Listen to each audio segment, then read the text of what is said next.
Compare the pair. Same age.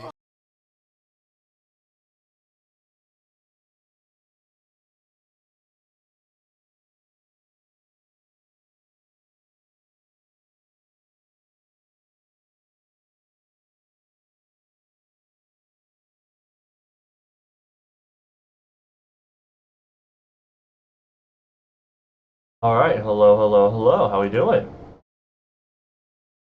We should be live. How y'all doing, everyone? Setting up everything.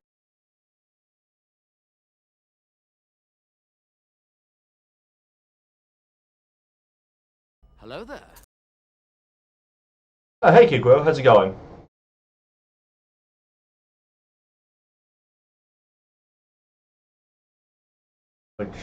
I just realized something. Fuck.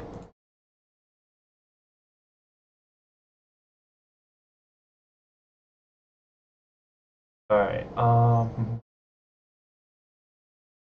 so I like to, when it comes to my stuff, when it comes to, like, the podcast stuff, I like to actually name it after the podcast itself, so that way everything is what it's supposed to be.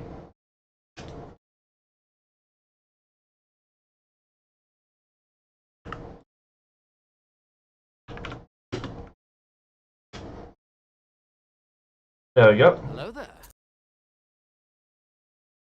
Alright, should all be updated. Perfect. Perfect. I don't want to be here long, but I wanted to show up and poke you. All good, all good. How's it going, Jenny? How's it going, Kikwo? How you feeling, heroic? I'm feeling much better. I'm not feeling like 100%, but I'm feeling much, much better than I was before. Definitely very refreshed. I'm hoping that everything, like, gets better, but yeah. I'm doing much better, so I'm happy with that.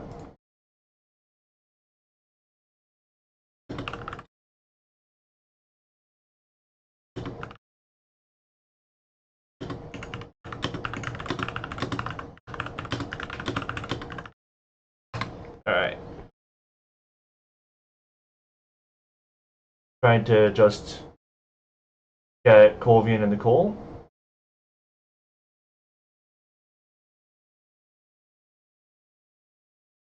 We'll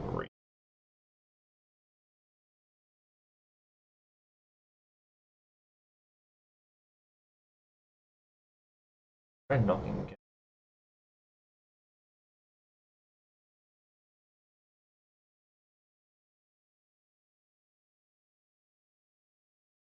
I got gifted 150 days of welcome by a friend. Damn! That's nice, man.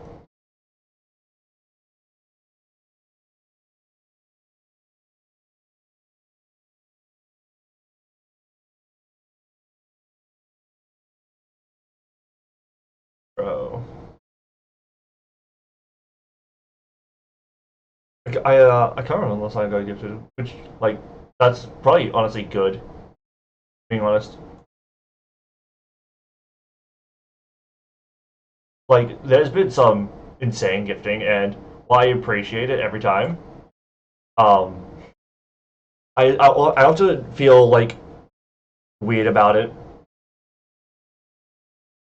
but the getting gifted is awesome, though, I will say.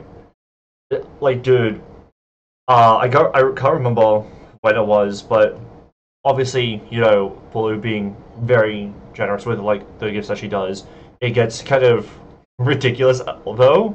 Where I'm just like, I don't know how to feel about this. I don't know how to feel about this.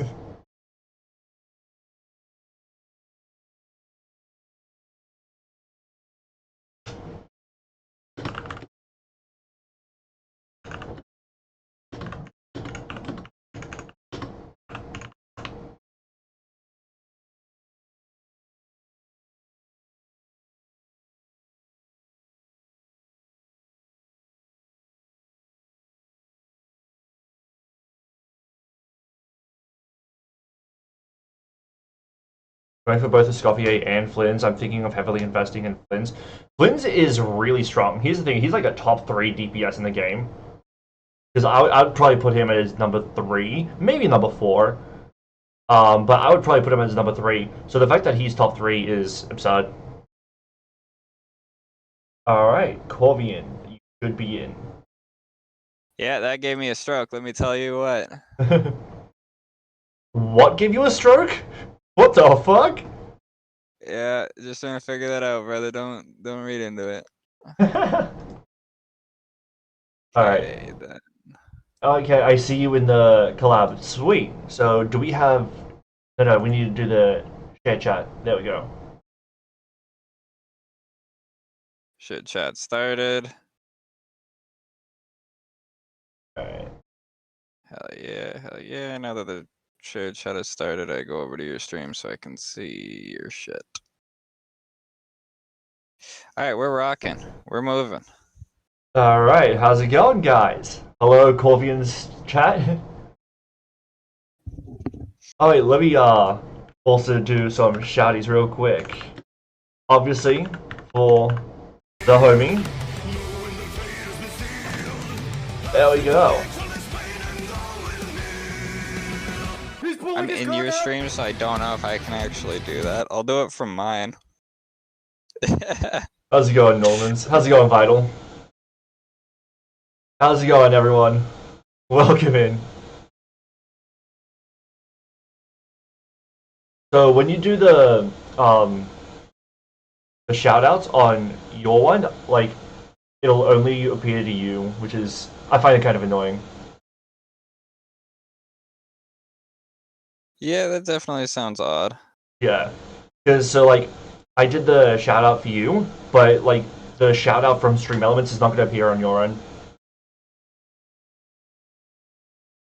Weird. Alright. I'll do it from mine anyways. We'll This figure got it fucked out. up. We move, we work. That get fucked up. When did that get fucked up? But yeah, how's it going, everyone? We're doing face cap today. Honestly, we're probably gonna have some screen capping, but mostly it's gonna be face cap probably. Well, it depends on what we're doing, like how the conversation develops, obviously. And I'm doing this I will have my on like 30 minutes sleep because I'm a fucking idiot. What, you only slept 30 minutes? Oh yeah. I only woke up 30 minutes ago, so we're rocking. Same. So I meant to go to sleep like obviously fucking hours ago. I meant to go to sleep like 12 hours ago. I went to sleep like an hour ago because I was doing like some Arc nights. And then I was gonna go to bed, and I actually went to bed, but then my girlfriend started feeling really sick, right? And so I was like, "Babe, do you want me to stay up with you?" And she's like, "Yeah." I'm like, all right, I'll stay up with you. So we stayed up for a bit, and we were doing like these fucking games, right? So there's this YouTube channel. There's a few of them, and it was like, save one anime character from this hair color, or save one anime character with the name starting with this letter, and stuff like that. And so we were just doing those, and I actually really enjoy doing those. Maybe we should do an episode where we do that together at some point. But I was also doing some of this with my girlfriend, and I enjoy the shit out of that with her. And so we did that until it was literally daylight. Oh lord, man. Yeah. It do sound fun, don't get me wrong. It is. But... like, because there's some where it's like, pick one anime character for each situation, and the situation will be like, who would you want to be your teacher? Who would you want to be your best friend? Sluts? Guess who just got out of prison? Oh, thank you for the follow, Onyx. But yeah, it was really fun. I enjoyed it still, despite how tired I'm going to be, and I know I'm going to be. You finished the Enfield story this patch yet? So I don't think I did. I recently did that boss fight. When I say recently, I mean like last night. I did that boss fight where What's up, sluts? Guess who just got out of prison? What's it her name? I even mentioned it in the Discord. It was like Neferith, where she has that pillar golem thing that we have to fight, the 2-phase boss. Like I did that last night. So I know there's still like characters and stuff like that, like character missions that I haven't done yet. Who are you talking about? Neferith. The dragon, like, villain lady.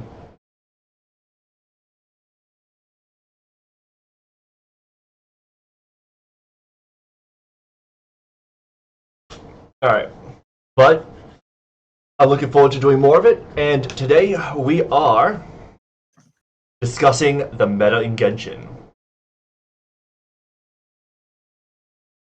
Alright, so Genshin. we can also, and we probably will also talk about, like, what's going to happen with Zibai, at least as far as where we're coming from as, we'll say it, as laymen's, right?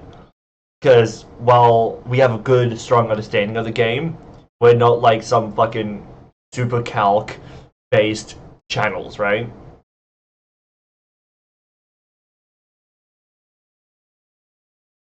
Well, I mean, I don't know, I'm not fucking go oddly quiet about that. Are you like a calc-based channel, bro? No, You no, tell me my about brain, it. brother. I'm not even gonna lie with you. My brain, I was like, I have your thing pulled up, your Twitch on my phone here, and I'm looking, but you're like delayed because Oh, we're yeah. in Discord chat. And holy Mm. fuck, I was like waiting for you to finish speaking in Discord chat, but then in your fucking face was still speaking in the Twitch. I'm like, let me speak, man. Yeah, that's on me. I'm just stupid. Yeah, no, we steal information to look at for people who actually do the math. Yeah, I don't imagine we'll be super, like, accurate without calcs, but it does get a good idea for us to somewhat understand builds, to understand rotation, teams, things like that. That will be pretty helpful for us, I imagine. Yeah, well, as long as you can find like a general spot-ish. Like nothing needs to be down to the fucking wire here, but I don't Exactly. even know fully myself yet, so I'm curious alone. And this is one of the reasons why I like to do this, like, conversationally, because conversationally we can figure out a lot of things that maybe we wouldn't have been able to figure out just by reading it ourselves, where maybe you get pieces and I get pieces, and then while talking about it, those pieces start to come together and form a whole picture. Oh yeah, you put two half brains together and you make a normal one, and we get somewhere. Well, I half brain might be a bit harsh, but okay. It is what it is, man. We live, we vibe, we turn up. Alright, but so how are you feeling about Zibai just on the offset right now? Because I want to gauge you first. So, yeah, it's a weird situation because, like, at least from what I saw before, again, we'll have to look into it a little bit more. But it looked like she was gonna be below Flynn's and Nefer, so being the third ranked Lunar, and then like she'll still be high because Lunar is, Busted. Lunar is good, but like she seemed to have lower numbers, and then at the same time as not having a dedicated fourth slot for the team, along with no foreseeable fourth slot Yeah. coming out, like in the silhouettes or whatever, and just what we know of, I don't see anybody slotting in there. So it's a weird spot. And then also having almost a specific Skirk playstyle is also kind of an odd take. Mm-hmm. Just with a couple Navia shotgun blasts being the change. Yeah. There's some stuff around around her that I find very odd. And maybe not odd, but so, like, with some characters they feel not entirely but almost future proof. Like Farina feels pretty future. Not entirely, because everyone can get outscaled, sure, but she feels mostly future proof because of just what she is. She's a Hydra character, she does off-field damage, and she does a lot of damage buffing for everyone. So if you want reaction damage, then she's not necessarily it, but if you do need Hydra application, she can fill the slot, even though she's maybe the most optimal choice in a lot of these teams. But when it comes to characters like, let's say, Skirk, and also, why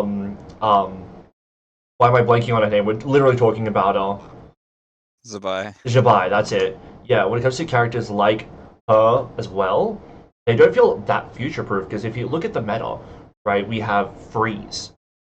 That's never going to be future-proof just because those reactions don't deal damage, right?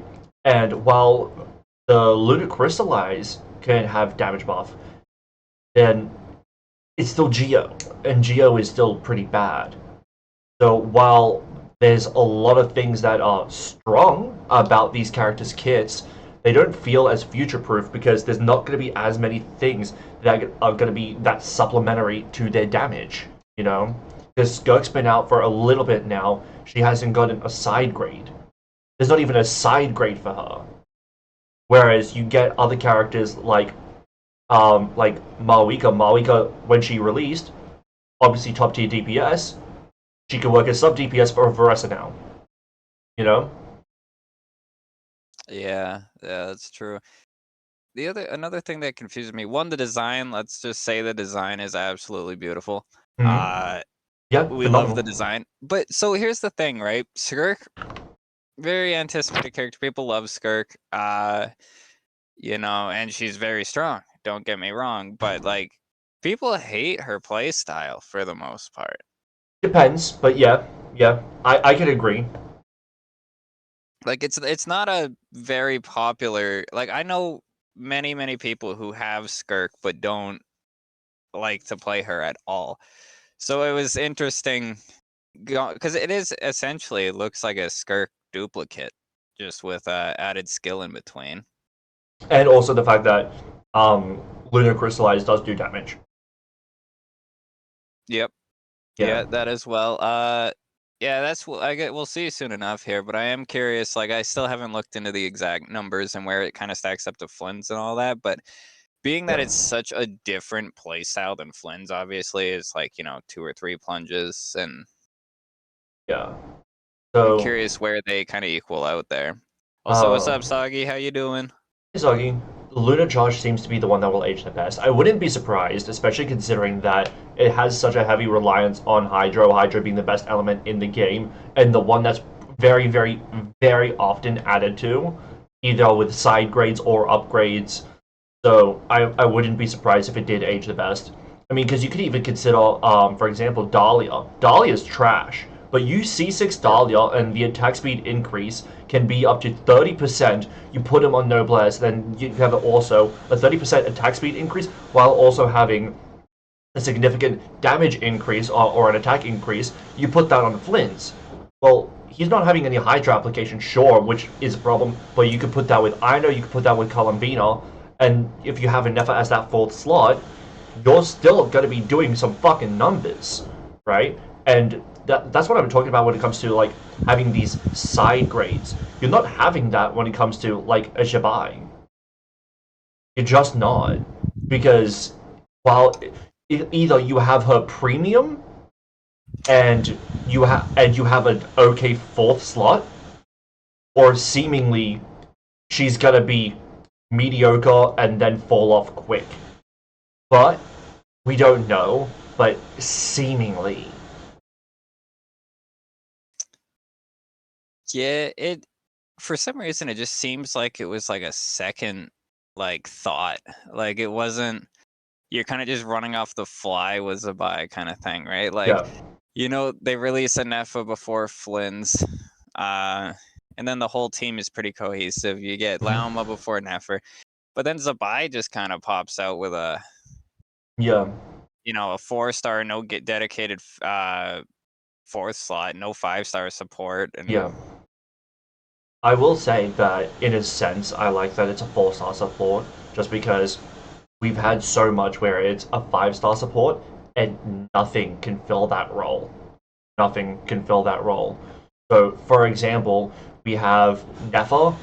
No one is replacing Lauma. The Dendro Archon is not replacing Lauma. It is only Lauma, right?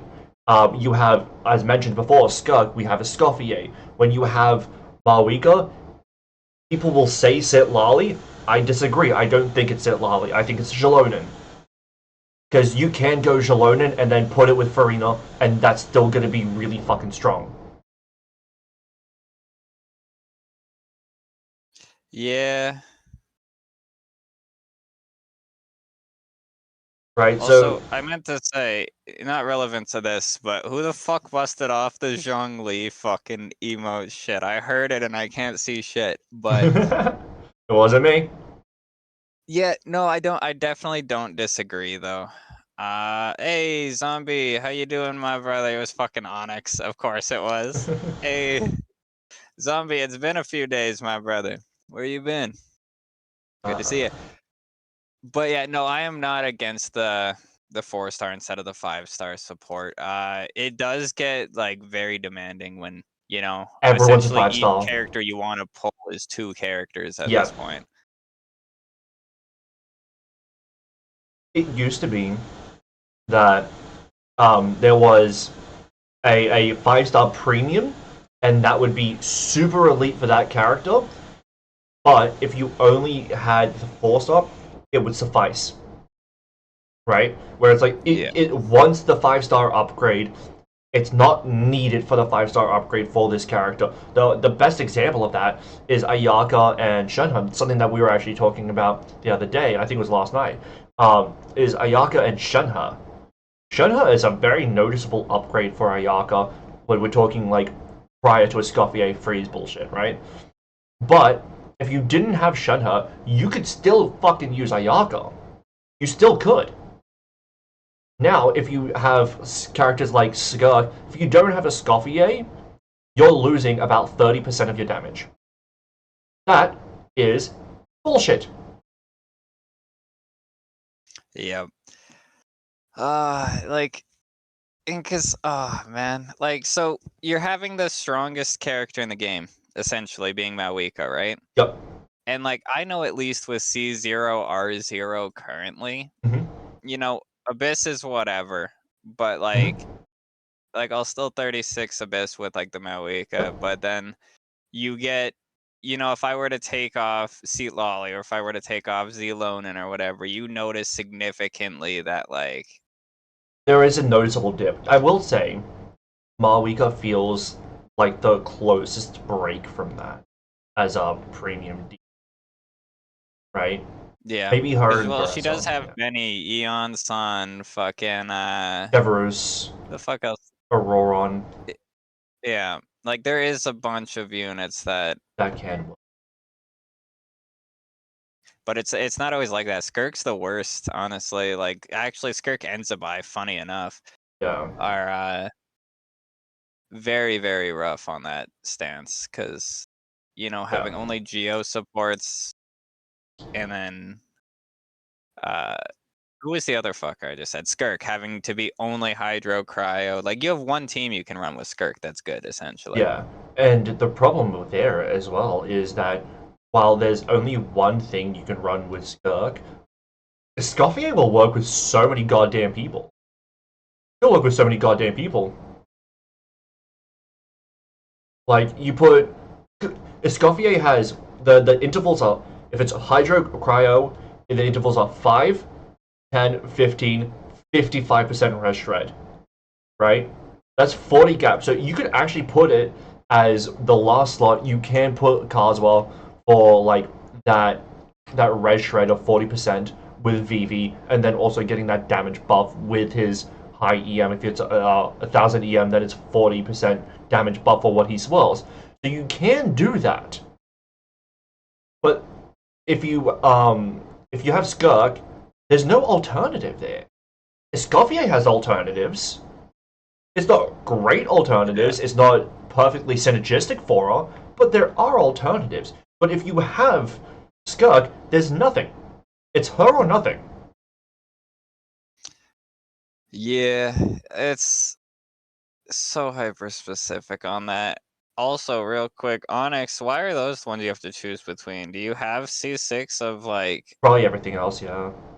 Yeah, because I'm assuming like 'cause your options would definitely be like Jingcho, Zhangling into like Gomming and something like that. You know, for most bang for your buck. No, I want to get everyone first. Oh, okay, so you don't even have C0 on them. Personally, Yao Yao or Beidou. I would maybe say It's Yao definitely Yao. yeah, or Beta. I would say Yao Yao just because with Yao Yao, she's getting a new skin soon, so it'd be nice to have her and her skin real quick. I think it's already out, is it not? It might because I think it's part of the Lantern Ride, but I don't think it's. Yeah. Yeah, choose. Yeah, she's good. Dendro application healer, and she gets a new free outfit right now. Wait, 1 second. Hey Guna, how's it going? I played C2R1 Skirk with C6 Yelan without a Scofier on someone's account. The max it does is 120k DPS. That's fucking bullshit! On C2R1 with a C6 Yelan? That should be clearing like 140. That's fucking nonsense. But that really just goes to prove my point. It proves my point perfectly. It doesn't matter how premium your shit is unless you have this one hyper-specific character for this one premium support. Also, let me give you the shout-out, Goonin. Where this says, who's this Zibai person? The person on the screen. So, it's the white-haired lady that you see here. It's a shout-out. All good, bro. But, yeah, that, by the way, like, C6 Yelan, by herself, hits like a fucking truck. So the fact that it's C6 Yelan hits like a truck by herself, you add on C2R1, premium 5-star DPS, and you're getting 120k DPS because you don't have the one support that they want. Ridiculous. Now here's the question: what would that jump up to with a Scofier on the team? Like, actually, even yeah, C0. Yeah, Gunit, were you able to test with Scofier as well? Because that would be an insane jump. That would probably be like, what, 150, right? Maybe 160. And again, off of 1 unit is just absurd. Like, yeah. The fact that account has no Scofier, oh, that is fucking tragic. But how do you invest that much in that and then just not decide, hey, I should probably get a Scofier? Maybe they'll like sick or something during that patch or banner or whatever. Who knows?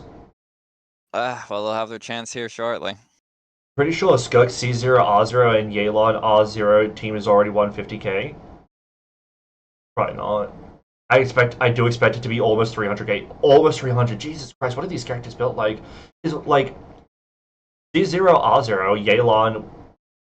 Like, probably not, because you do need.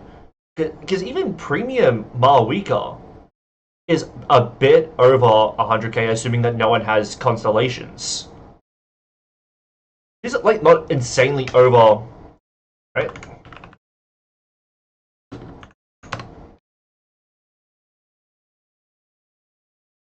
I'd like to go to it. But, like, does I have it here? Like, the numbers? Does not, I don't think.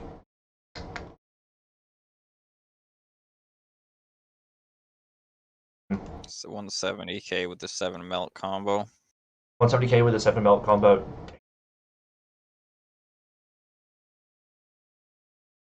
Isn't she like a Ningguang clone? No, she's a Skirt clone, but Geo. Yeah.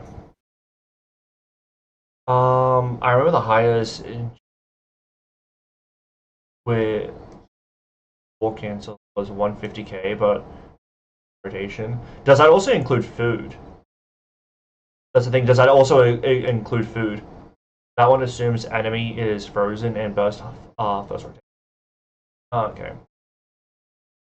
Because I was like, there's no way that those two by themselves are getting 150k DPS. That doesn't track for me. Not with my understanding of like damage.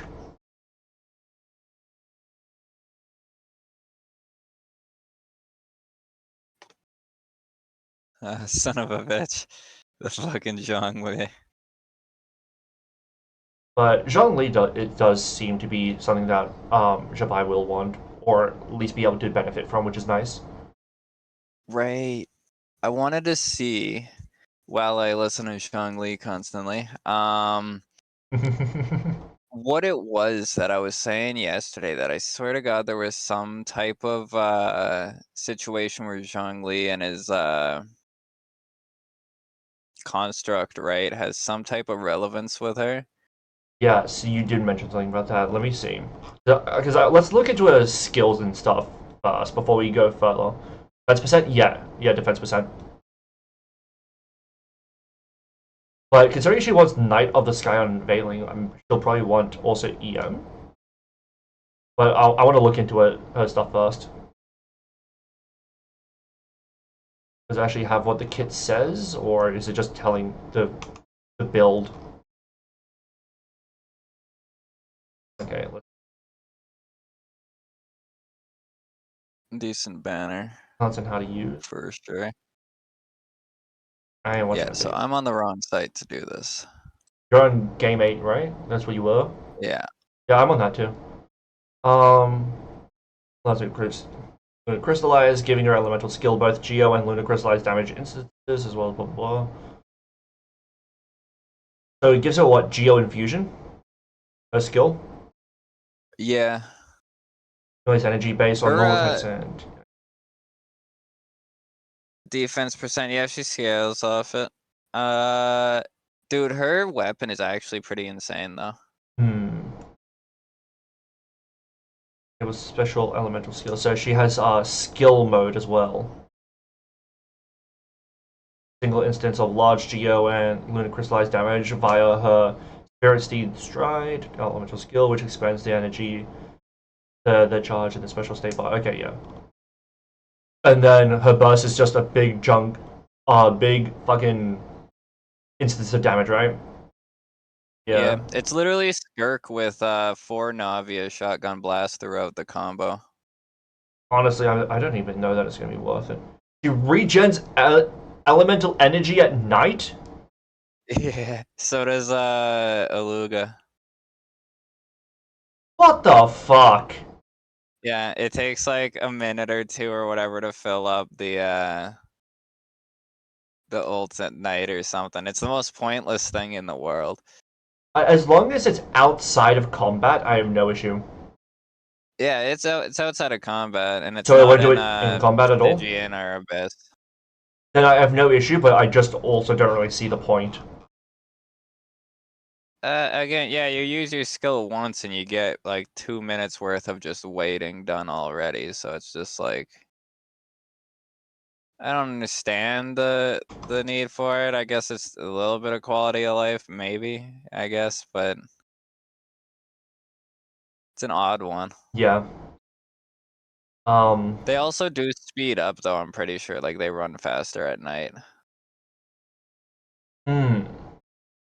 Which is kind of cool. Yeah, so running faster at night, that's similar to Rosario. Oh, yeah. I have 400 more coins till I can get Yao Yao's outfit. Let's go. Fuck yeah. It's a nice outfit. I love it. I love the little basket on her back. It's cute. I typically like Yao Yao stuff. I like Yao Yao. I just wish that, like, I had a reason to build her. You know? Yeah. That's kind of the thing. For IT. I might build her eventually on my alt account. Yeah, it's fun. But who knows? We'll see. There's too many people who outclass her. Like I have Emily as well, so it's like, you know, finding time to bring her out is few and far between at this point.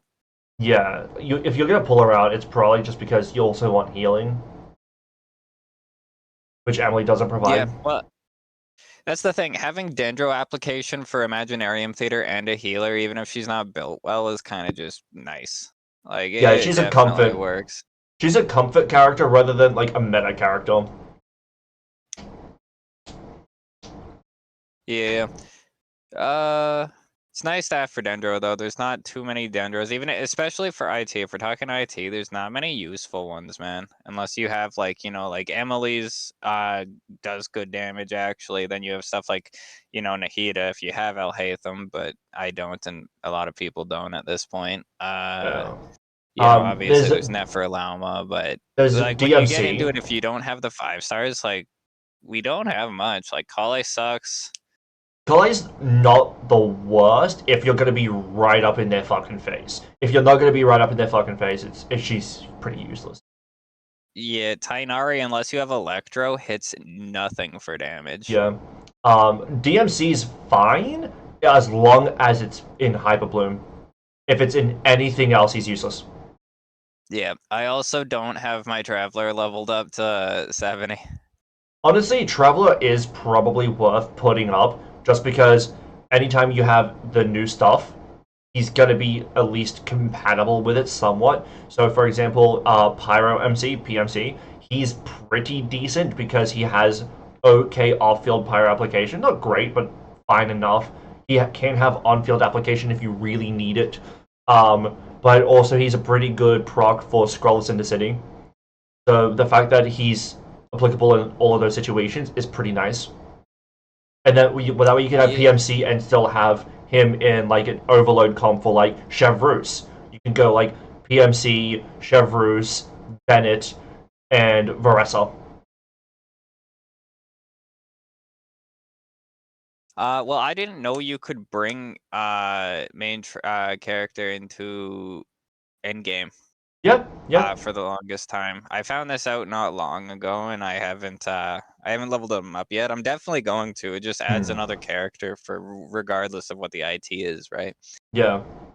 Because I've started full clearing the lunar, but I know we'll get some matchup that like I definitely can't enter. Yeah. Gotta see if someone on E will help me fight the Dendro Cube so I can get Yao Yao to 60. On The EU. Dendro Cube On me was then. annoying as fuck at the start for me when I didn't have any Dendro units. If you have any amount of Dendro, and then you also have Electro, like I did, if you do Tainari Fischl, oh my god, easy as fucking pie. Easy as shit. Because when it gets to that final stage, obviously Tainari applies the Dendro, and then the Electro from Fischl makes it just so quick. It dies so quick. Damn, she hits sense with crit damage too. Jesus, she's gonna have a high crit. So at 90, her base defense is 957, and her base crit is 88.4.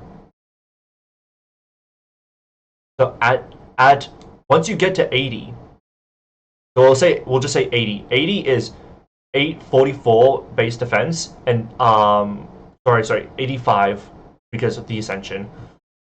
Sorry, well 80 plus. I'm a fucking idiot. Ignore the other shit. Okay, is 890 base defense with 88.4 crit damage. So like that's not bad. Now having Certainly not. that amount of crit damage, you could put what a crit damage crown, and already you're at like 150. You're at 150 Is crit that damage. including her weapon or no? No, it's just base. Jesus. And her weapon is 88%. Dude, if you could put her on the 3-star, what was it, Harbinger of Dawn? Put her on Harbinger of Dawn because she's always gonna have crystallize. You put her with Zhongli, she's always gonna have a shield for sure. And then bam, you're always gonna have that extra crit, and she doesn't give a shit about base attack. That's kind of fucked. Because what Harbinger of Might be Dawn the will give easiest 28% crit rate, character and then built also by more crit. crit damage. Yeah, and then also you have to consider this. She wants the new artifact set, not the new one, but the Nutcracker one, which gives 30% crit rate. 30% crit rate. Yep. So at base, ignoring any substats, you have 35% crit rate because obviously 5 at base, and then you add on the 28% on top of that. You're already clearing 60% crit rate with a crit damage crown at 160. So you're clearing 60 over 160 on a Harbinger of Dawn with no substats. None. What is the 30 coming from?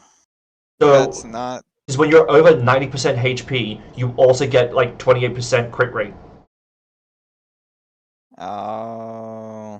Because remember, the weapon is what crit damage, and it has a crit rate passive, but only if you're over 90% HP. But if you have constant crystallize, or if you have constant healing, or if you have a constant shield, like a Zhongli, you're gonna be over 90% HP.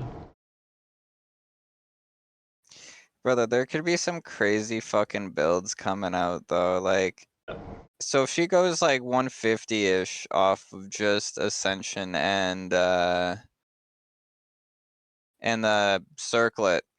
You throw the weapon on top. We're already into like mid 200s, we'll say, and then you still have all of your pieces. Yeah.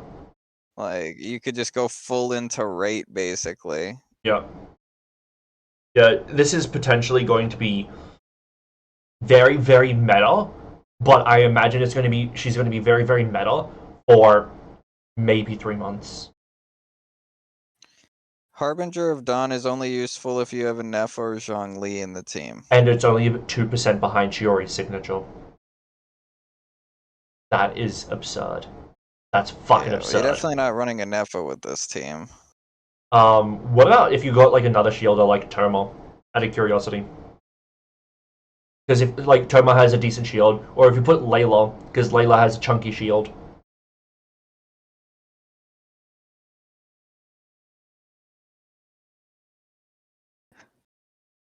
Because like, funny enough, I looked? Apparently, Toma can have the biggest shield in the entire game, eh? is that true? I feel like Yeah, it's the way his shield works is that it spawns lower, but every time you hit, every like second or 2 seconds or whatever the fuck the cooldown is on it, it refreshes the shield on top, but as layered, not as replacing what it was. okay. You can if you max HP him and just keep attacking without getting hit, you can make a bigger shield than Zhongli. Any other shielders will be quite a big DPS loss because all they do is shield. Let me think about the shielders real quick because we got Lanyan. She's useless because that's Animo, so not her. We got Zhongli, obviously that's a big one. We got Yanfei, that's not gonna have a Lunar reaction. We don't have. What about Dahlia? Because he has Lunar Crystallize, right? Because he can interact with Geo. And also he'll have, especially at C6, 30% NA attack speed buff. How useful will that be for Zibai? Nefa surprisingly is one of the best 4th slots in Zibai teams.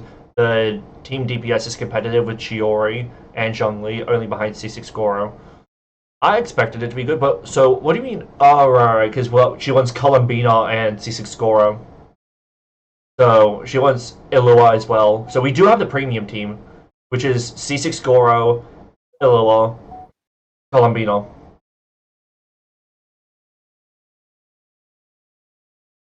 See, I partially have an issue with that though as well, where if you say like Zabai's, for some of her best teams is just now gonna become like, Flynn's support and Nefer support, it goes to show she doesn't have her own dedicated, Yeah.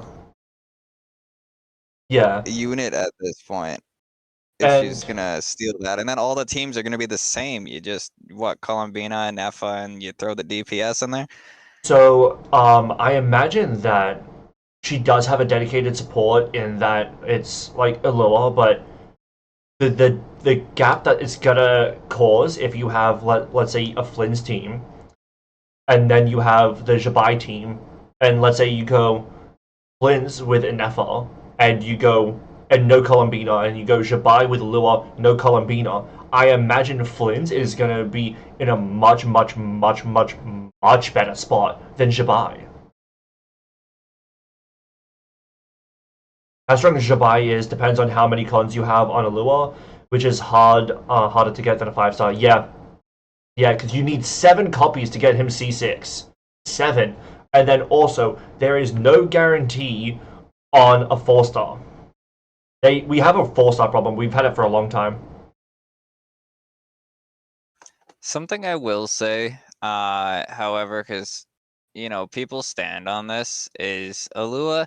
Don't get me wrong, his C6 is absolutely cracked, but he's certainly not unplayable under C6. So people were saying something similar for like Farazan, where like if you don't have C6, she's worthless. No, if you don't have C4, she's worthless. If you don't have C6, you're still missing out strongly, but C4 is where she's usable. For comparison, Zibai with C2, Illua with Columbina does similar DPS to Flynn's and Nefa without Columbina.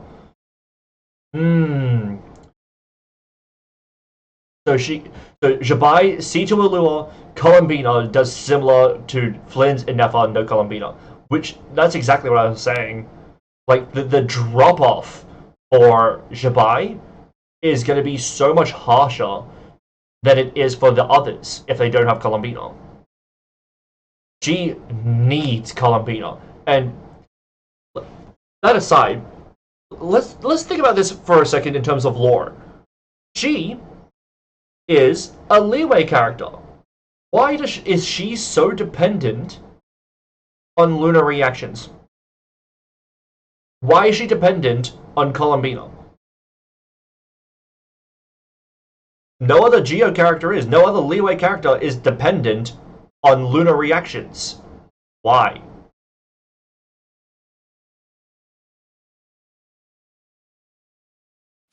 It is true, eh? Why, are they gonna touch on it? Have they already touched on it? Is that what the fucking Lantern Rite is doing right now? You'll know in her I haven't started the lore? Lantern Rite. Okay, I fucking hope so, because otherwise that's nonsense.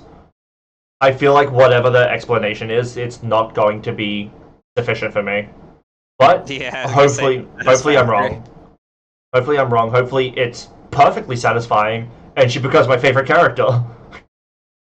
I just doubt it. Yeah. I don't have a lot of faith in the Genshin writers, and even if they have the explanation, I don't have faith that they're gonna provide it to us in a satisfying way, because what they've done recently is just cutscene hell. It's just cutscene hell. Oh, it's been pretty wild. The last two acts, fucking dude, you as soon as you get in them, you're locked in them for over an hour, like before you get a chance to be free. Yeah. An hour is generous. Yeah, tad bit over the top. Like, give me a like, brother. If I just want to play for a second, don't lock me in for fucking. Yeah, people complain about Sumeru and how the story was there. And while there was a lot of like cutscene, it was a lot of smaller cutscenes. You could do what you wanted, and then also there was plenty of gameplay. It was gameplay. I think people have like misremembered a bunch of Sumeru, because there is gameplay in Sumeru. I know. I'm currently going through it on my free-to-play account. There's gameplay. A lot more than Nodcry. The explanation was sufficient for me. It is related to Nodcry, yeah. Well, makes sense. See, that's fine. with the Sumeru thing, I think Sumeru just at the time was the worst case of Yep. it. I think Fontaine got like- worse.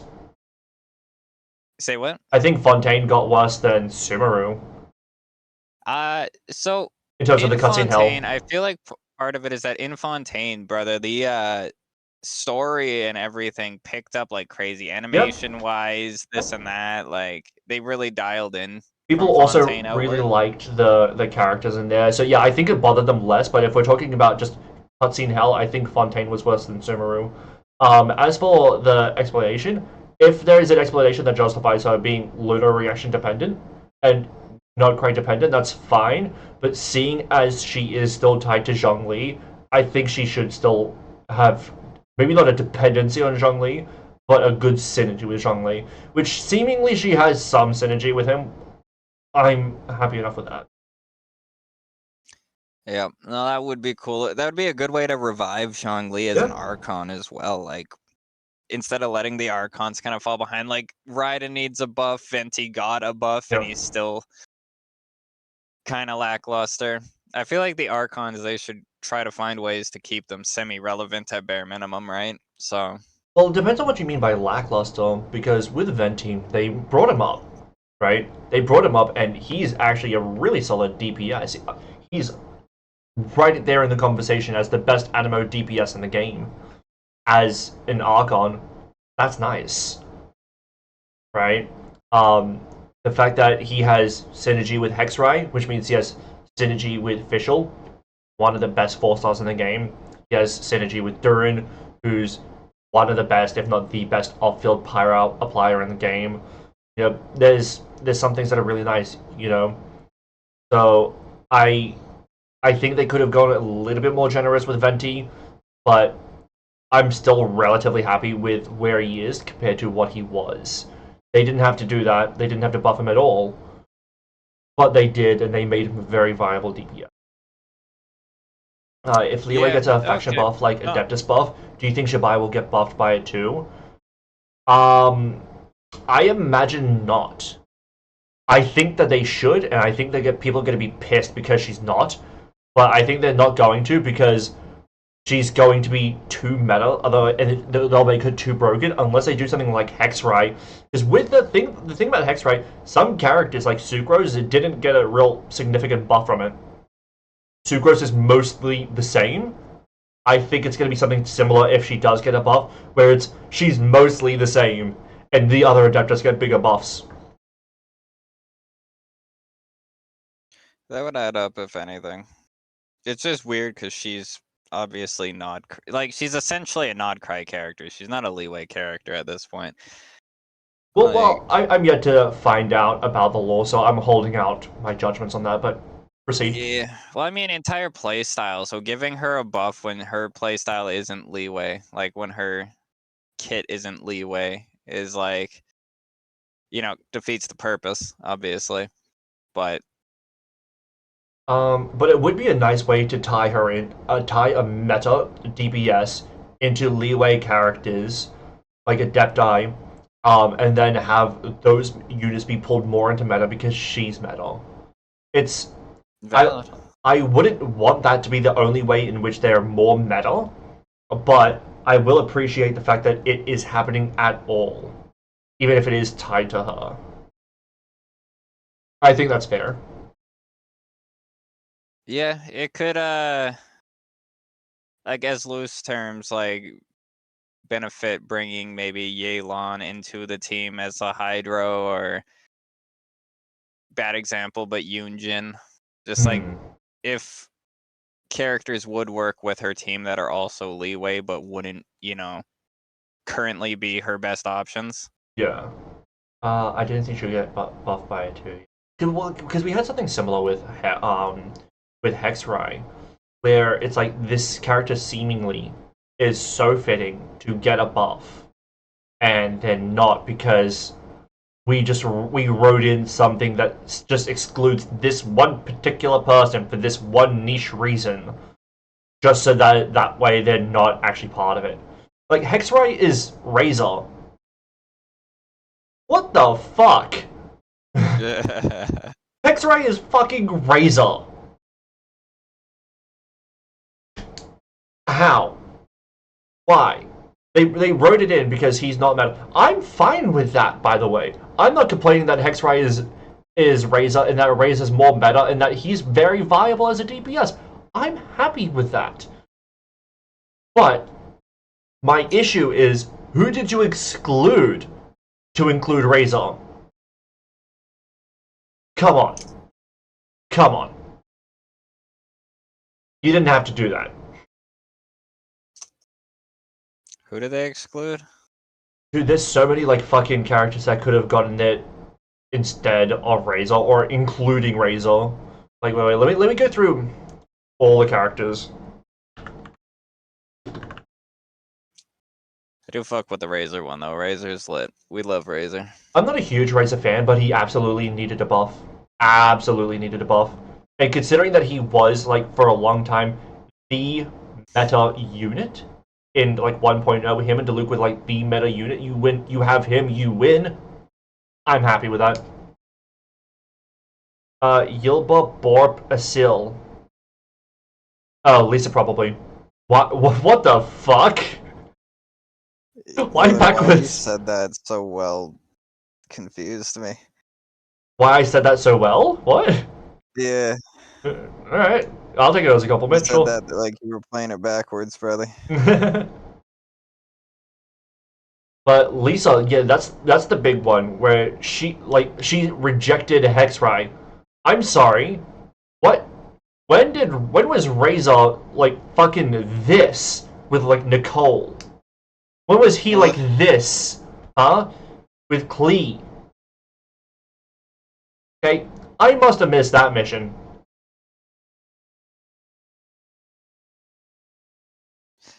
Yeah, in the same case as like, yeah, the Archon fucking Hexerai's daughter, everything. It does not make too much sense. There's also like, I have no idea what funny happened enough, there. Wait, so that was even on purpose? What the fuck? What the fuck?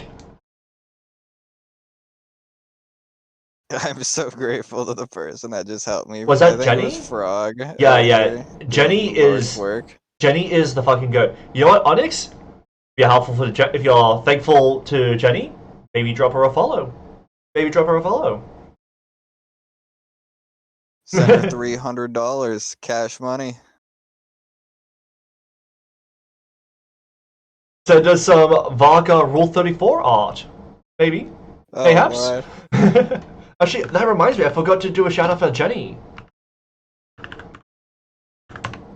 I have no money, but I would if I did. Hey, I mean, you'd be Rule pretty bad 34 with is free. money. Rule 34 is free. That's all I'm saying. Fucking what's it called? Brother, like I don't like including Razor, and that's an odd one, obviously. It's But the like, odd one for me. brother, their reasoning like is starting to stretch in some things. Like, did you do the anecdote where Cloud Retainer was going to like kidnap Razor because he was homeless? Yeah, I remember. Yeah, Yeah. now he's a Leeway character. No. Oh, right. Yeah, he lives in Leeway with her. No, he did. She didn't. He didn't actually go. He didn't go. No, I'm but just saying, we like saw. that's No, you the. see him in Leeway though. No, he stayed. He looked at the traveler. He's like, "Bruh, save me. I All live right. out with the wolves." But so did he do that when we were in Leeway? Because I kind of skipped through those. No, it was Mondstadt. It was where the fuck was it in Mondstadt? Oh, it was like Yeah, I know what you're by talking about in Mondstadt Gate, I Mondstadt, think. but like we actually see him and her in Leeway together. I don't think I did. Oh well, you're not up to I that think then. I did. I've done all the anecdotes. Well, apparently not. I love Razor. I got him and I love him so much. I like Razor too. The fact that he's a meta DPS now is so fun. I like that. You know, you put Inefa, you put him, and you put Sucrose on a team, and that's actually a pretty decent team.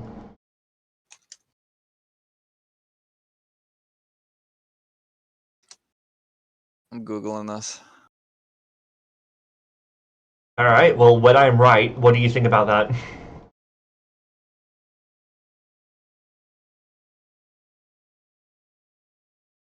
Why is Wanderer not a Hexray? As someone who doesn't like Wanderer, I feel like he could be included in Hexray. And the thing about this is, they write the fucking game.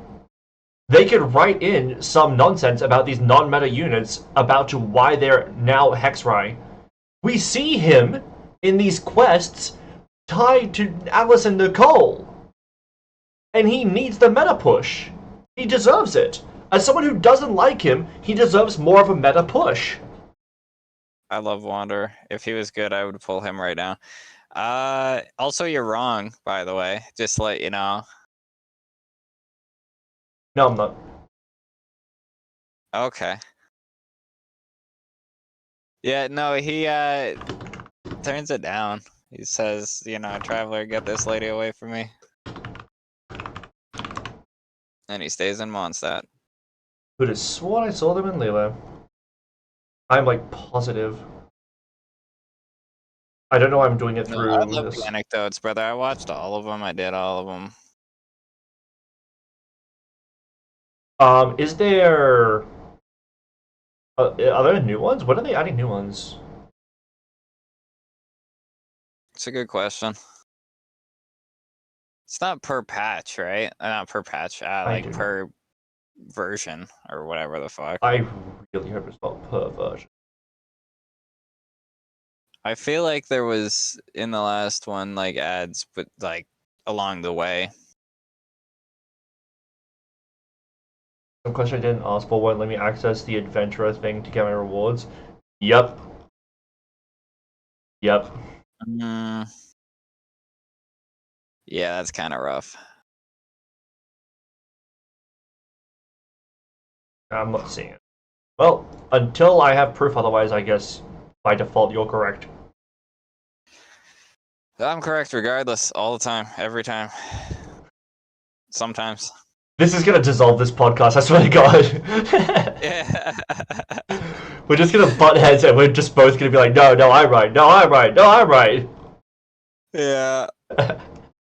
This whole stream is now just looking up Razor and Cloud Retainer. Alright, actually, you know what? That's probably a good segue into the meta, actually. Because I do want to go over that, is the meta of characters. Because it used to be very easy in this game. So, like, version 1, actually, let's do this by area instead. Fair. Also, give me half a second. I'm just gonna go feed my cat and go to the bathroom quick. All good, all good.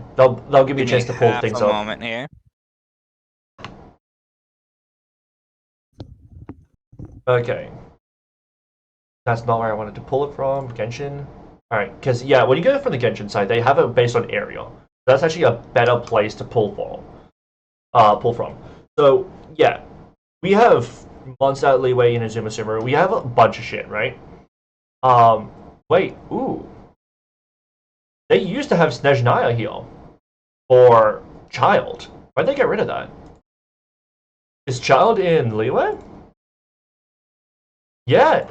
Why is he Leeway now? Leeway. The first words. Meet Tartaglia, the cunning Snezhnayan. Bro, how did you fuck that up immediately? Like, immediately? Okay. I don't see how you did that.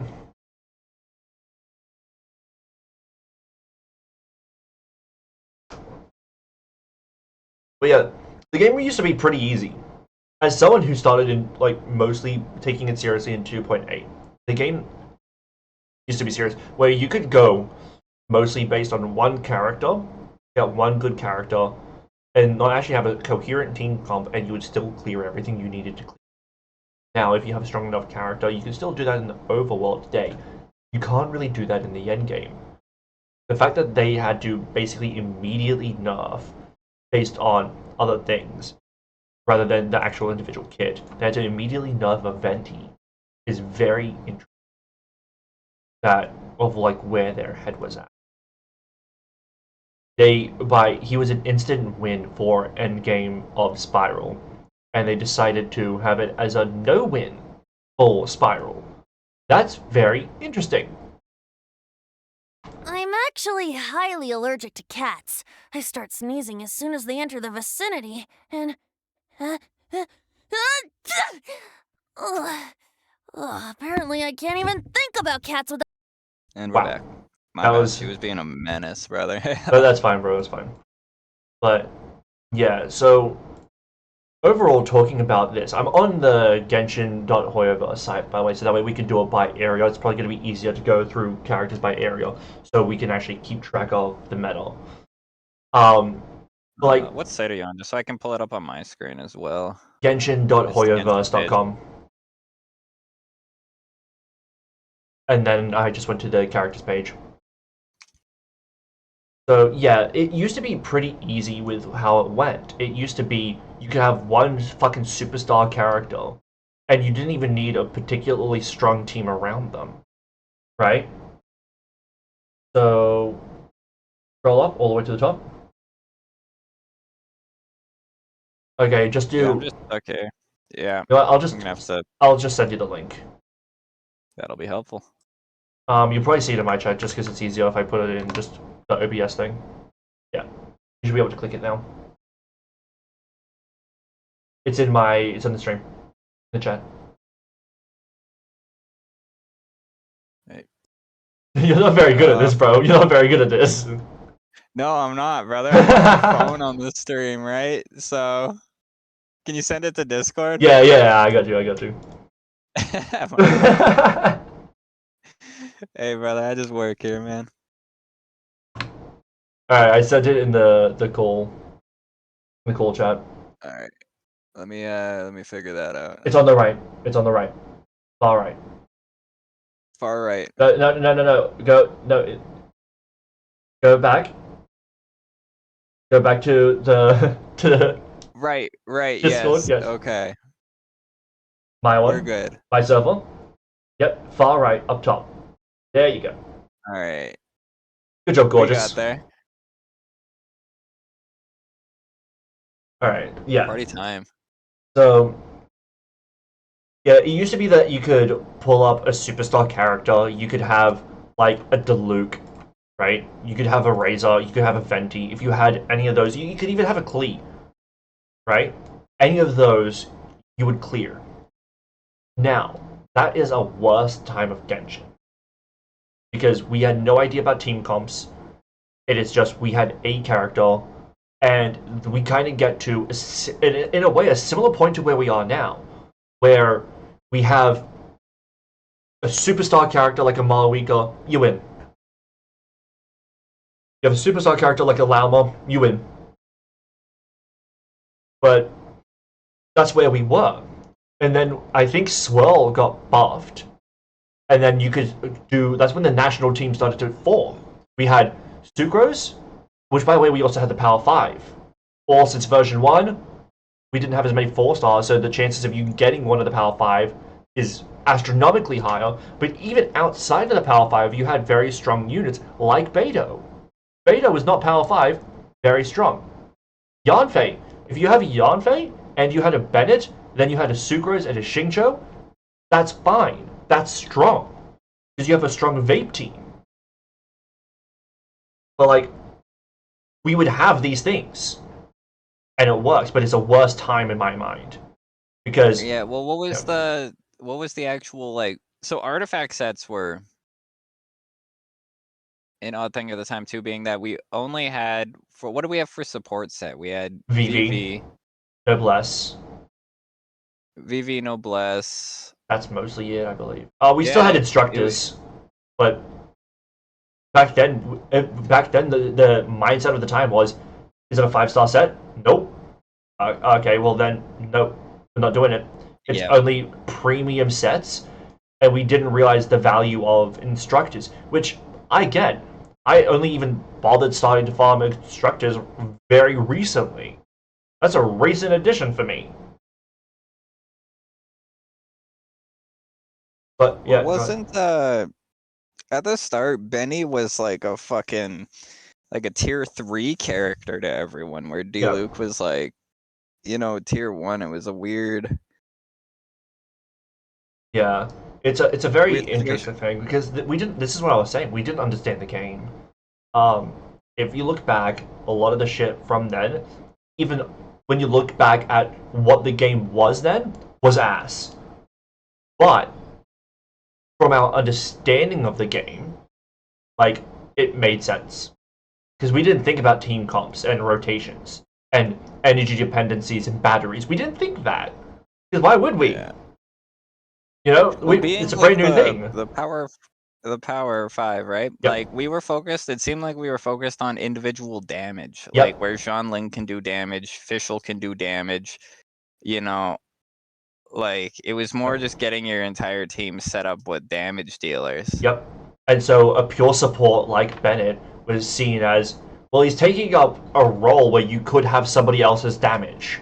What would you rather? Would you rather have a guy who heals in this one small circle, or would you rather have another person putting up fucking numbers? And that makes sense. Yeah. It makes sense. It wasn't correct, but I get it. But yeah, well, if we're talking about Diluc too, whose ult throws everybody 300 meters away from the circle. yeah, exactly. It makes sense as well. Another reason why it makes sense as to why a lot of people thought he was really good, because we didn't think about we need to have them close. We didn't think that. We thought we need to put up some fucking numbers. Hey Astro, how's it going? Yeah. Welcome in. Howdy. Yeah, early Genshin was a weird spot. Like it kind of was that though. At the end of the day, when you're like, apart from Benny and like Benny being on Noblesse, the other thing we had was VV. Like, so it was kind of like, just throw damage dealers in and go for it. But again, the game wasn't very difficult at that point either. Yeah. I will also say that while a lot of us didn't realize it at the time, we had a lot more opportunity and a lot more options than a lot of us thought, right? Because a lot of us thought that if you want to win, you have Razor, Venti, Klee, Diluc. Any of those four, you win. But if you think about what they gave us, it was so much easier than we should have expected, right? Because you can go, obviously Sucrose on field, go Bennett, Xiangling, Kaya. Melt. That works. Yeah. Kaya is pretty decent, and he has really solid synergy with Xiangling. That's fine. You have other options too. Noelle obviously is not a great unit at that time, especially at that time. And if you wanted her to be a DPS, you would have to have her like C6. Probably a lot less likely at that point. But you had Mona. You had Diona. That's nice, right? You also have, let's see, you had Beidou. Beidou's strong. You had Chung Yun. Freeze at that time was really good. Yeah. Yeah, Chongyun with like a Venti set kind of thing. Yeah, Would exactly. have popped off, undoubtedly so. I'm doing great things on the Go Theory Crafting podcast. I love it. Today we're talking about like the meta of Genshin, as well as we were talking earlier a bit about Zibai, where we think she's going to be, and how well we think she's going to age, things like that. Last time I think we did, what was it, talking about anime villains, and next time, we're probably going to talk about Code Geass, because we'll probably be finished with Season 1 by then. Depending on how hard we go, we might actually even be finished with Season 2, though I think probably not. I mean, we clocked 10 episodes yesterday. Yeah, that was fucking wild. Considering Yeah. that, usually that's not that wild, because I could finish a season a day, I'm sure you can too, but when you consider the time staggering for us, the different time zones, 10 episodes between us is kind of wild. We were on call for 5 hours. Also, hello, Astra. Also, hi Minnie, welcome in. I'd love to know about Zibai, thinking about pulling for her, but looking at the speed of power creep. So, not just the speed of power creep, but the fact that she's very, very dependent on high in demand units. Like, the drop. So, for example, one thing that we were talking about earlier, if you have Flint and a Nefa, which is Nefa being Flynn's premium support, and then you have Zibai and Ilua, even C6, right? If you have, but which is unlikely, let's say C2, the drop-off for Zibai is immense. If you have C2, Ilua, and Columbina, and you have Zibai, that is similar, according to Gunit, who is a source I trust. That is similar in terms of DPS to Flynn's, Nefa, no Columbina. That's how insane. So you might as well just have the Flynn's team and the Columbina and then save for somebody else. Which is just such a shame. Hey, thank you for the follow, Minnie. Much love, much love. Could I put Razor in a Yao Yao team? I love hearing the Farina voice line that goes off every time. So, Razor is an interesting thing because he wants to be an Electro DPS so bad, even though his kit is all about doing physical damage. So it's really weird because he really, really, really wants to be an Electro DPS. But if you put him in like a Quick Bloom team, he can work. And I'm pretty sure he has more Electro application if you put him in a Hexrai. So you could go Hexrai, but then you also have the problem of Yao Yao applying Dendro. Because she does a decent amount of Dendro, she might actually take away the ability to swirl with Sucrose. So you would have to do, like, let's say, for example, a Razor skill, then a Sucrose, and then, like, Yao Yao, then Xingqiu, then Razor. So it's possible, but you just have to be a little bit more aware of your rotations. Depending on how 4-star luck, then Yeah, it's the same issue as like the Flins with Sucrose. Without a Nefa, Sucrose is really weird to use with Flins because you don't want to go into his skill and then have to go out into Sucrose to actually swirl the Electro, where like a Nefa makes up for that, applying the Electro before he wastes his skill. So like, I mean, in theory, you could do like a Yao Yao official Razor. I don't know, like who would the last slot be on there? Or Sucrose? Yeah. So like you can do that with Fischl, but the drop off for Fischl is also relatively significant as well.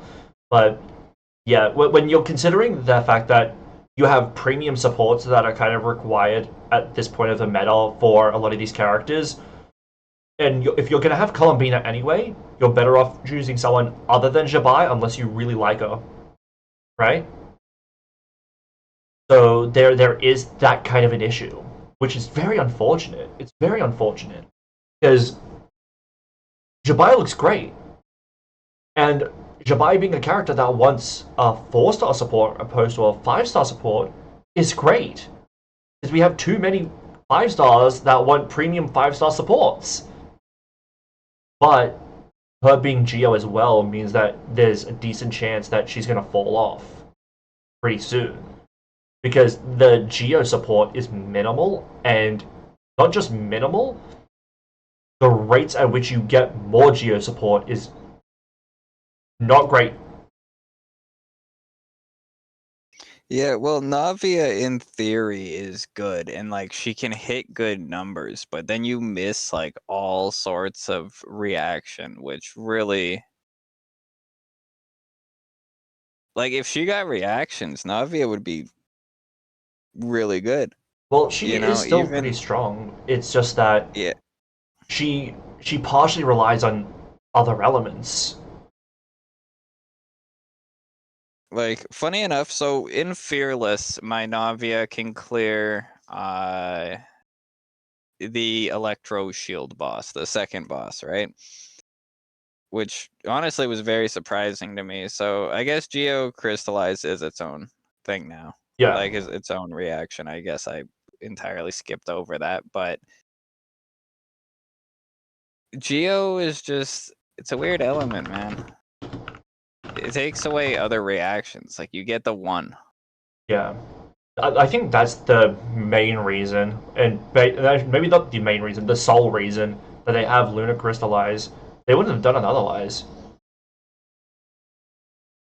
Yeah, it definitely needs something. I don't know if they're gonna plan on doing anything with that. It's same stuff like we have weird reactions like super conduct that does fuck all. Gotta go see Onyx. Yeah, Thanks for Onyx, stopping by. thank you for stopping Fucker by. busted off the Zhongli thing on the way out. And thanks for the follow, man. Much love, much love. But not just that, we also have. Here's the problem with Superconduct. There is one person it still benefits. One. Eula. It benefits Yeah. nobody else at this point. Not a single fucking soul. And even with Eula, it's not her best team anymore. The best Eula team will have Eula never take the field. That's how fucking tragic Superconduct is. That's how fucking tragic Physical is. Her best team will have her never take the fucking field. Yeah. Here's a quick like tangent off, right? Mhm. What do you think about like because people are saying Sandrone comes back as a super conduct fucking electro unit, whatever, right? Like have you heard that whole speech? I think a lot of this is cope because I heard that people were saying that Valka's going to be physical because, oh my god, we have Valka who's physical and Razor's physical and Eula's physical, so that kind of suggests that Valka's going to be physical. I think it's just a lot of people wanting physical to get a buff or to be meta again. That's my guess, but I can see the reasoning behind Sandrone. I can see it because I mean, if you look at what we've seen of her, especially with her robot, what would the robot be if not physical? It is a big fuck off slab of metal that is gonna beat your ass. If that's not physical, what is? Yeah, that's valid, but you can also see the reasoning for it being Electro based on it Yeah. being a machine, right? Yeah. Like Electro, it has electronics in it, whatever. Yeah, I can see it. But I just don't think that they're gonna really have Superconduct be the thing. Especially considering when, again, with Superconduct, it is not going to be the team, even in the best character for Superconduct, in her best team, it is still not going to be their best team. Yeah. Well, here's the thing too. Also, what's up, Remy? How you doing, my boy? Also, Linux is something I haven't heard in a year and a half, but who would even who would you put on that team if she is Electro Eula. and it's based off Superconduct? Like, are they gonna make her a sub DPS or a DPS? Is the thing. So if it's Superconduct, she could be Electro. She could do physical damage off field potentially, right? Let's say she does physical damage off field while also having some Electro application for Superconduct uptime.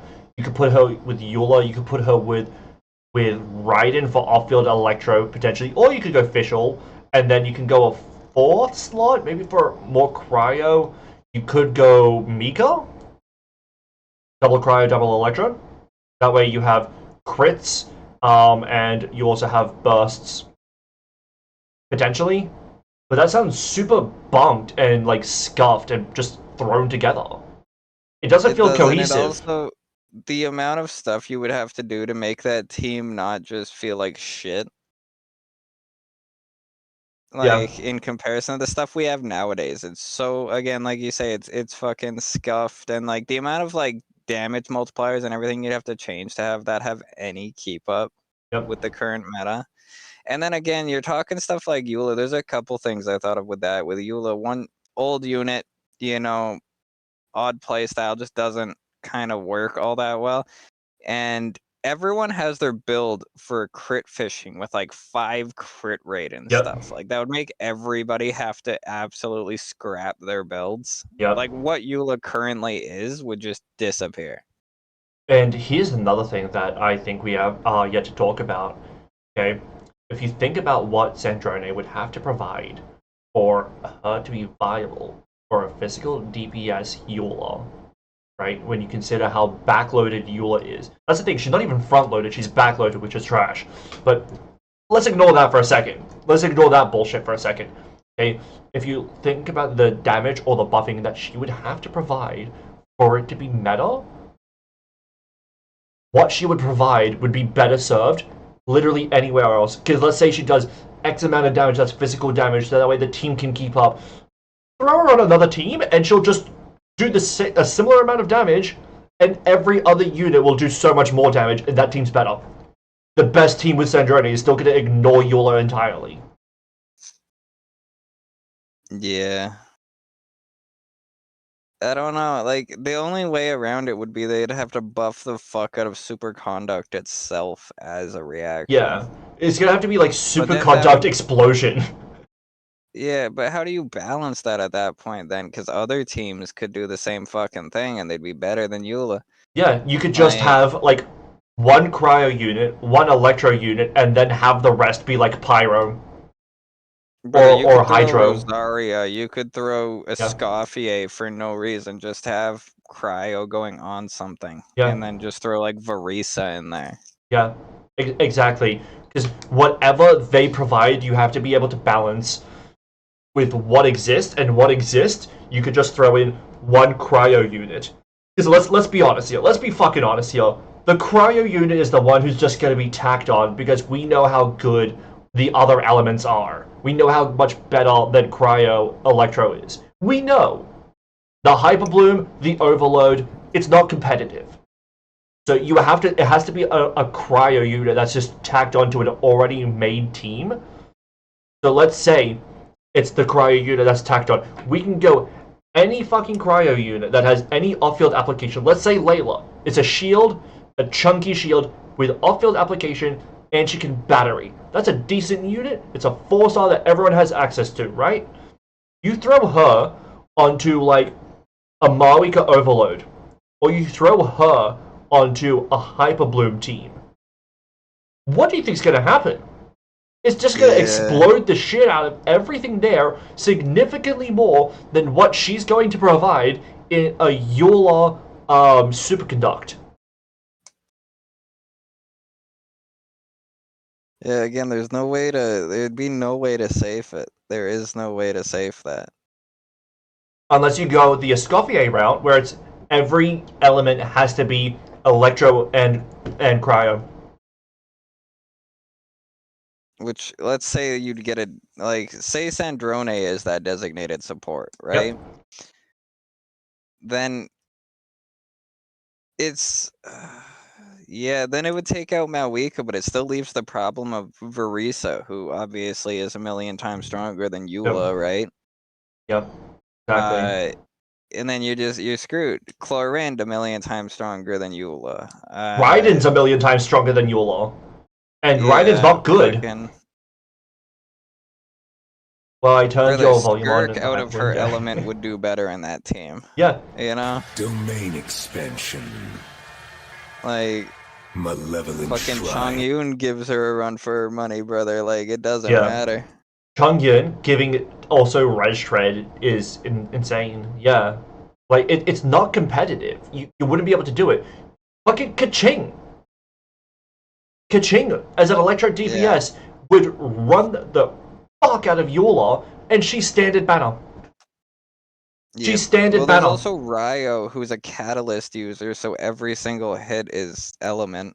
Not to mention, not just a catalyst user, he's a strong cryo DPS. He's the second strongest cryo DPS in the game, and I know there's a significant gap between him and Scott. I know that, but you consider the gap between him and Ayaka or him and Ganyu, it is significant. Yep. What he would do instead of Eula is night and fucking day, brother. Like, yeah, fucking put him on Eye of Perception if you want him to be a physical DPS on Crystallize. Well, not Crystallize, Electro Superconduct. Fucking then the physical damage from him. Like, what are we doing? Yeah, there's. I don't know how they do that one. Like, you would have to buff Eula herself, like how they did with Hexrai. But will they at this point? Like, probably not.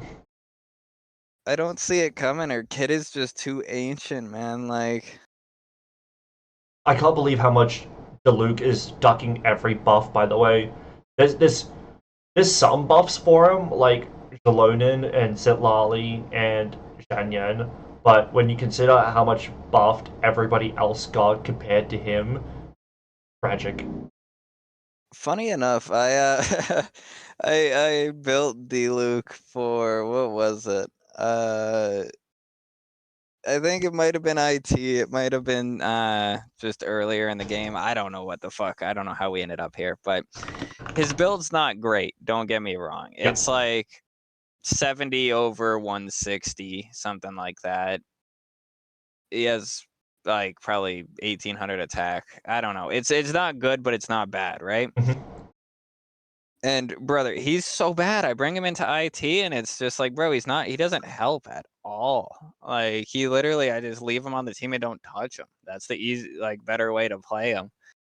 You want to hear something really fucking sad? What? So I had a built Diluc on Crimson Witch. Okay, he wasn't phenomenal because it was the off pieces from Hu Tao. Okay. That's literally where mine's from, brother. He was on, I think it was Earthshaker. Okay? The same here. Level 90 R5 Earthshaker. Okay, he's level 80. His talents are leveled. Maybe not all the way, but his talents are pretty leveled. He had some crits. While not phenomenal, he had crits. He had his premium team. And I fought the Dendro Chicken, which does not have Pyro Res. And he cleared it worse than the level 20 Garming on the same build. Oh, Lord. Level 20 Garming on the same build cleared it better. I just don't know, man. Some of these units, like, they do have to do something to keep them at least usable, because, Yep. you know, at some point, brother, we're just gonna have, like, you know, 3/4 of a roster that you just can't even touch. Like, Yeah. they're just that bad. Like, Because, again, I had the same thing, brother. I had my Hu Tao's, like, old, like, Hu Tao's still pieces usable. that weren't being used. On Earthshaker. Like, brother, but you would think that 70 over 160, 1800 attack, you know, pyro DPS with, Yep. you know, a good team behind them, regardless of who it is, you would expect it to do something. You'd hope so, yeah, but no. Yeah, it's absolutely ridiculous. Well, yeah, let's go into some of the metas. Yeah. We got so sidetracked again. So, like, but yeah, early on, we had a lot that was very solid, even if we didn't know it at the time. Because version 1, we had Jean solid, we had Lisa solid, Kaya solid, Diluc at the time solid, Razor, Venti, Klee, Bennett. We didn't know about Bennett, but he was solid. Yeah. Fischl, Sucrose, Mona, Diona, all solid, right? Like, we had a lot that was very solid at the time, and then you go Liwei, who a lot of them existed at the time, Beidou, solid, Ningguang, moving on from Ningguang, we had Shangling, Xingqiu, Chongyun even. Chongyun at the time, solid. Chang'an at the time was strong. Yeah.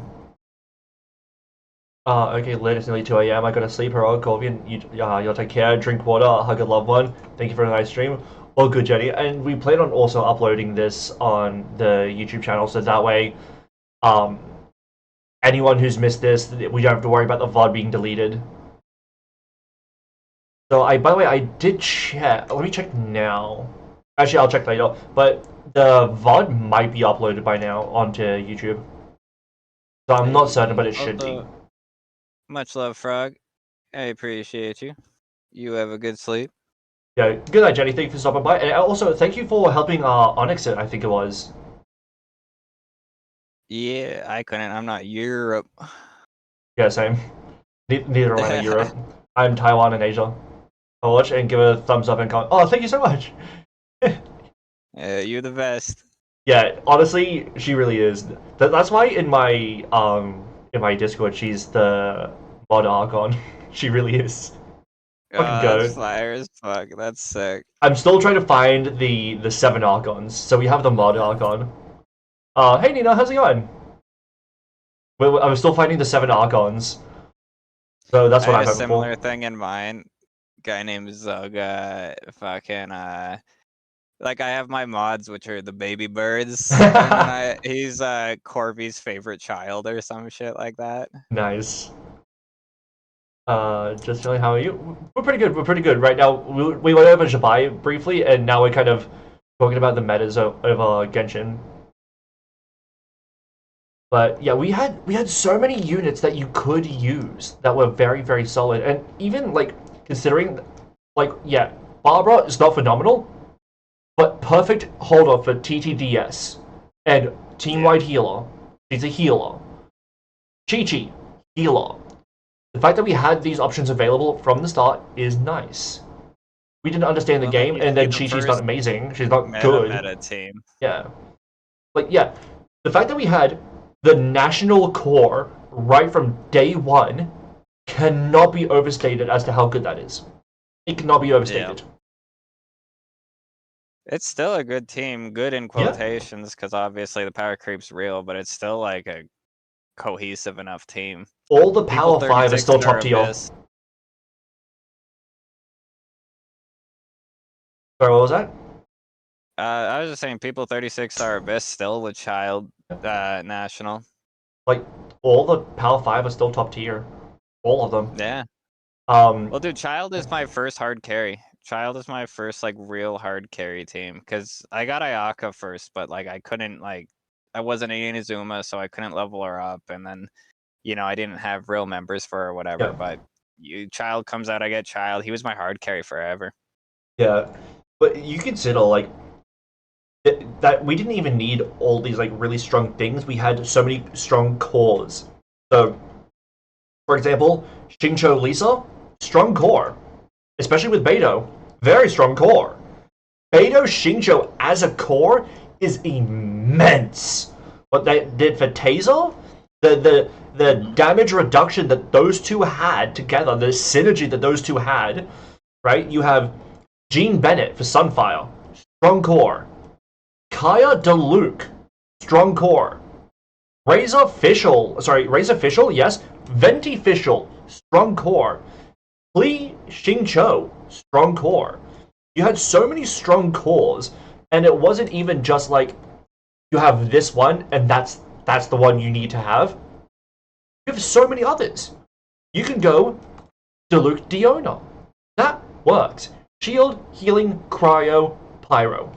Melt. There you go. That's your core. It works.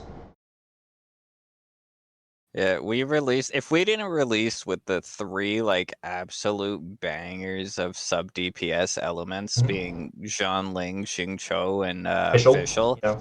the game would have been a really odd spot. Yep. Like they made like you could make essentially any DPS cohesive with 1 or 2 of them. Like, Yeah.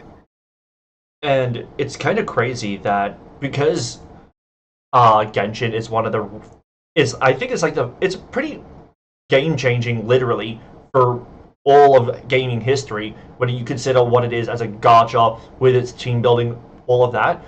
It's one of the first big ones where it really did this the way that it's doing it now. We didn't understand it now, but if Genshin came out now as version 1, right?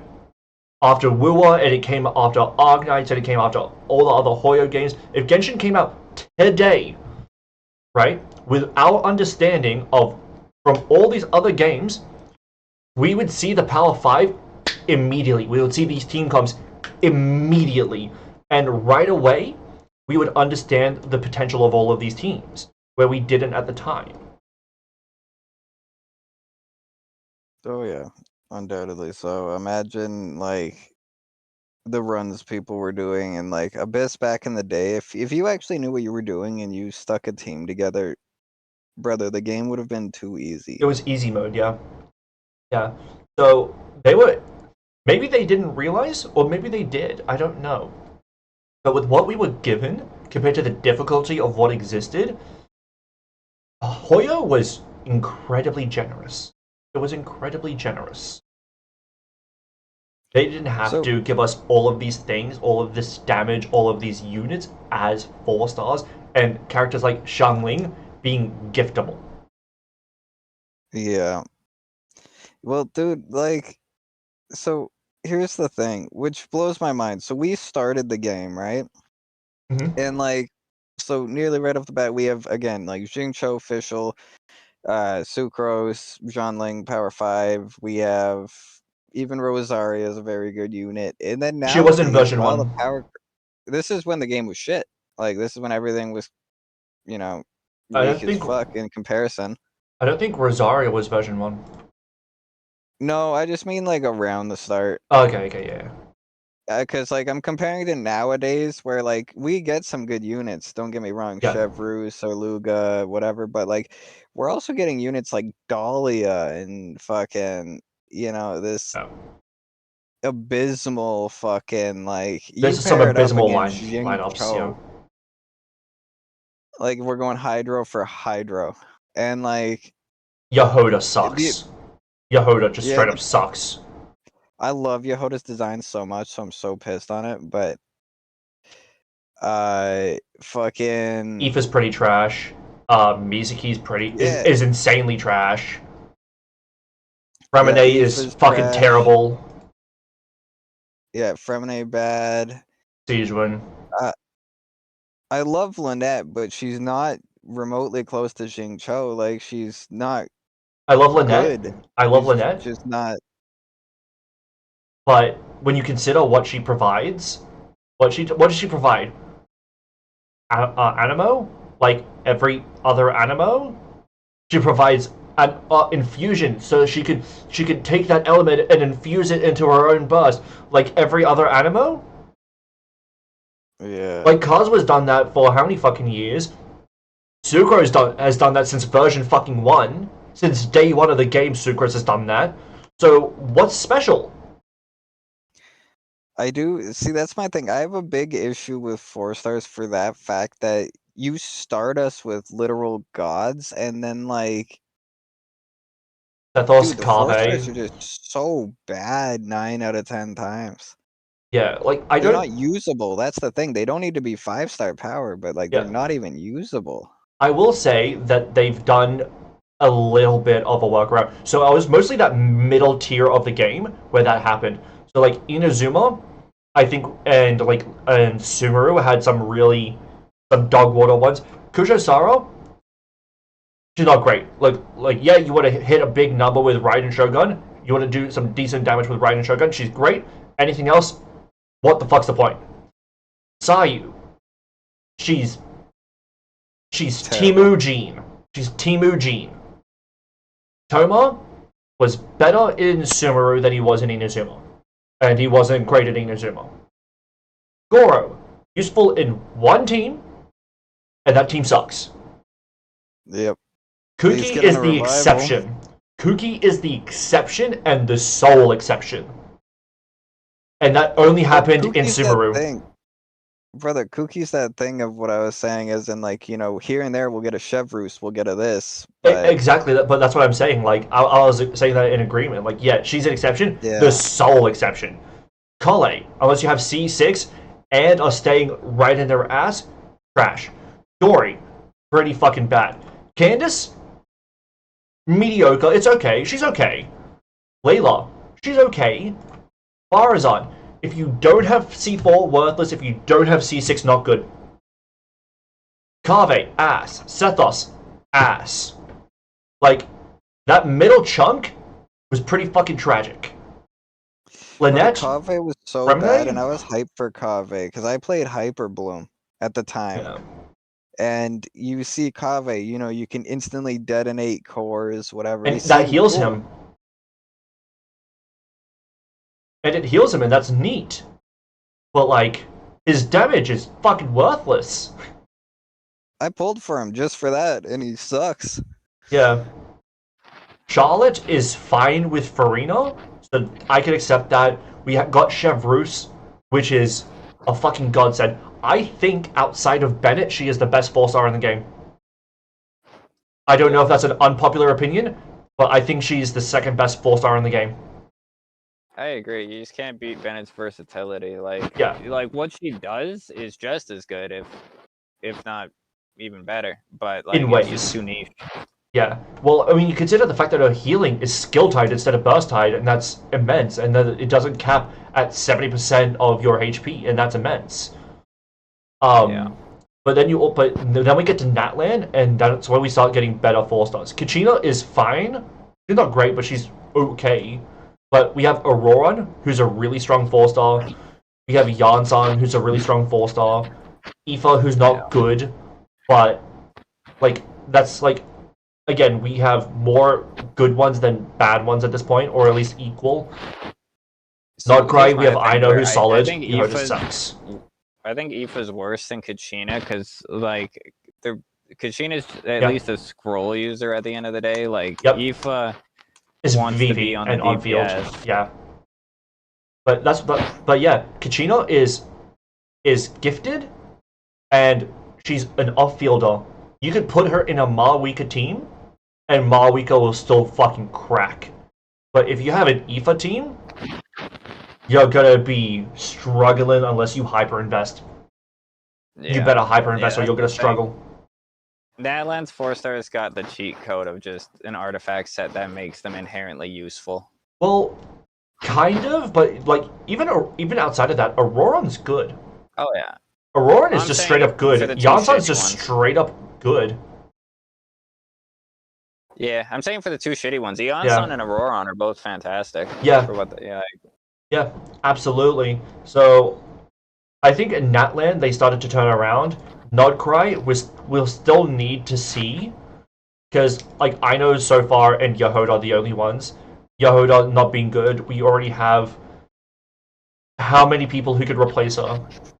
How many fucking people who Yeah, could well, replace here's her? the thing. Yehoda needs C6. And then I think at C6, she's slightly better than Sucrose. And here's the thing, it wouldn't even be bad because there's multiple teams, right? You use the Sucrose with the Flins, and then you say you would have the Yehoda with the Nefer or Yep. fucking what's her face, Zibai or whatever. But she just doesn't slot on those teams. That's the problem. She's not a bad character. She just doesn't slot into the teams whatsoever. I think she is a And bad character. I mean, her end buff is pretty good, man. Like the crit, whatever the fuck else she does. I don't even remember because I just like, you look it up. It's pretty good on face value, but then again, unless you have C6, it's not replacing Sucrose, and then it's not going on Nefer, it's not going on Zibai. So it just they made a character that's not bad. It's pretty good character, great design, but there's just no spot for her. Like So- they did not think that one through. So here's why I think bad character is that she is in an incredibly saturated area and doesn't provide a whole lot in that incredibly saturated area. Yehoda C6 is a side grade in Flynn's team, not even that much better than C0 TTDS Sucrose. C0 TTDS Sucrose is absurd. So yeah, she's in an incredibly saturated area where she's Animo who can also heal. So like the Vivi that exists, like we didn't have Vivi in Molani outside of like Aoife, but he's on field. So yeah, she's better than Aoife in that regard, sure. But you have Lynette. She doesn't heal. She provides off-field Animo and Red Shred. So you already have that.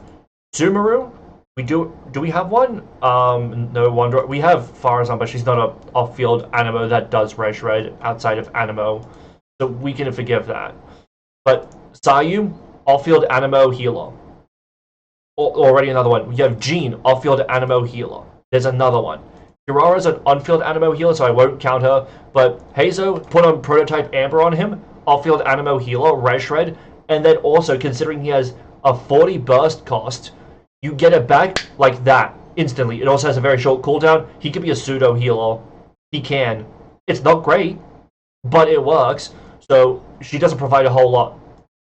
Then I'm pretty sure there's even more than that too. It's already very, very, very fucking saturated. Fucking Zhang Yin, Animo, heal, Lanyan, Animo, you put her on TTDS, not TTDS, on Prototype Amber, can heal. Like, yeah, these aren't the best way to play them, sure. But the fact that you can do Animo and heal in a single unit with the greatest of ease means that she's not really worth building unless you're going for a micro progression on your damage. Yeah, well, here's the thing. She was so close, like, to being good. Like, she could be very good even with minor tweaks at this point. They gave her just enough to, like, again, compete with Sucrose, but then be the worse option. But as a new unit, they didn't give her enough to actually be remotely relevant from, like, a version 1 fucking character. But that's the thing. At C6, she's competitive. Yeah. You have to get her 7 times to be competitive with a character like Sucrose, whose primary part of her kit you get from her passives, not even her own build, and a 3-star weapon. That is fucking horrendous. And then, again, only for 1 unit. 1 unit. In Flynn's. Well, what they should have done is, like, obviously make her better, but they should have made her better than Sucrose by, like, a noticeable amount, but specifically for Nodcry. Like, or characters. specifically for, if you're gonna do it for Flynn's, make it noticeably better. Like, if it's 10% better than Sucrose for Flynn's, I could accept that. Yeah, well, that's exactly what I think they should have done, because it's just weird to me that they make supports, that are supposed to be for the specific stuff, again, we're going the most recent region versus the very beginning of the game, and somehow your specific support beats or loses to one that was just made at the beginning of the game when nobody even knew what was going on. Not just that, was made as just a general, you could throw her anywhere support. A general, you could throw her anywhere support is better than a specifically tailored character for this character. That's absurd. That's fucking absurd. And then throw on top of the Flynn's thing, you can have Hexrai. You can have Hexrai. Yeah. Guess what? You don't have Anefa, you don't have his premium support. It's not good, but you put on Sucrose, and you put it on Fischl, you do have at least another thing there that is going to be really fucking good. They did really fuck up with Yehoda, especially because people love the design and stuff. Like, they really dropped the ball on that one for so many reasons. Ino is like a good one. Like, they, you know, they give you Ino free. She's the applicator. She's your second Nod Cry unit who, and also she's Hydro, which works with every single element, you know, lunar team. So like, Ino was a good release. She doesn't do anything spectacular, but she applies well and she works with all of these teams, and they gave you a free copy. Like, Ino fills her role perfectly. Ino is a perfect four-star for where she is. Yep. Yeah, but Yehoda just has nothing. And like, even Ino's still usable currently. Like, if you have your Columbina swap to, you know, your Nefer team and you're doing Abyss or Stygian and you have Ino on another, like, she's still usable. Here's a crazy thing about Ino is that even... I want to find a reason to build Yehoda. I do, but there isn't one.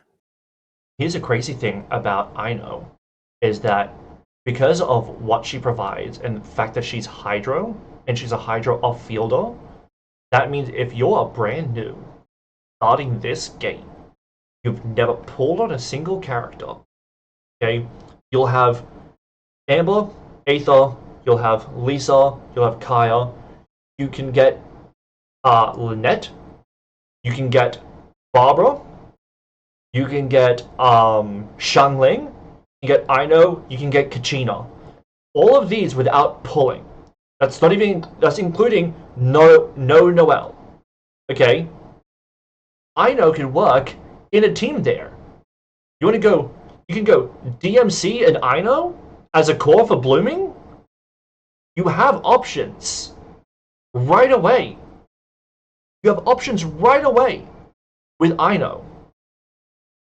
So if you do no pulls, she'll slot in. Now, is it going to be optimal? No.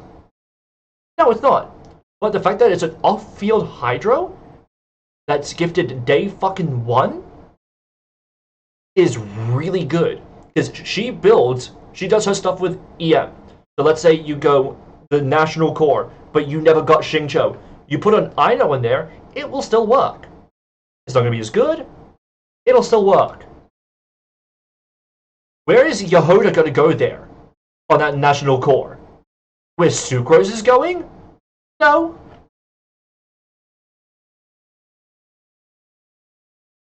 The only benefit would be the Ascendant Gleam if you had both, but it's just not worth it with the with other stuff you can put in there. Again, it's the same thing of just she has no spot anywhere, man. Yep. Yeah. Like, she was a character made who's not even a bad character, but they just made her and she's pointless. Yep. She's like absolutely pointless. Yeah, it's made without anything that works for her. So it's like, it feels like they didn't think about her as a team unit. They thought about her as an individual. Yeah. Well, yeah, it's like making an engine for a car, but you have no car that would accept the engine. Yeah. Yeah. Well, if you think about like the perfect example of what you should do if you're doing this is the story behind the GT40. They made the GT40, the Ford GT40, to compete with Ferrari in Le Mans. Okay? And what they did was they built something entirely with one purpose, including rebuilding an entire new engine so that way it would fit with that car perfectly. They made each individual thing to synergize together so that way it would be able to perform. That's what you got to do, okay? Especially now. Yep. Now where team comps are so competitive for units, right? Because we're at like 100 characters, okay? If she doesn't fit a slot perfectly, there's 99 other characters, some of which will probably compete or do better. You need to make a reason for this new character. That doesn't necessarily mean power creep, because to just get rid of Sucrose would suck. Sucrose is viable, that's fine. Get her to be a little bit better than Sucrose in these certain teams, you're fine. Have her be a more specialized unit, and that's okay. That's what they did with Auroron. Auroron is more specialized than Fischl is. And that's okay. Yep.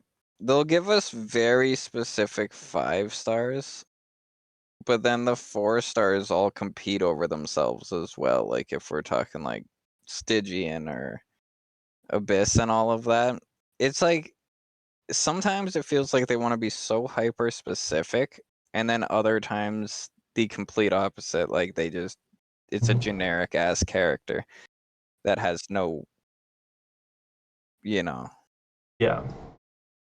no goal. Yeah, it feels like they just.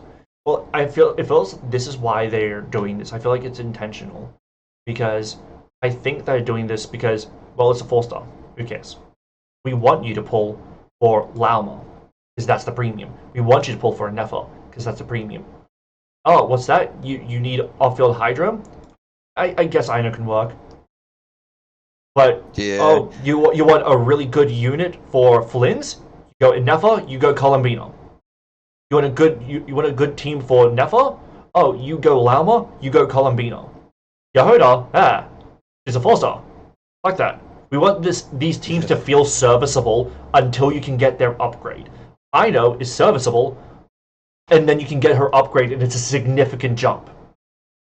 But Yahoda doesn't make any of these teams function in any way that we couldn't do without that. Yeah, and that's a valid thought process until you realize, like, Yahoda is replaced by another 4-star that does the same thing. And it's a 4-star from version 1. Like, that's... I understand the 5-star thing, but, like... Yeah. Yahoda is essentially just Nod Cry Sucrose, but for some reason regular Sucrose works better. Yep. I reckon we're going to get, in the future, someone like maybe Nicole or whatever is going to be 5-star Yahoda or Flynn's, and it's going to be way better. That's my guess. You could even, some people might assume maybe Sandrone, that's possible, but I imagine we're going to get a 5-star Yahoda in Nod Cry. Might be Nicole, it might be Sandrone, I don't know, but she's getting a 5-star replacement, and it's going to be far and away better, and I think it's going to make Flynn's potentially a better DPS than Nefa. Really? Or at least competitive with Nefa Premium. As far as I know, and what I've heard, tell me if you've heard otherwise, but that, Nicole's gonna be the Varka support, and I believe Pyro. I've heard that. I think I'm waiting for it to not be Cope, because we've heard a lot about Varka where it's just like people are potentially just holding on for any amount of hope because it's Varka, and I don't blame them. I love Varka. I want him to be really good. I don't expect he will be.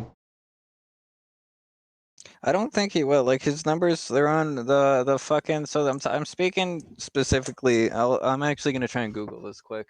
Because it's looking crazy, and not in a good way. So I've seen some numbers in my Discord server. So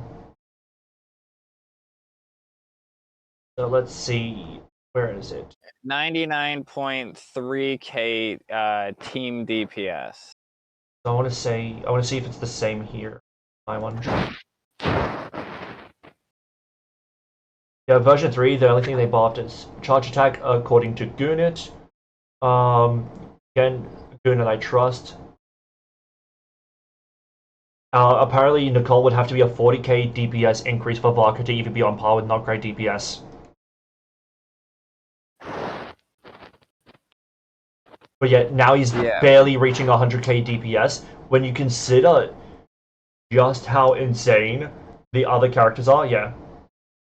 At least after version 3, he's stronger than Razor. Still weaker than Klee, though. Yeah. Like, what the fuck? For one, like a very anticipated unit, right? So here's part of the thing that confuses me, because it makes no sense that such a anticipated unit, you know, very integral in the story and like, you know, things we've been hearing since like version 1, all this kind of nonsense, and we're in Nodcry now, you know what I mean? Things hit hard. Yep. Like, and the bosses hit hard too. Like, fucking, if you don't have C1 Lauma and you're playing Nefer, you know what I mean? You're liable to die. And then we have a guy coming in where his premium, you know, is weaker than Klee. Yeah. Like, and he's, again, one of these big names in the story. Since day fucking 1. Since day 1, people have been anticipating Varka. Because since day 1, acting Grandmaster Gene, who's the Grandmaster? That's what I want to know. Yeah. And he's weak. Yeah. Yeah. So, like, based on what we know, it's unlikely that he's going to be a replacement, which, God, if they just, all the leaks were bullshit, and then all of a sudden he's the replacement for Yehoda, God, people would be furious. I'd be furious. So there's no way in hell, though. There's no way, but could you imagine the outrage? Oh my God. Yeah, he's just a support. But and his team too is what? Venti, Durin, Bennett, Sucrose? It's Bennett. Venti, Durin, Bennett. That's what I don't know why the fuck I threw another Animo in there. Yeah, and that is so bunk. Because guess what? Get rid of Varka, put on Venti, put on Farazan. You've got comparable DPS. There's no fucking reason to pull Varka then. Yeah. And it's a 4-star instead of a 5. Yep. And a 4-star who's been out for years, and so a lot of people probably already have her built. Yeah, and well, dude, so many teams want Benny. Yep. Durin wants to go in what? Verisa teams, you know, there's even some Malika teams that people put him in. Yep. Fucking, you know, he can go in Melt really well. He can go in Overload. Like, he's a good unit. Any pyro reaction he can work in. Obviously, he really wants to vape. He does damage. Yeah, yeah. Obviously, he really wants to vape. Obviously, he really wants to be in Hexcry. But any pyro reaction he can work in. What's up, Ice? How you doing, brother? Three-year crafters worked together and got a very sweaty combo for Varka that made him break 100k. It's like 102 or 105 or something. That is fucking nonsense. That is bullshit numbers. That is fucking trash for what you need. You're going into Abyss, you're going into Stygian, whatever it is, brother. Who the fuck are you giving your Bennett to? Are you giving it to Varka? No. Yeah. You know? If you're running Verisa, are you gonna, you know, lose your Durin for Verisa to give to Varka? No. Like, yeah. You know, for a unit that's doing shit damage and takes 2 premium supports. Send Varka to the standard banner, case closed. Nah, fuck that. You need to make him better. You can't hype him up for 6 years and then just have him be standard banner and trash. I'm in a very, very strong disagreement, Inferno. You can't have him be hyped for 6 years and then make him trash and say standard banner. People are unhappy. Make him better. Make him better. You can't have 6 years of hype and make him trash. Integral part of the story. Yeah. They've made him integral. They've hyped him for 6 years. It's too much. People were furious, and they still kind of are, about Scaramouche, and Scaramouche has not been hyped for as long as Varka. They just suck at Animo DPS. I don't even know that I agree, because Zhao was strong for a long time. Zhao was strong for a long time. Sucrose was strong for a long time, and she's a 4-star. Like, yeah, we had a lot of like trash animo DPSs like Aoife, like Mizuki, but I don't know, because they also buffed it. Like Zhao with Shan Yun and C6 Farazan and Bennett, he'll fucking crack. To this day, he'll crack. He's not going to be a top tier DPS, but he'll crack. But then you have Varka, who can't work with any of those units really outside of Bennett. Because half of his damage is not animo, so he doesn't even work that well with Farazan. Half of his damage, if you put him with Durin, is going to be Pyro. So you don't even put him with Farazan. Because you'd be only buffing half of his damage instead of all of it. Can we figure out what Ryo's premium team? So I believe his premium is either going to be Freeze with Escoffier, or it's going to be Melt probably with like Bennett and probably Malika. And it's just going to be a dual carry. Yeah, well, no, I know the team. I'm saying like what the DPS is. Oh, it's probably going to outclass. But Good, do you know? Because you're better with the numbers than I am. Because I'm not really great with numbers. Millipede, I don't know if it's a unit who disappointed off the bat. You know, if his fucking, I feel like his DPS might be comparable or better than Varka's. It's probably better, to be fair, and unfortunately. Millipede, I don't know if it's core stream, but your mic, but it's kind of like listening to a radio in the 50s. So that's probably because my mic is not like headset mic. There is a headset mic here, but it doesn't really do well. The mic is actually attached to the camera, and also I have an AC, so there's probably a bit of like background noise. What was the question? Do you know the DPS numbers for Ryo Premium?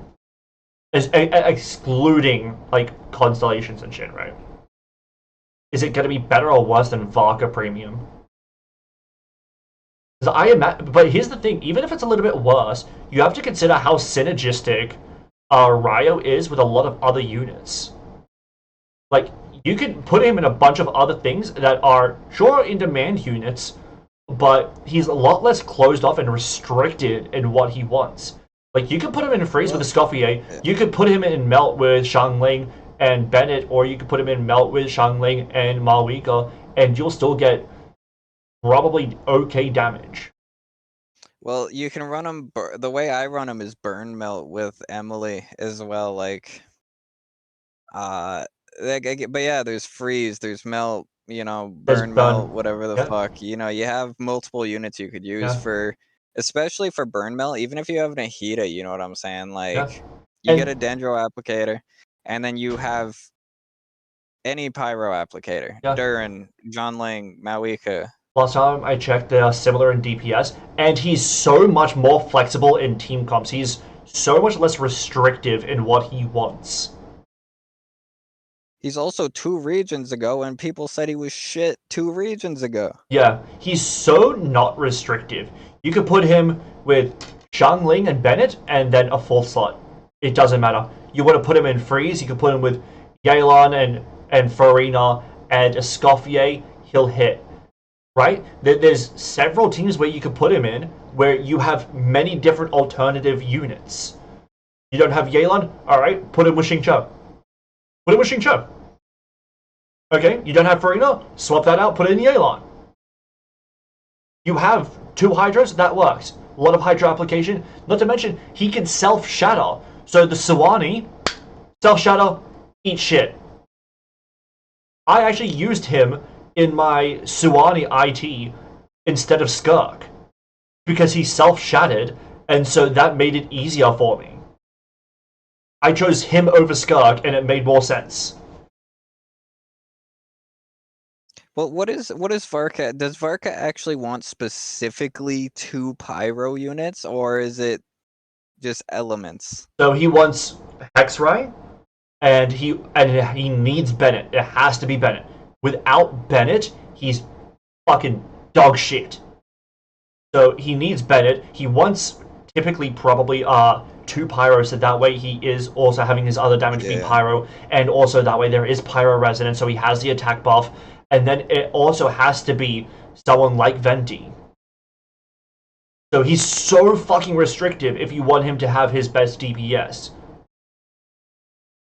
Yeah, your options are legitimately like Venti, who a lot of people don't have, let's be real. Yep.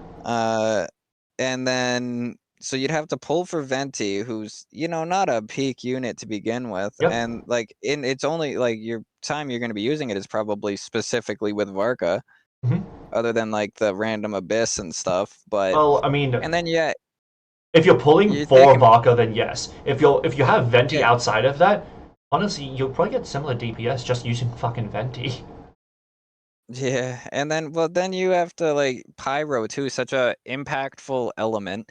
And one has to be Benny, which every fucking team wants, which Yeah. is, crazy to begin with. But then And then you want an Durin. applier that does damage. And you want Durin because you want Yeah. the Pyro Resonance and you want Hexfry, and also he's the best in slot unit. Like you probably could do Xiangling, but the drop off from Durin to Xiangling. Whereas if you have someone like, again, we'll go Ryo, who was relatively disappointing, he is so much more flexible. And you use Xiangling instead of like Marwika on Ryo, it's not as impactful. It's not. It doesn't hurt him as much as it hurts Varka. If you're gonna Well, have him be picture this. trash, have him be flexible. If you're gonna have him be flexible, Yeah. he can be trash. If he can't be flexible, have him be strong. We learned this already with Fliz. We learned this already with Nefa. We learned this already with Navia. We know this. We learned this with Skirk. We learned this with Varessa. All of whom are more flexible than him, by the way. Yeah, well, dude, Ryo, you can go fucking Xiangling, Benny, and fucking, A whoever the fourth. fuck Any you want. fourth. It doesn't matter. And any VV user will work in that fourth. You And can have it's a 4-star stars. team. A 4-star team with Ryo, and it will perform similarly to like damn near premium Varka. Fuck you. Yeah. And let's be real, Benny's a 5-star, so like Varka's whole team is like 5 stars. Yep. Benny's 5-star wanted, like He is the best 4-star in the priority of game. that guy. He is a tier 0 character. For a time during like Sumeru where everything was so reaction based, like he was kind of losing his spot a little bit. But then everything got more hypercarry in Sumeru and Natlan, and even in Nodcry, he's still so premium. He's tier 0. Absolutely. Best 4-star in the game. Yeah, so for how premium fucking Varka's team is, to do what Ryo can do with a full 4-star lineup, like... Yeah, eat shit. Yeah, you got me fucked up, man. Like, put in, like, I don't know if they're trying to just lean into, him being... Because there is always, like, the weaker DPS per region, right? Yeah. Generally, it's at the start. I thought it was going to be Flynn's. That's why I was going to skip Flynn's for the first run and just see how it turned out. Yeah, I was very much disappointed with like not pulling Flynn's because I wanted him. And I was like, I kind of expected him to be trash. And then, I was like, you know what? I have a Nefa on my ult. I kind of have to pull a Nefa on my ult, Flynn's on my ult for a premium. And then I got him, and I'm like, oh, he's fucking stellar, actually. Holy shit. Yeah, I was hoping. He's a crazy design, man. Super fucking cool. I just thought he was gonna suck. I thought he was gonna be another Ryo. Like... Honestly, Ryo, compared to how disappointed everyone is, I'm pretty happy with Ryo compared to how disappointed everyone is. He's not bad. Like, I used him quite a bit. I had almost a top under 1% build on him. Yeah. For the longest time. I stole a piece for Nuve. He's top 2% now or something, but mine's still sub 1%. I got believe. Emily just for him. I think mine's still sub 1%. But yeah, but here's another crazy thing. What do you think the DPS is if you have the Nefa, Columbina, Sucrose, and literally any other 4th character? Like, just in general, just Columbina, Nefa, Sucrose, and any other 4th.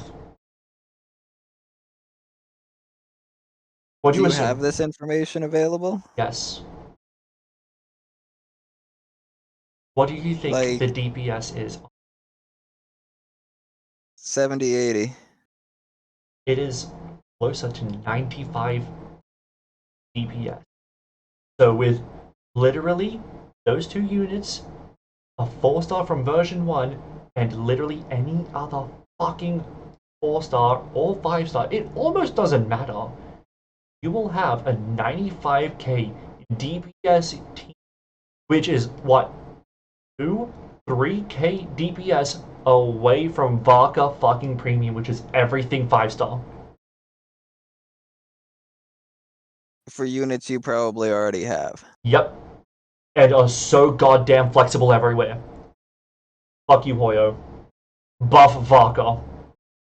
Yo, and like, okay, so what is next banner is Zibai Nuv. Yep. And then are we going into Varka? I believe so, yeah. Dude, like, we're running out of time. We're running out of time, we're running out of patches, we're running out of buffs. You need to do it, We and you got need to do it 20 fucking days. quick. We got like 22 days. Yeah. Like, consider how easy it is to have a Sucrose be tolerable as a unit. If you on-field Sucrose, you have VV, you have EM buff, C6 Sucrose, she has damage buff. You give her any amount of EM, she will swell for some of her own damage. Not a lot, but some. You give her ER, not even that much, because in Nefa batteries, easy. And if you don't want to on-field her, you put on C6 Razor, comparable DPS. Not better, but comparable with 2 4-stars. One of them being Razor, the other being Sucrose, both of which available day 1. Well, what is C0R0 Malwika's damage with like just Seat Lolly With or trash? just Zelonin? Oh, 2-person team. Wait, no. With trash units, we can even go like Kachina, Layla, and then obviously the fourth one at once is Bennett. But let's go somebody else other than that. Let's go Rosario. Like, what do you reckon the DPS on that team is? Because let's go full fucking trash. Because to be fair, she's the best DPS in this game. Okay. I imagine it's possibly better still because we have Scroll, which she's synergistic with, right? You Melt. don't even, yeah, Melt, which she's synergistic with. Rosaria gives crit rate. Layla gives ER to everyone else. She gives a shield for comfort. Okay, and you can have Noblesse uses ER. You can swap if you don't want to. If you want to have Noblesse, you can put Noblesse on your Layla for an attack buff. I would assume that it does out DPS Varka at that point. Yeah, or you could put Noblesse on Rosaria and then put Tenacity on Layla, and that way you have a shield buff and you have 2 attack buffers. And then you have a damage buff from Scroll Kachina. And that's all with trash. Layla is not a premium unit, okay? Rosaria is not a premium unit. Kachina is a gifted unit. Like, oh yeah, what side are you on? GCS I am. Okay. Yeah, I'm trying to look. So you start by adding characters into your team. What the fuck's going on? Mavwika. Rosaria.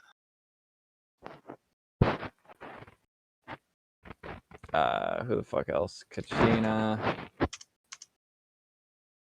is not in here. What? Ow.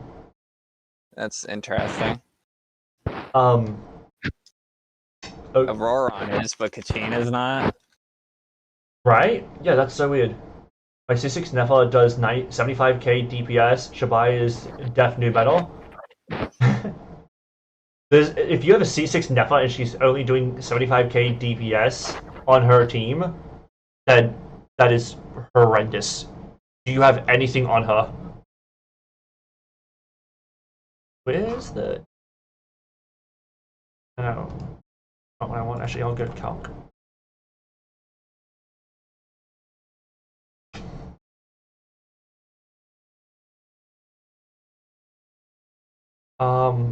Is Katrina really not there? Yeah. Holy shit, she's not. Okay, who's a good scroll holder then? Aurora, I'm sure. Zibai is def new meta. What the fuck are you talking about? Well, you know what? Instead of Layla, we can go Jin Yan. So that way we have Pyro You gotta Resonance. change the fucking shit. Rosario and Kyle. That's what I'll go. I'll go something different. Pure ass. Okay. I'll go Serpent Spine.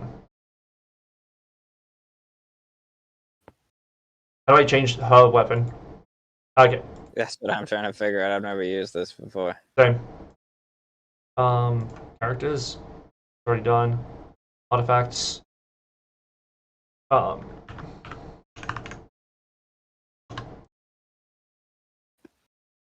Why?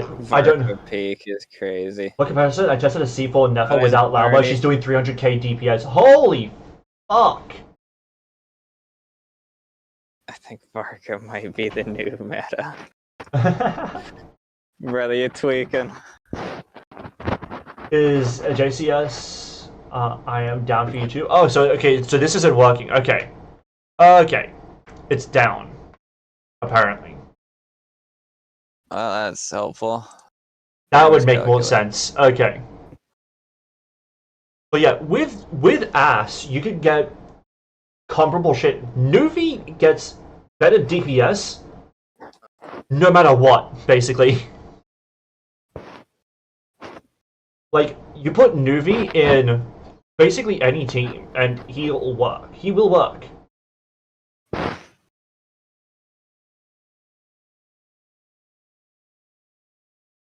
Jesus Christ, just give me a team.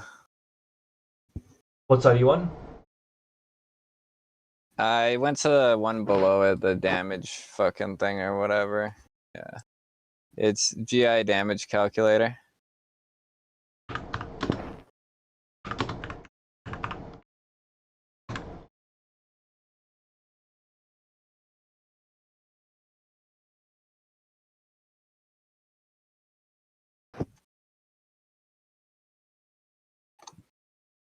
Alright, I'll do it here. Well, like, where is it? Oh, we go. Actually, fucking Jesus Christ ads, holy shit. Okay, so I'll go Serpent Spine. Actually, you know what? Let's go pure free to play. So I'm not even gonna go Serpent Spine. Let's go her where is it? The Fontaine Craftable. C4 Nefer without Lauma. She's doing 300k. Yeah. Idle shot. Without Lauma is crazy. R5. It's good. Level 90. Hey. Artifacts. We'll go Obsidian Codex. 5-piece Obsidian. Fuck it. Oh my god, how do I make this mid?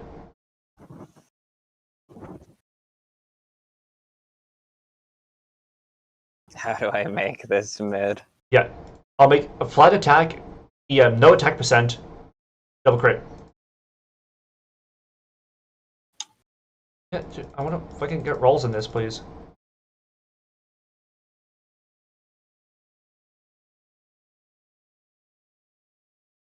Whatever. They do not make these, Intuitive. yeah, not very user-friendly whatsoever. They do not. I'll even go EM, ER, defense percent, change this to attack percent. That can be. It's gonna be a very shitty Mawika team. It's gonna be fucking Like as bad trash. Mawika as you can picture. Fucking trash. And that's kind of the point. Okay, can I get some like fucking rolls here? I don't know how to get the rolls on this. The part that, like, why does it need to be specific? Like, why do you have to do each artifact? Can I just type in 250 crit damage, 97 rate, you know, like... Okay.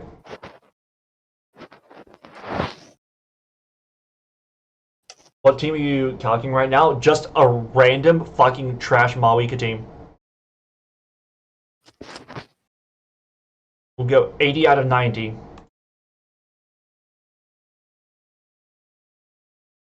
Also, again, same as last week. Crazy fucking UFC fights on later, boys. So we did Absolutely that. nutty. Who else did we do? It was Layla, Rosario. Rosaria, Kachina was the original. Oh, we can do Kachina as well. Yeah, we'll do Kachina instead of Rosario, I guess. Who else are you adding in? Kaya? Yeah, sure. Because he's gifted. That's perfect. So that means you have nothing available to you. So what are you gonna what do you have available? What are you talking about, Maul? You what? Fav. We'll put him on Fav R5. Yep. And he can be on. Wow, there's no options available. We'll go Noblesse, I guess.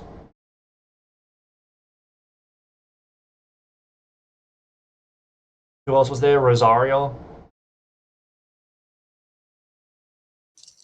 Yeah. Where the fuck is she? There she is.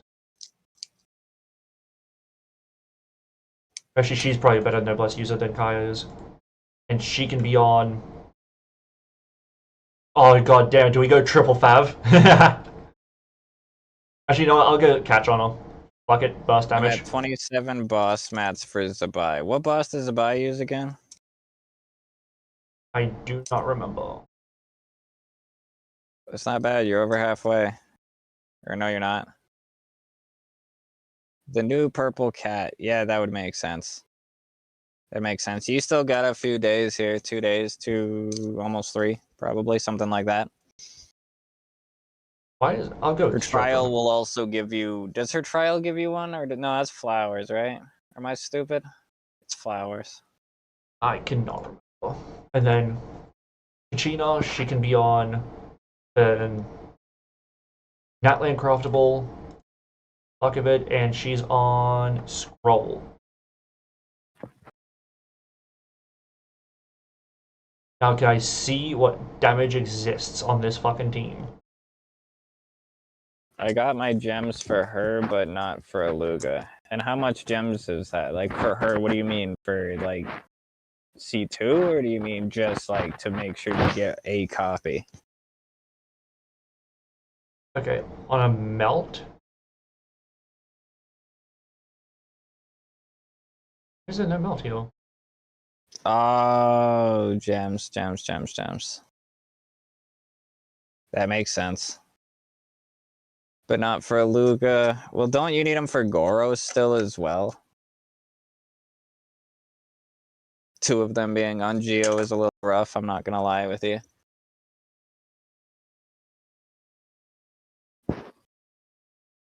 I honestly need to find out how these fucking calcs work. Because Oh, brother, I know. I want to adjust this so I can actually see some fucking numbers. But I don't even know how to, like, level this properly. Yeah, how there isn't like a straightforward fucking damage calculator? Because it says plus here. So, like, if I just... Oh, I can put in my numbers? Alright. 42, that's 1 roll. Flat attack. 23. 21. No, I can't put 21. 19. Yeah. Yeah. Aluga being at 70 isn't the end of the world. I'm assuming he ascends with EM, which is like a little bit of a loss, but I don't see you wanting to get him above 80 regardless. Alright. Yeah. Dude, you have to he'll type be in fine the at numbers 70. manually. You have to type in the numbers manually. Oh wow. Yeah. Okay, what's 2 rolls on crit damage gonna look like? Well, can you just 18.7. set like? Can you just only change each one? Like, how much does it let you change it? Would it let you put, say, 250 damage on one piece? I don't think so. Because we could just, if so, we could just do everything on the one piece. I'll check, but I doubt it, because it's... Yeah, I can't. Damn. But, yeah, you have to get specific, which is fucking nonsense. Defense will go I don't know. 19. Just get like a basic ass build of like 1800 attack and then like 200 damage over 100 rate, because you can get 100 rate very easily with her. So I'm doing right now using some of my numbers from my Alakino as a build guide. And then crit damage will go 18.7 again, so it's even low roll values. Aluga wants to be at 90 because of EM. His buffs come from his EM. Is it worth it though? Level 90ing him for, because if you ascend up to like, 80 out of 90, how much EM are you really getting from just leveling 80 to 90?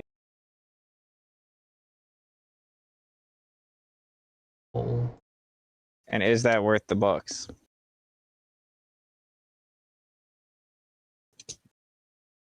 That's 2.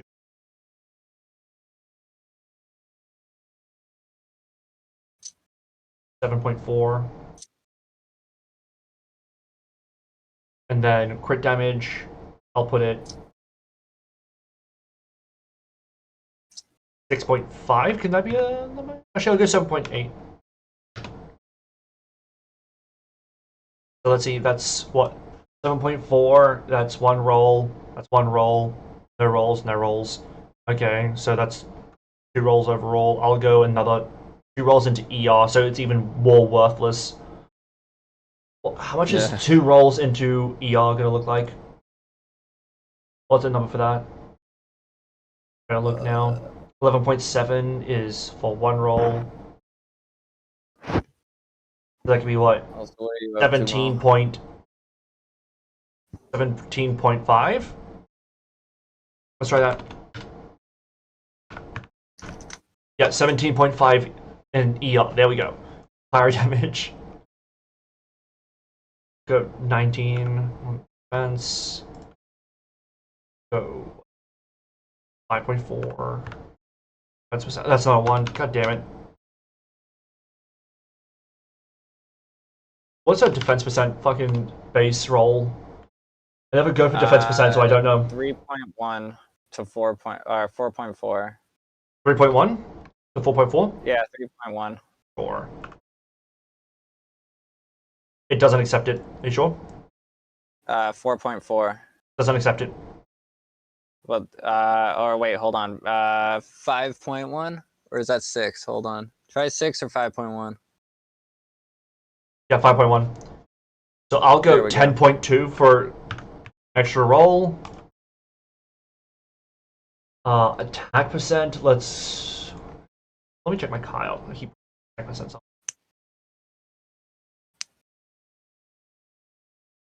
9.9.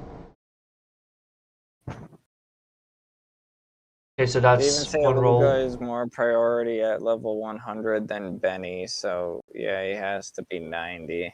2 rolls on crit damage. That's 18.7. And then that there. Crit rate. Crit damage. Let's go 18.7 again. I don't think anything got more than 2 rolls on crit damage in this like hypothetical build. Then let's go 9.9. And defense percent is, what was it? 10.2. 1 roll, 2 rolls. And flat defense is what, 19. Okay, now she's at 56 over 171 with 117.5 ER, 1758 attack, 49 EM. So by the way, it's not that bad of a build. It's not a great build, but it's not that bad. But what is the finals of it? so she's 56.3 over 171 with 1758 attack and 229 EM. Yeah, that sounds about what I was hoping that would come out as. Mind you, she's on Tidal Shadow as well. So she's on a not the Nutgride, the Fontaine Craftable. Tidal Shadow? Yeah. Nice. Now, are we able to figure out The team damage, yeah. I'm trying to see if I can figure that out. Custom target. Fucking. I'll just do a fucking Hilly Chill, whatever. Or. I'll do anything. I'll do group 1, sure. Level 90.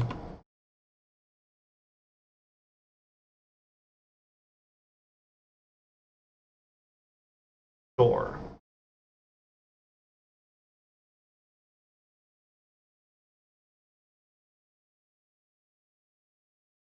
Doesn't say anything more, it's just apply. Can I find out what the fucking numbers are, please? There's numbers on the side, but I feel like that's not gonna give me the team DPS. Outside of me having to calculate myself, and I'm not going to do that. I will not.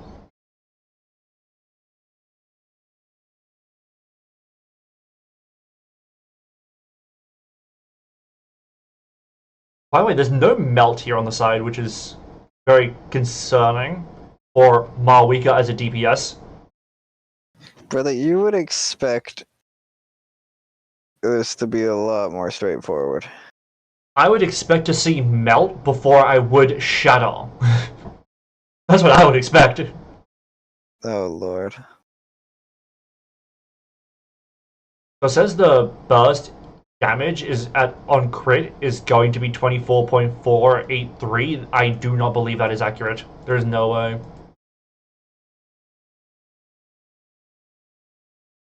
Considering you can get on her premium 1.3 million, there is no chance for, like, by the way, I get 1.3 million relatively consistently. So there is no fucking way that she is hitting for a crit 24,500. 24,500. Yeah, so this cannot be right. What is your Malwika, by the way? My Marwika, she's pretty ass. She's at like top 17%.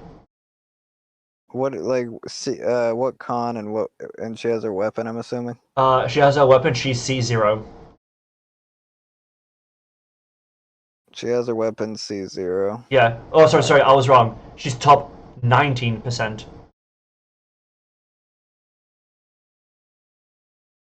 Yeah. What is your seat, Lolly? C0. And Zalonin. My Jalonin is C2R1, but my Sitlali is C0R0. Okay, because I'm just trying to see where you pull away from me, right?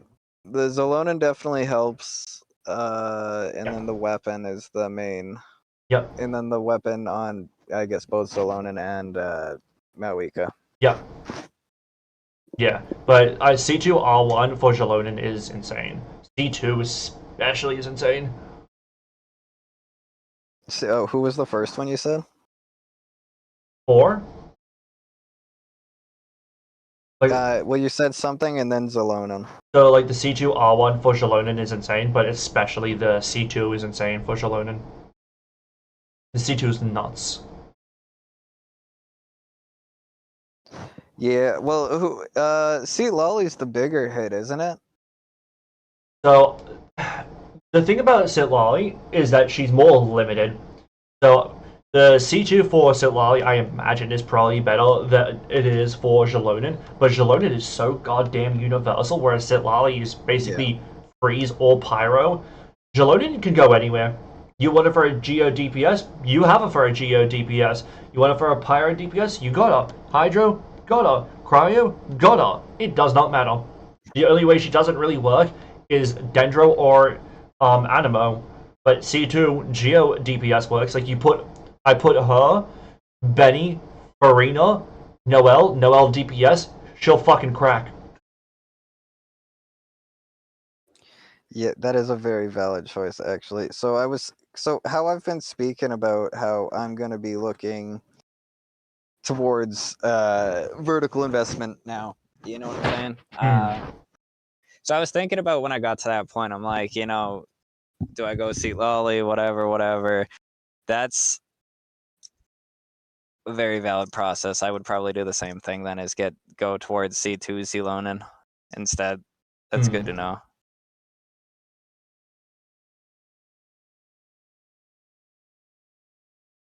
Oh, by the way, I think I found out what happened. What's that?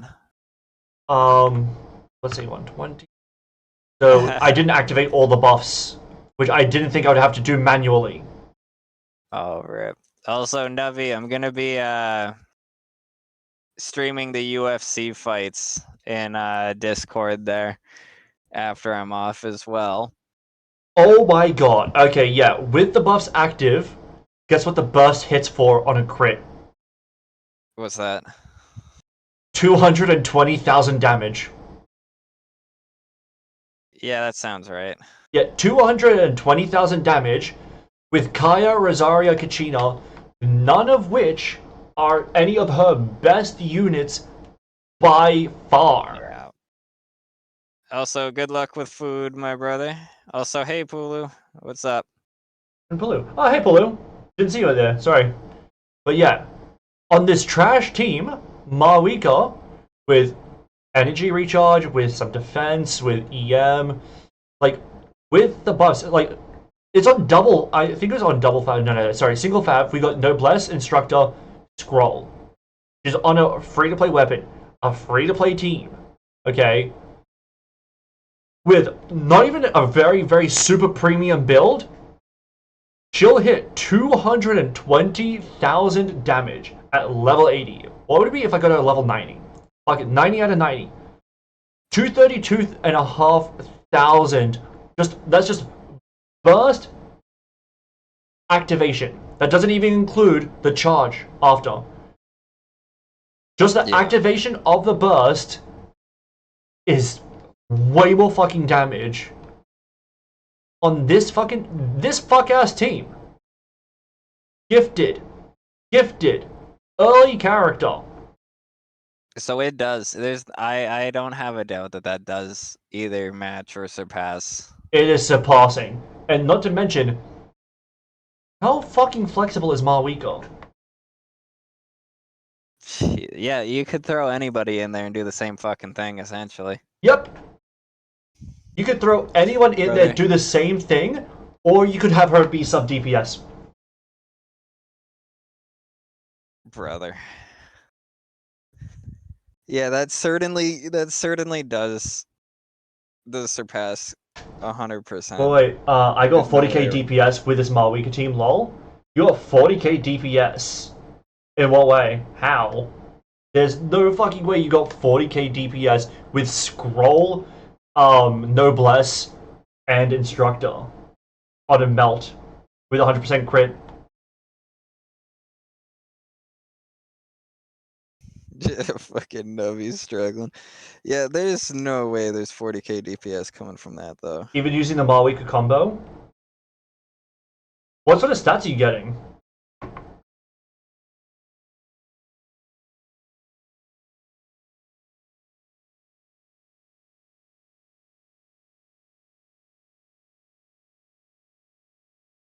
I know all the weird combos, you really do. Weird artifacts for cool synergy. Everything with Lava Walker. Full lava walker account. You seen those people who make like the weird like, you know, venti only or like whatever, just like accounts, just make one that you're only allowed lava walker pieces. Pulu does a lot of Lava Walker. I don't know how familiar you are. Not at all. What is the other set that comes with lava walker? Crimson Witch.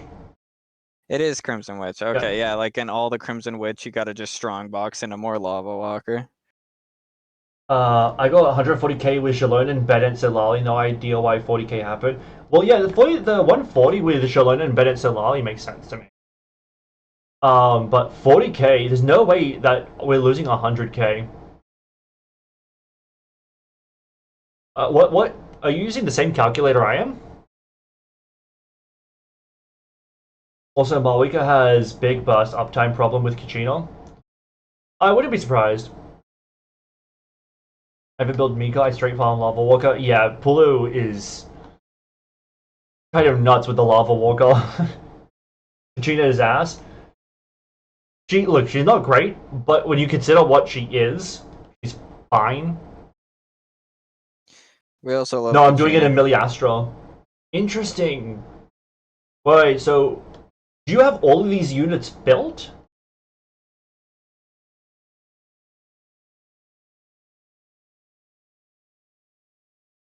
I wonder. Would be better than the catch.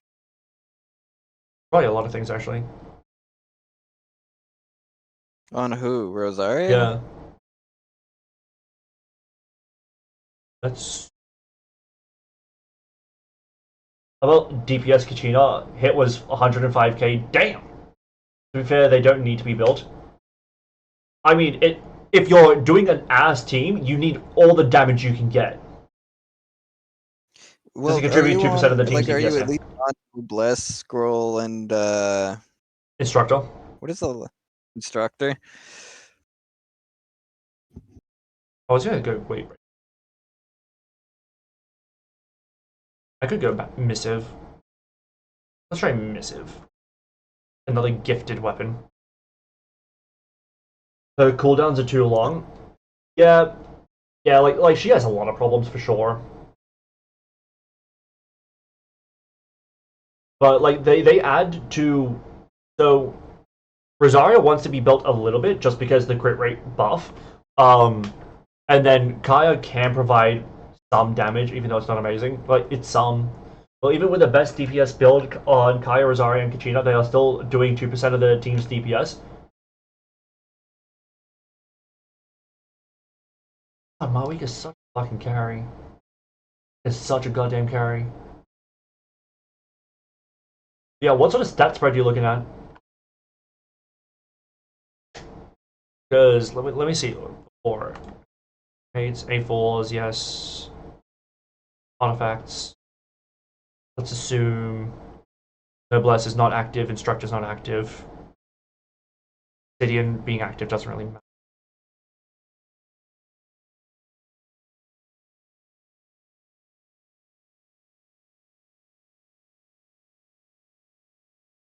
Yeah, let's assume not that.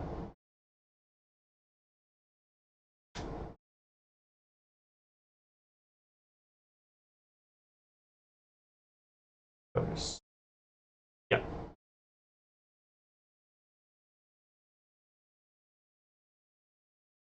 want to build a reverse Malachi? Depends on what you're doing.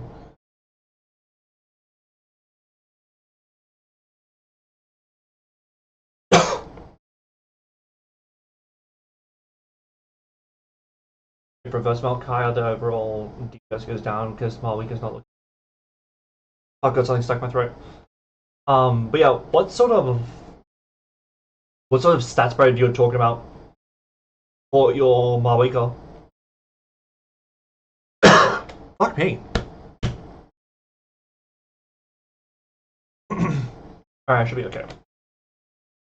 Yeah, the struggle boys feeling.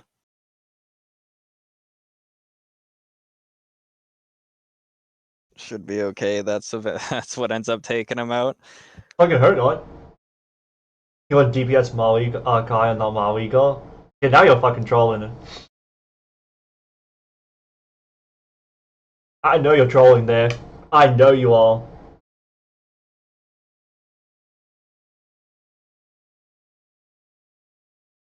Out of Yeah, curiosity. it's all adding up now. Gonna date myself, marry you, and kill Goon. Fuck! Brother, you lucked out, man.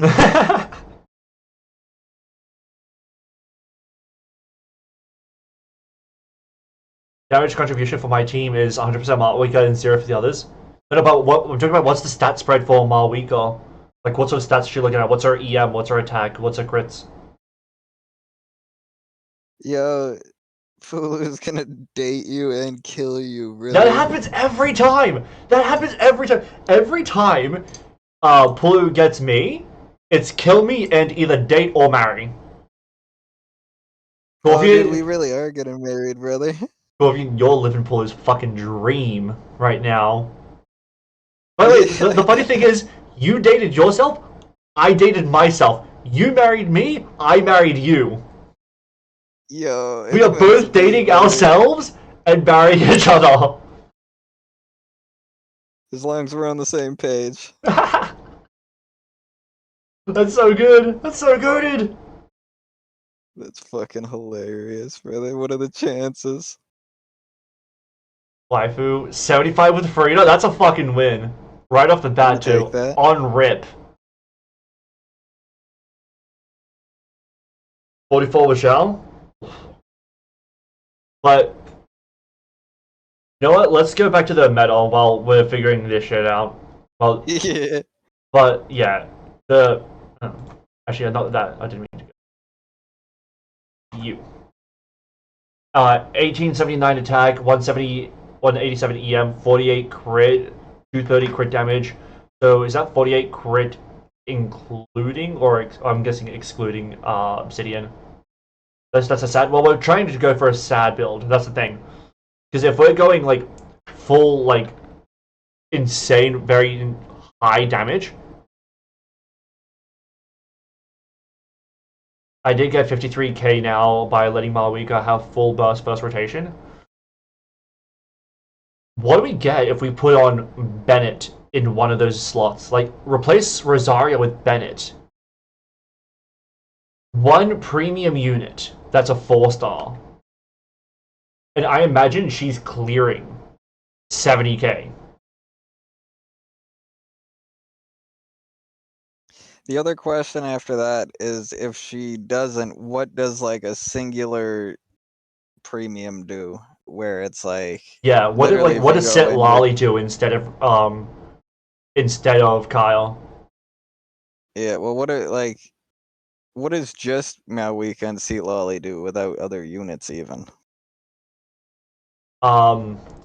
This expansion will override the ground. Well, I want to see with like shit tier stuff where it's not good. At what point does she just shit on Vargo? That's kind of the point. Is at what point does she just shit on Vargo? We'll override whose cryo? What cryo? I think she's talking about Kyle. If we're on building Kyle. Probably not. Oh, on fielding. Maybe, I don't know. I could test for you. You can if you want, but it's not necessary because seemingly Goon already has it like ready to go. And also your stuff has cons, right? So that wouldn't be fair. Brother, you throw the C6 Meow Weekend there alone, it beats the 100k we're looking for. Yeah, Malwika is. She's insane at any level, but she's insane especially at C6. It's like, what do you do if you get like Bennett? Let's go Lynette, and then a cryo. Like, we'll go Kyle.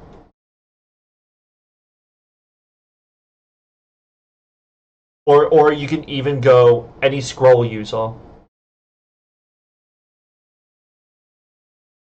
Right, so like you can go any scroll, like who's a scroll user that's like, we'll go Kachina, fuck it. for pure hyper carrying. You know Chung Yin exists. I know. I'm well aware. I'm also well aware of his 10%, his 62k with Bennett instead of Kaya. Well, it was Bennett instead of Rosario because Kaya has more cryo app. But 62k from, what was it? 53. From replacing, like, the one who's applying more cryo, you still get 9k damage increase.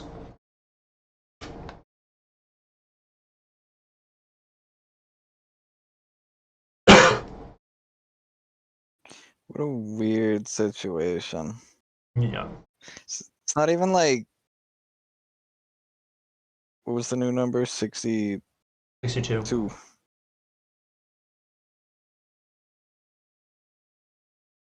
Now here's the thing, like imagine fucking Varka with this kind of team though. Varka with this team hitting 3 damage.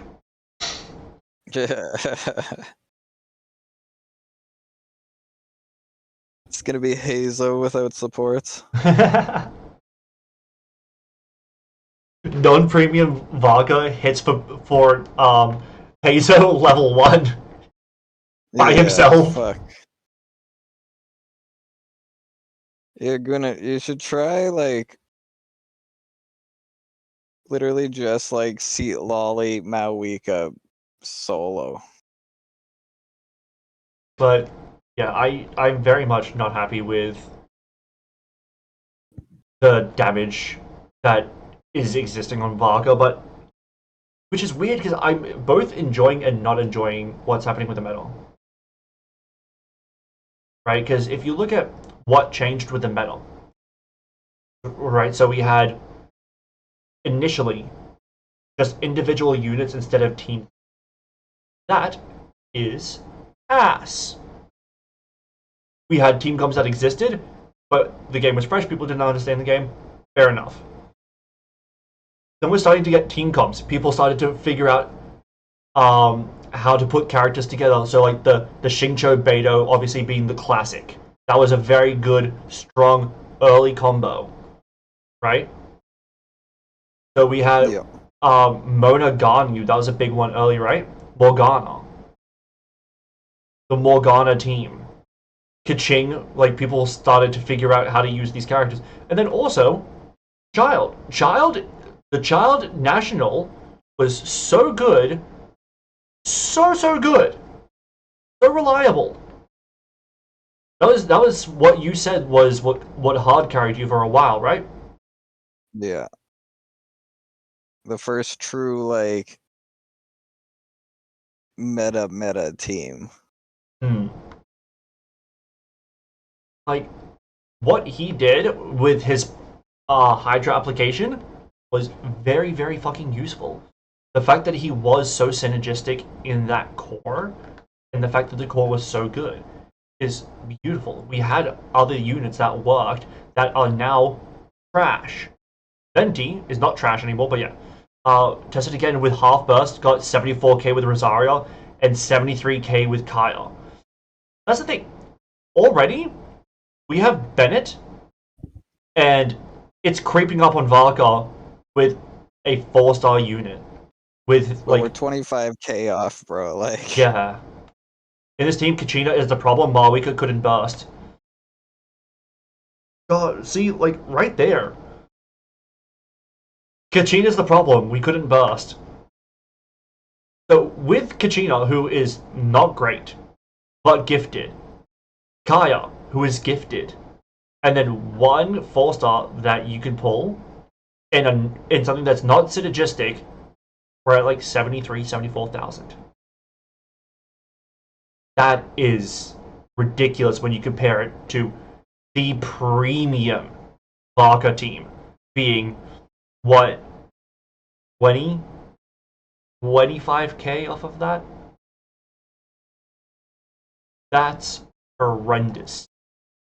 Horrendous. Yeah, well, that's the thing. Say they both use Benny's, we wipe the slate clean on that one, right?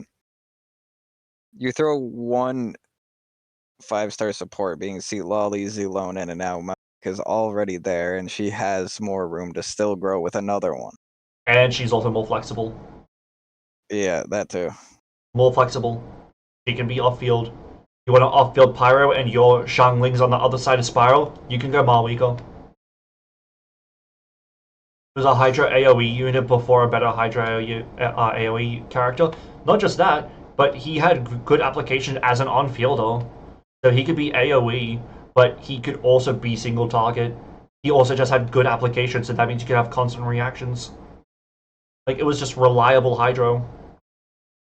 What's crazy too is though one of the ones we had where he got his buff and his banner was there, and like the Abyss sides had like fucking 352 fucking enemies on each fucking floor.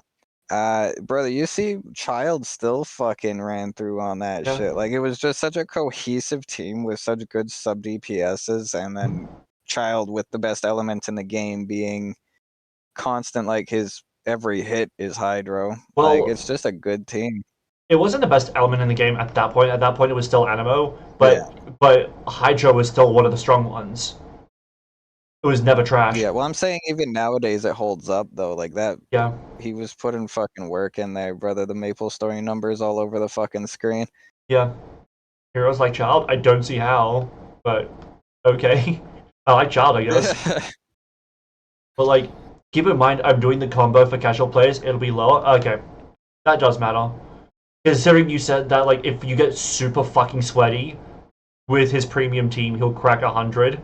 That's insane that you're doing the poor combo with a sub par team that's non-synergistic with one 4-star, and that's a good 4-star, and bam, you're like 20-25k away from Varka Supreme.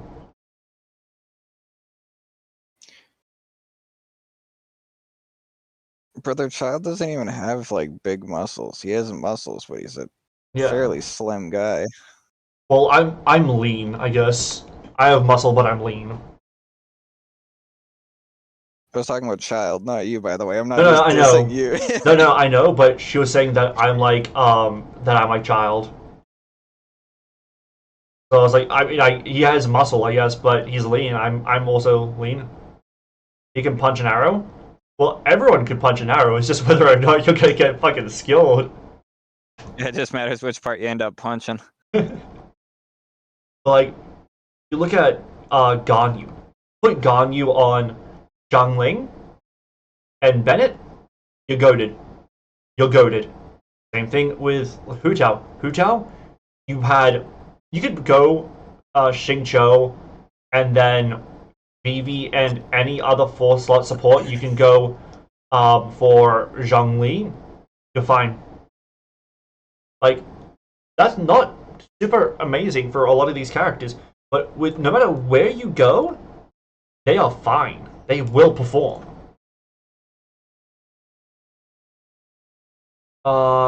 In my experience, Malwika in the hands of a casual player isn't as good as people think. They are about Ali level or worse because casual players don't know how to play her. That's fair. That's fair. I'm not judging the method in which you're going through this, by the way, by any means. So that makes sense to me. I get it. To be fair, casual players are basically brain dead. I wouldn't go that far. I wouldn't go that far at all. But the casual player, it depends on where you go with the casual player. With the casual player, they're definitely not brain dead. It's about why and where they're headed. So a lot of them just don't care to go meta or premium, which is fine. Some of them just don't care to. But other players will just struggle because they're not very good at the game. It depends. To be fair, when I play, like I put about as much effort as necessary to clear. Hmm. You know, if you gotta start doing some cringy stuff to clear, I'll do it. But if I don't, then I won't. Kind of situation. I'll just play however the fuck I feel like. I do so much testing.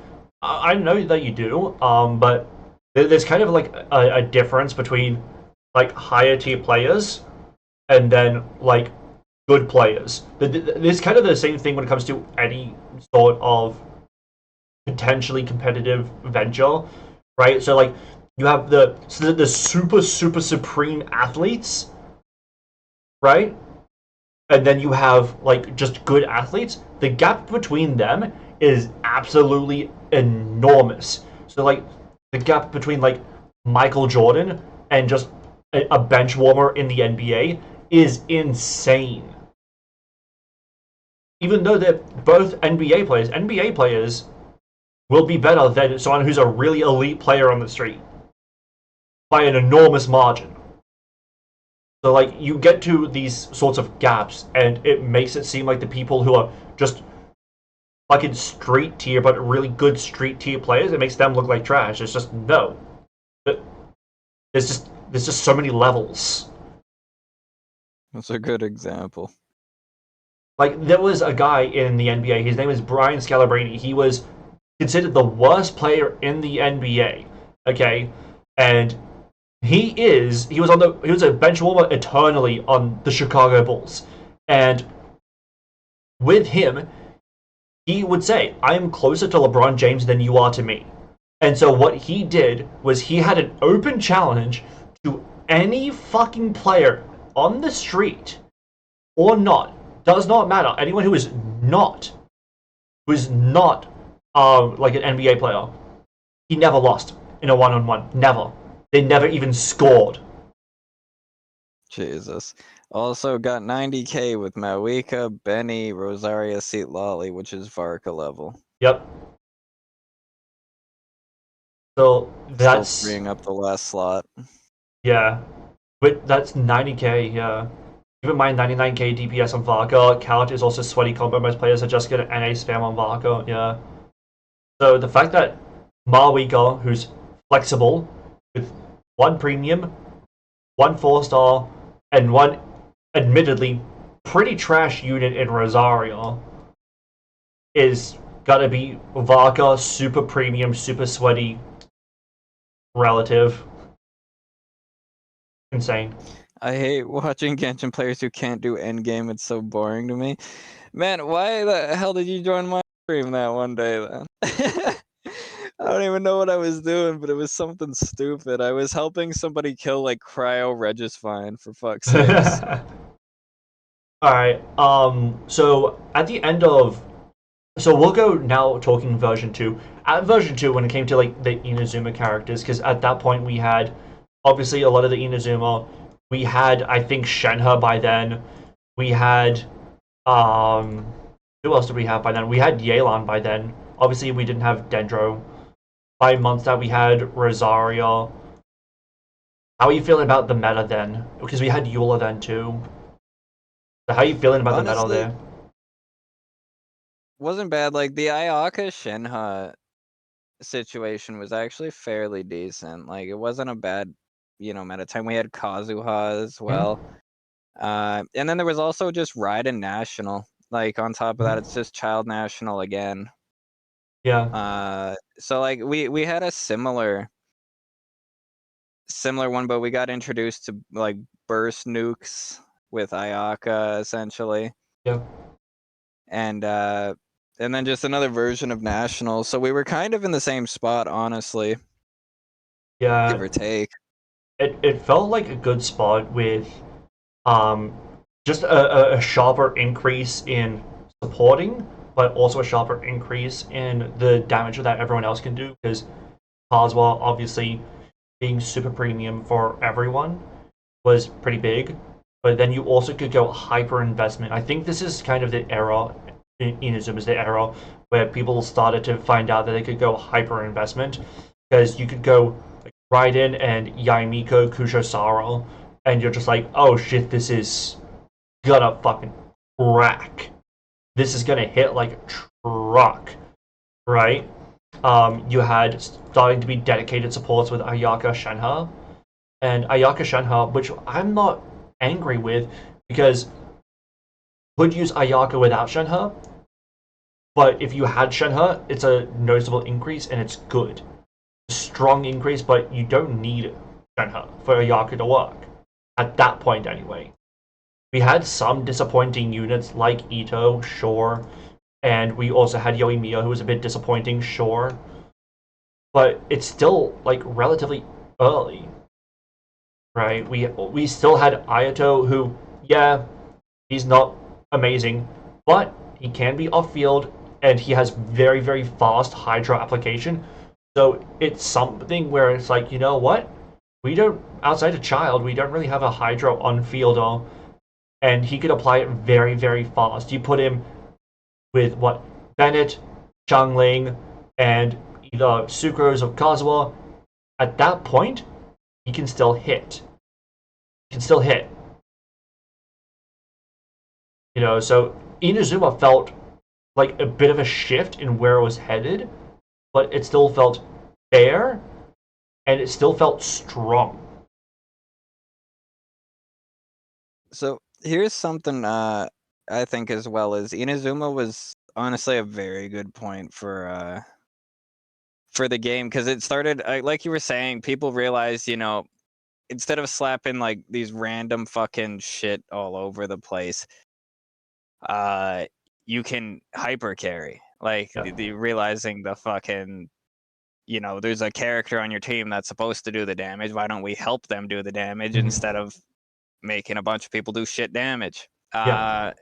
Which was a big realization for characters. But then there was also the fact where they started, you know, being more specific with the DPSs they were making. Instead of getting just fuckers that have an element and they're dealing damage, we now have like more focus on archetype with Ayaka Shenhe. Like, you know, a DPS of an element and then somebody who supports that element. So it's like their own specific carry, hyper carry kind of situation. We started getting more into a legitimate team building. Yeah, we got the characters in their cores. Like Raiden Kujo was a big one. Ito Goro is another one. You could even say Yai and Raiden. Like we got characters where they had a core. And then obviously Ayaka Shenhe, yeah. Yeah, well, exactly that. Like they started leaning into the DPS being the focal point of the situation.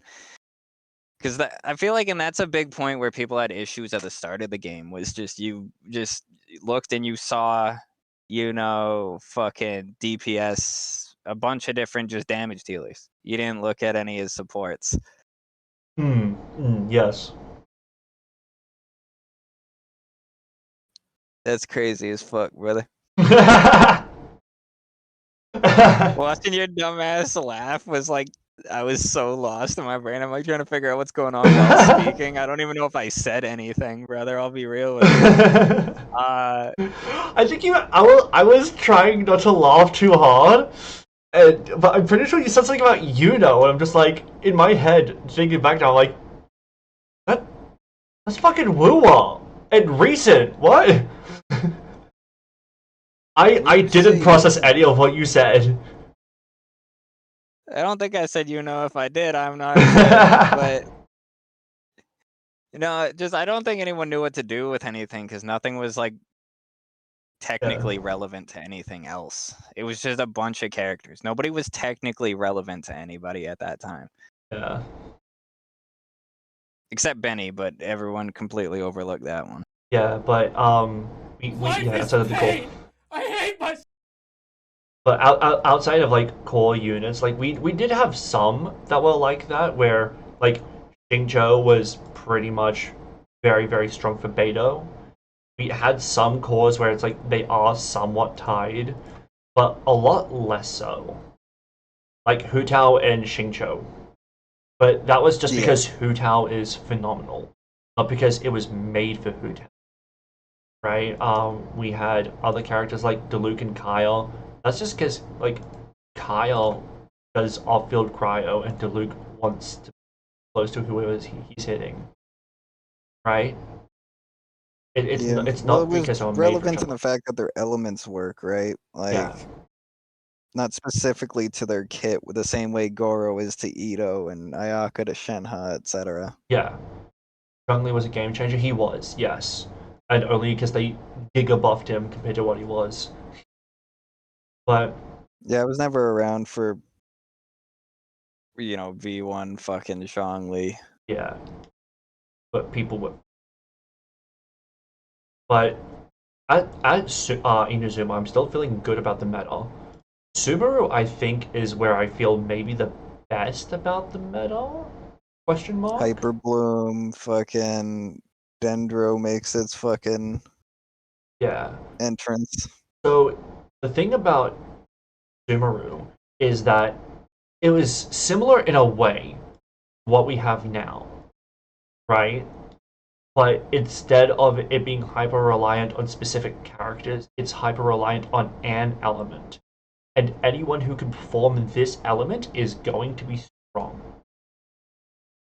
Like, I'm pretty sure the best DPS in the game at that point of Sumeru was Alhaitham until the end of Sumeru. Yeah. But like I don't know, Sumeru was such a place it was such a fucking situation where you could pull 1 5-star being Nahida Yep. and clear all content if you Yep. had Jingcho, which everyone probably did by this point, Yep. and then Kuki. And you have just a game clear. Not even that, you don't even need Xingqiu, because you can unfield Barbara. True. You could unfield Barbara, you could go Kokomi and unfield Kokomi. There were other options, you just needed the application. Only the Electro application needed to be high EM. And the thing about that is, if you did Hyper Bloom, you could go Burgeon, though Burgeon was But what you could also do, just aggravate. Standard banner character, fucking Tainari. Yeah. And he'll still do damage. You put him with Fischl, Nida, strong.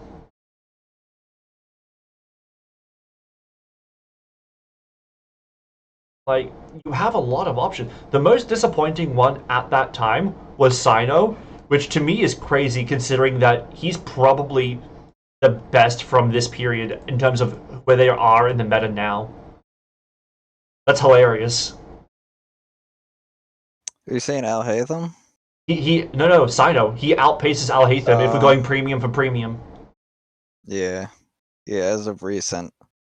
Which is hilarious. Yeah.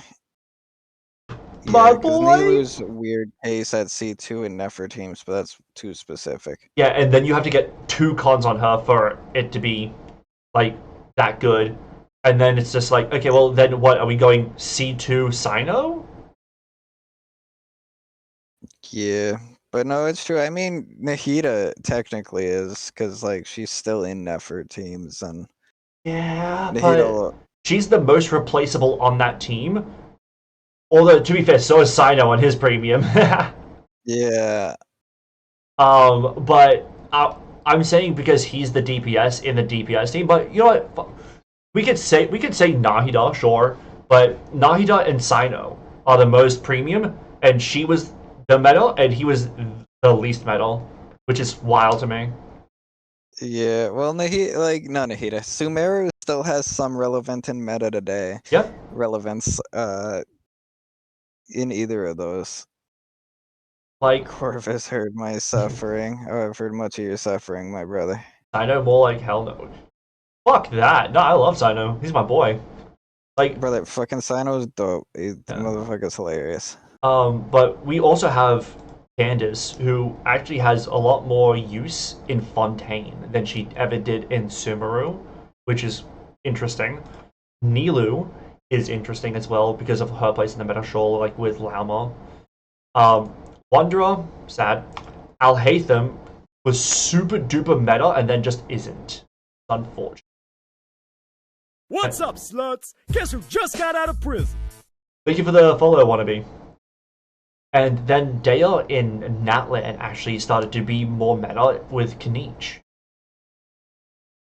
Like, it's very interesting how quickly it lost its meta placement. And that outside of specific odd things. Well, Dea got hurt from Durin and Mawika. Don't talk shit about Dea, Hero. Hey, I said she's one of the more meta ones in this patch because of Kaniche, which is true. That's not talking shit.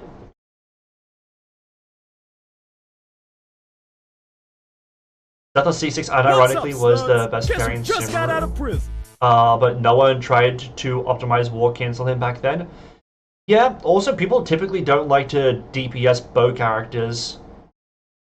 You meant support? Well, I mean, kind of is. It kind of is. You consider who she doesn't have synergy with, and it's tragic. You can't jump with her. She has no synergy with Yelan or Xingqiu. That's trash. She's not a trash, but she's kind of a trashy unit. I like her. She's fine. She has a lot of utility. Not a strong unit. Same way, I would say the same thing about Candace, who I love. Candace is my wife, and I will say the same thing. I love Dea, but you know, But yeah, what do you want to say about like the meta of Sumeru, like from your view? honestly, the meta of Sumeru was the easiest way to break it down is just Hyper Bloom. Like that was the entirety, literally. And I played in Sumeru, right? But what meta can you really remember that was specific to Sumeru? Because like, Sino was not even really fantastic when it came out. It was literally just Dendro became a thing. It was either Aggravate Tainari or it was like El Hatham Hyper Bloom or just Nahida Hyper Bloom, and that was the Nilu Bloom? Sorry? Nilu Bloom? Yeah, I didn't see as much of that, but there was like there's obviously that, but like for the most part, like it was a very good thing for the meta, introducing a new Element. a new element A that reaction. had multiple ways of interacting with via Burgeon, Hyper Bloom, Bloom, Spread. Spread, yeah, Aggravate, all that. So like very good for meta, but it was definitely monopolized by the Hyper Bloom, the Kooky Hyper Bloom. The legendary fucking Kooky of Sumeru, you know what I'm saying? Yeah. It's funny that the most meta unit in all of Sumeru was an Inazuman, who came out before and was considered trash. He quickly shot up to like tier 0 in Sumeru. Yeah.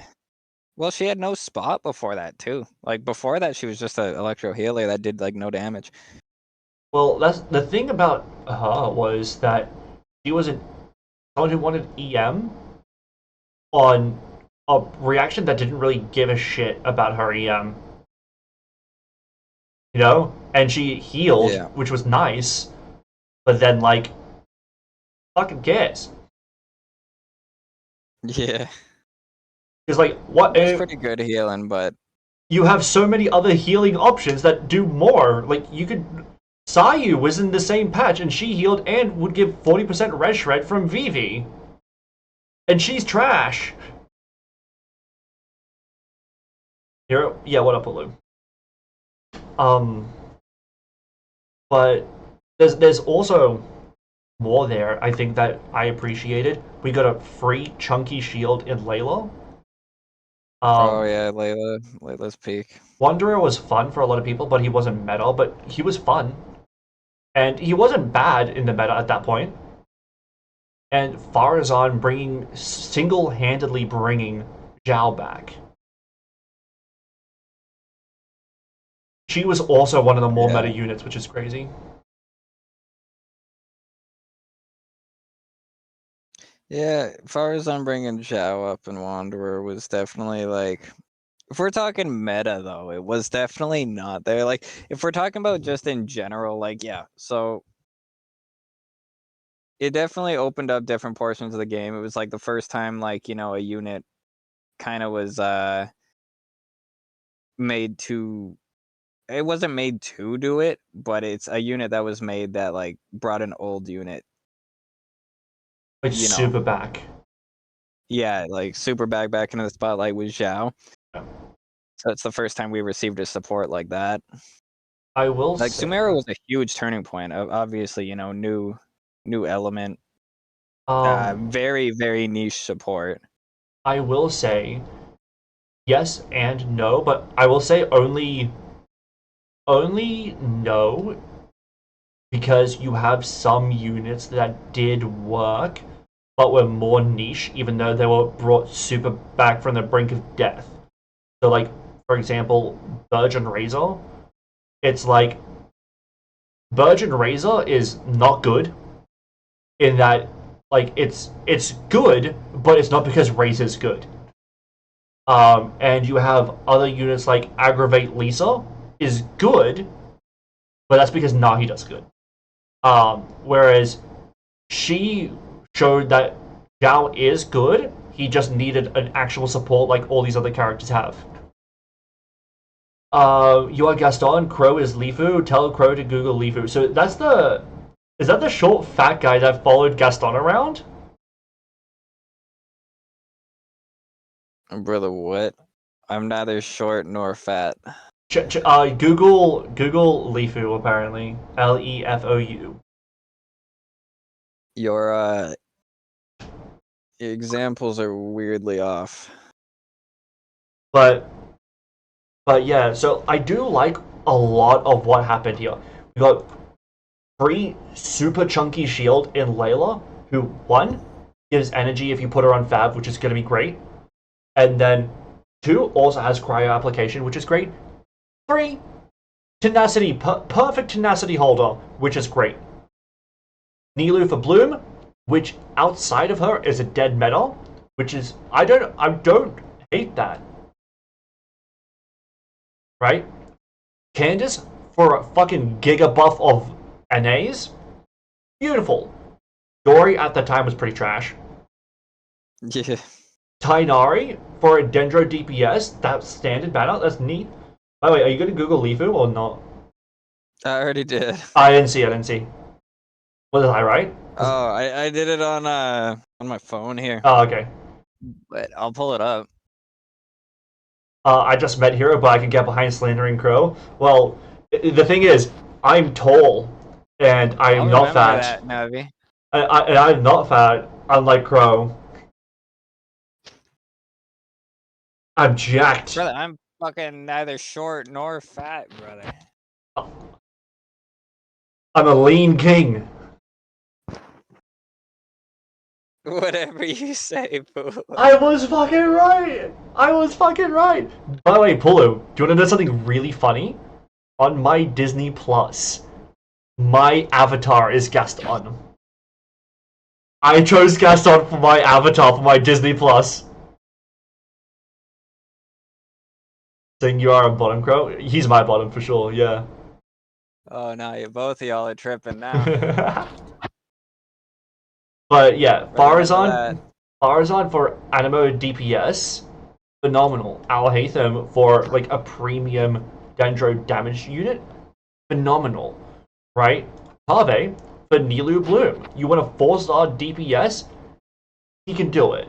Is he going to be great? No, but if you have Nilou, he will work. He will. Dea gave damage mitigation. Slow off-field pyro, she would only come in to like really be good with constellations or in Natlan. But like, there's a lot here that's a lot more variety than what we're getting now, right? Because like, yeah, it all wants Dendro basically. Candace works outside of Dendro, like she's really good with Arlecchino, right? Like that's good. Layla, really good with like Mawika. She's just really good as a shielder. She can work with Wanderer really well. All of this for Animo DPS that works. She's really good with Dendro, sure, but not in a Hyper Bloom meta, but in a Hyper Carry meta with Burning. Like there's stuff here that is not just the meta of now that we're not really getting these days. No, it's true. It was a well-rounded region. Yeah. And with a focus. You did get a little bit of everything. Sub DPS on the Pyro or just Pyro app. Yeah. Nilu, who also was unique in the fact that before Kave, she was the only one who explodes blooms. Cryo shielder for some reason. A Zhongli replacement was also a very nice one, being that she has the second strongest shield in the game. Yep. At least I think she still does, but it was literally like a 4-star replacement for Zhongli. So now she's third because Lanyan is number 1 and Zhongli's number 2. That's under like with exception, not yes. initial shield. Yes, that's with That's exception with refresh. C2 and with NA. Yeah. If we're excluding that, then yes, she's still number 2. I think Toma technically can have the biggest shield in the game. But that's with like other like asterisks as well. Because if we're not gonna include the asterisk for Lanyan, we sure as shit are not gonna include the asterisk for Toma. That's what I'm saying. If we're going by like what the actual like strongest shield in the game can be, I'm pretty sure it's Toma. But I don't know, just off like the ease of use, right? The quality of life of clicking skill. 100% uptime. Fucking shield. 100% uptime too. Yeah, like Layla was just she's still a great unit. Yeah. If you want a nice comfort unit, Layla is your fucking go-to. Yeah, and the cryo app on top of that too is nice for certain teams. You get cons on her, and she can actually do some damage. It's not going to be like phenomenal damage, but the fact that you have 100% uptime, you have a battery, and you have some damage on top of that while being a buffer on tenacity, that's doing a lot of things. Yeah, we're also so we're on version 6. So Sumeru's what is Sumeru? Is it version 3? Yeah. Yeah, so we're like only halfway in, and we have characters that still hold good relevance today. Like, even on the lower end, if we have, Layla just for a strong shield. Like, Sumeru did release some quality characters, especially for early game. Yeah, absolutely. But from here, going into Fontaine, we start to notice a shift into the hypercarry. Linny is, in my opinion, the actual biggest disappointment in this whole patch. Not Wriothesley. Very much so. Because we had what we thought was going to be a new thing in its entirety of, well, he wants pure pyro. And we thought that would be interesting. But based on how many pyro units are in the team. And guess what? His team comp is the same as every other fucking pyro DPS. It's the fucking same. Well, and his DPS was, close to, I think, identical with Hu Tao's, who was like, a fucking version 1 fucking character type shit. Like he should. I think if you got him premium and you got his top shit, he was actually, in terms of clears, similar with Nuvi. With just the highest fucking restrictions. And then also, again, charge shot bow playstyle, which a lot of people fucking hate. Yeah, he's not enjoyable to play, in my opinion. He was the letdown, but like, it's actually funny enough, like, Fontaine had some of the best, some of the like worst for like big peaks and valleys, and then hype. Yeah. Like, next we have Lynette. There's no real reason the game's the same with or without her. Yeah, love her. I love her. She's probably my favorite 4-star. She's probably my favorite 4-star. I love her. Animo is always nice. It's always gonna be good. But she is not good. It's that Animo is good and she's Animo. Like, yeah, I guess if you have her premium DPS, funnily enough, if you have R0, C0, Wanderer on his premium team, outside of like the Notcry stuff now, and you have C6 Lynette on a premium team, they're doing comparable DPS.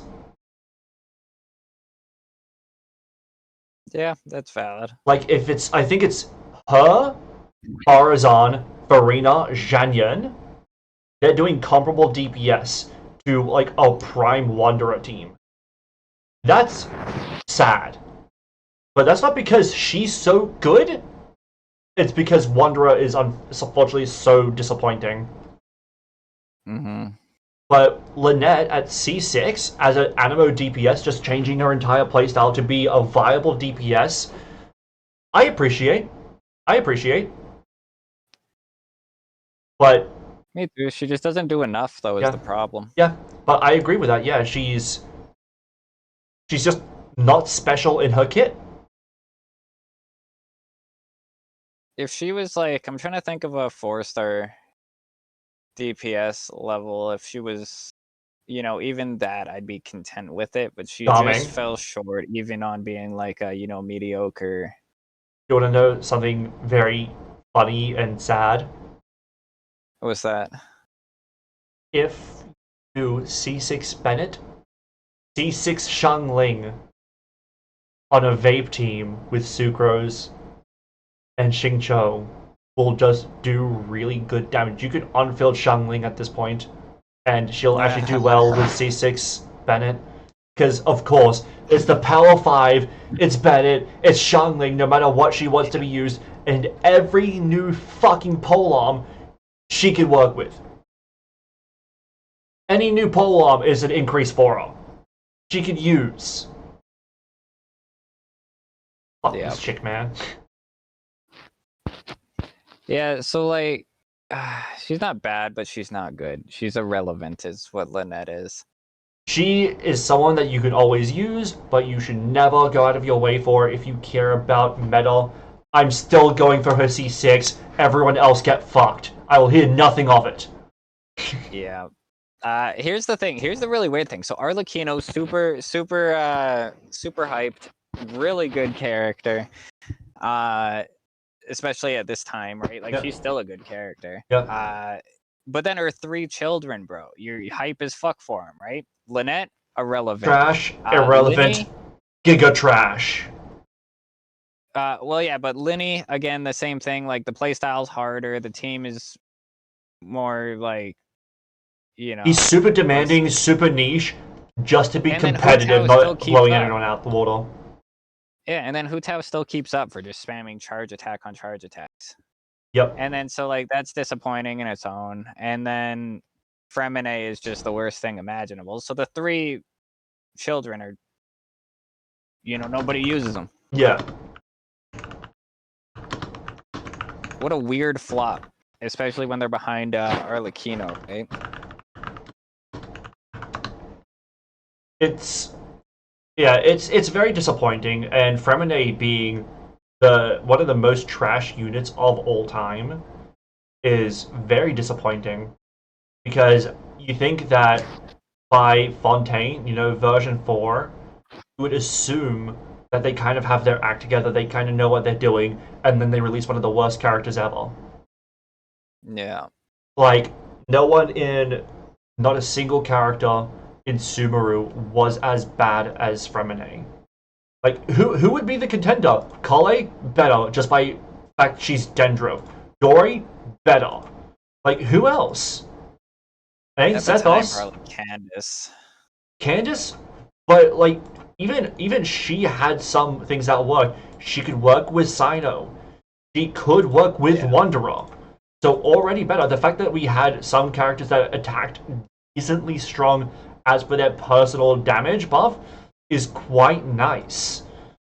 So, like, it's not amazing, and especially if you had her C6, like, it's not amazing, because if we're going C6 for C6, then even more so, because she had off-field Hydro. So, like, really looking through, the most disappointing one prior was Ningguang. Maybe. We're going 4 stars. Yeah. Maybe, what, Jin Yan? Well, here's the thing. Jin Yan has the shield. Yeah, she exactly. was just single target. It was just single target and Geo. Like, you really have to fucking scrounge. Her damage was fine. Oh, we forgot Baiju and Yao Yao were already released at this point, too. True. Like, god damn, you really have to fucking scrounge. We might have to go all the way back to Amber. And even then, I would go Amber first over Fremine. I think she's better than Fremine. Yeah, well, certainly more uses. Yep. She has application, technically sub DPS application, be it very short. Even if we're talking then about exploration, she's the bow user, pyro. Yep. You can use her fucking Baron Bunny for fucking pressure Aggro. plates, brother. You can use it for aggro. You can give her instructor set if you want to. Like, there's things that you can do with Amber, which are not good, but is better than Fremine. It's better than Fremine. Well, dude, using Baron Bunny to use like co-op pressure plates is more than Fremine does. Period. Yep. Yep. And Amber's not good, but she is so much better. So Fremine might actually be, at the point of his release, the worst 4-star of all time. Yep. Which, that's so disappointing. I know that a lot of people were actually really looking forward to Fremine for whatever reason. I don't get it, but some people were. So Probably because femboy. probably. So that's a shame that you have like another male character just be an absolute fucking flop upon release. But Nuvi. The fucking demon, the game breaker, the fucking... They buffed him and then got sued because... Sorry, they nerfed him and then got sued because they nerfed him, and they had to reverse it immediately. They nerfed him because they're like, oh shit, this is what we did? Yeah. Yeah, but he was fucking... He still is. Dude, he still holds up completely fine. Yeah. Like, I cleared Fearless with him. Yeah. You know what I mean? On people are clearing Dire with him. Like, yeah. Dude was crazy. So he hits extremely hard. Like, you can get him hitting 100k, per tick. Yep. Just fine. I'm getting and 80s. AoE is insane. Yeah. Not to mention the Hydra app, which means you can get consistent reactions. The consistent reactions is absurd. You could put him in Hyper Bloom, and it works. You could put him in Hyper Carry, and it works. You could put him in Vape, and it works. You could put him in Freeze, and it works. You could put him in Taser, and it works. It does not fucking matter. It does not fucking matter. The big thing we found out when Malwika released, she can do sub DPS vapes with him and ult every now and again. Yep. Dual carry. Like, Nuv is the perfect vessel for everything. He gets, no matter what you have, he is buffed. And he's the funniest thing about Nuvi. He was so busted that he made child relevant again just by his passive increasing the level on NAs. Yeah. So Child did nothing in that team. He did 0 damage. His passive buffing NAs by 1 level made him more relevant than he ever was in Sumeru. That's how busted Nuvi was. Brother, yeah, as soon as you knew what Nuv did, if you didn't pull him, you were left behind. I didn't pull him on his first run. I got him on his second. Me too. I wasn't a fan of Nuvi. As a character, I don't like him. My girlfriend got him, and I saw just how much he doesn't shut the fuck up about water. Yeah. And I was like, you know what? I'm okay, actually. I'm okay, actually. Though. Yeah, and then I saw his fucking Kamehameha every 2 goddamn seconds. I was like, yeah. I kinda have He's to. too strong to ignore. I have to. And not just that, the Kamehameha is fun. It's fun just to go and just run through everything. Yeah. Man, no character has AoE like this fucker, though. Like, it's just ease. Even if we're talking strictly quality of life, the dude's just too good to pass up on. The fact that he is a team in and of himself is insane. People talk about how meta-changing some of these characters are. I think that while other characters are meta-changing, nobody has ever been meta-changing like Neverlet. Okay? Because we didn't have characters like Neverlet, where you had Neverlet and you won. Yeah. by There was no himself. single carry. Like you couldn't just run one character and get away. Yeah, guess what? You had Nahida. Good, she wants a reaction. You want Raiden? Cool, she wants supports. Raiden, for the longest time, was the best character in the game. Even in Sumeru, she was still the best character in the game, in my view. Because she could run Hyper Bloom, and she'll fucking work at C0. What's Fontaine funny too is ignores Nuvi's so Raiden. good. He kind of brought us back to Mondstadt where like it was like you have D-Luke your DPS and then you just throw on sub DPS fucking elements and you're just doing damage now. But at least it was a refined version of Mondstadt era, of version 1 era. The fact that you could put him with Lisa, and Lisa is actually competitive with Fischl in his teams. Because Fischl does too much electro application that he's not reacting with like Animo. So that means you're not getting his proper passives. Lisa doesn't do as much, and she has a defense shred, so that means she works in his team with other characters. That's fun. Lisa in Relevance again? Lisa just keeps aging better. Lisa's big problem was she has a great ult. She has a shit skill. Yeah, she has a real fucking atrocious skill. It's so ass. But Her ult's great. Her ult is fucking. It's better. Better cookie ult. Longer. Oh, it's better than Kookie's ult? Yes. I thought you were about to say that it's better. It's a better Kookie. I'm like, no, because she doesn't really do well with proccing Hyper Blooms. But yeah, if it's better than Kookie's ult, yeah. Kookie's ult, but longer. Longer, and the crazy part, there is no vertical limit. Did you know that? There's no vertical limit. What, to damage? No. So, no matter how high up the enemy is, it will attack. They could be a mile in the sky, it'll still hit. That's crazy. There is no vertical limit to Lisa's ult.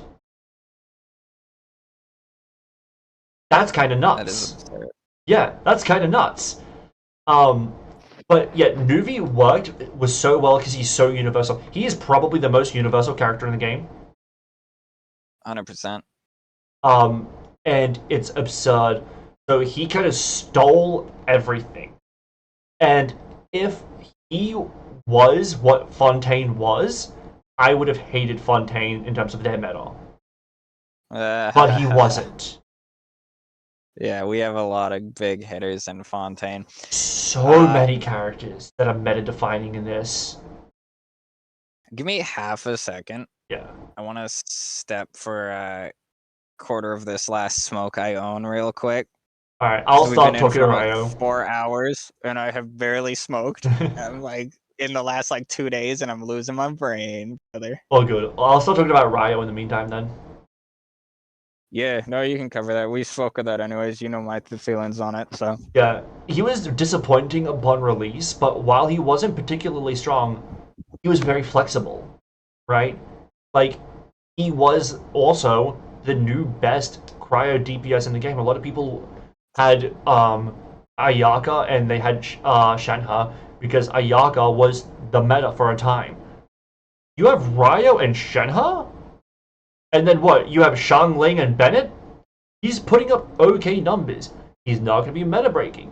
He's not going to redefine your damage. He will put up numbers. He will work. Right? He's not going to do freeze at this point upon release. He will work. That's the thing. He's always put in work. Never been amazing. But his flexibility makes it worth it. Depending. With caveats. He felt like he had a bit of a half kit, and this is where we start to get into, I think Fontaine is where we start to get into where you want a constellation on your characters. You want a constellation on your premium 5-star characters. Like, Nuvi without C1, he gets knocked about. So you either want a shield, and a good one, or you want a C1.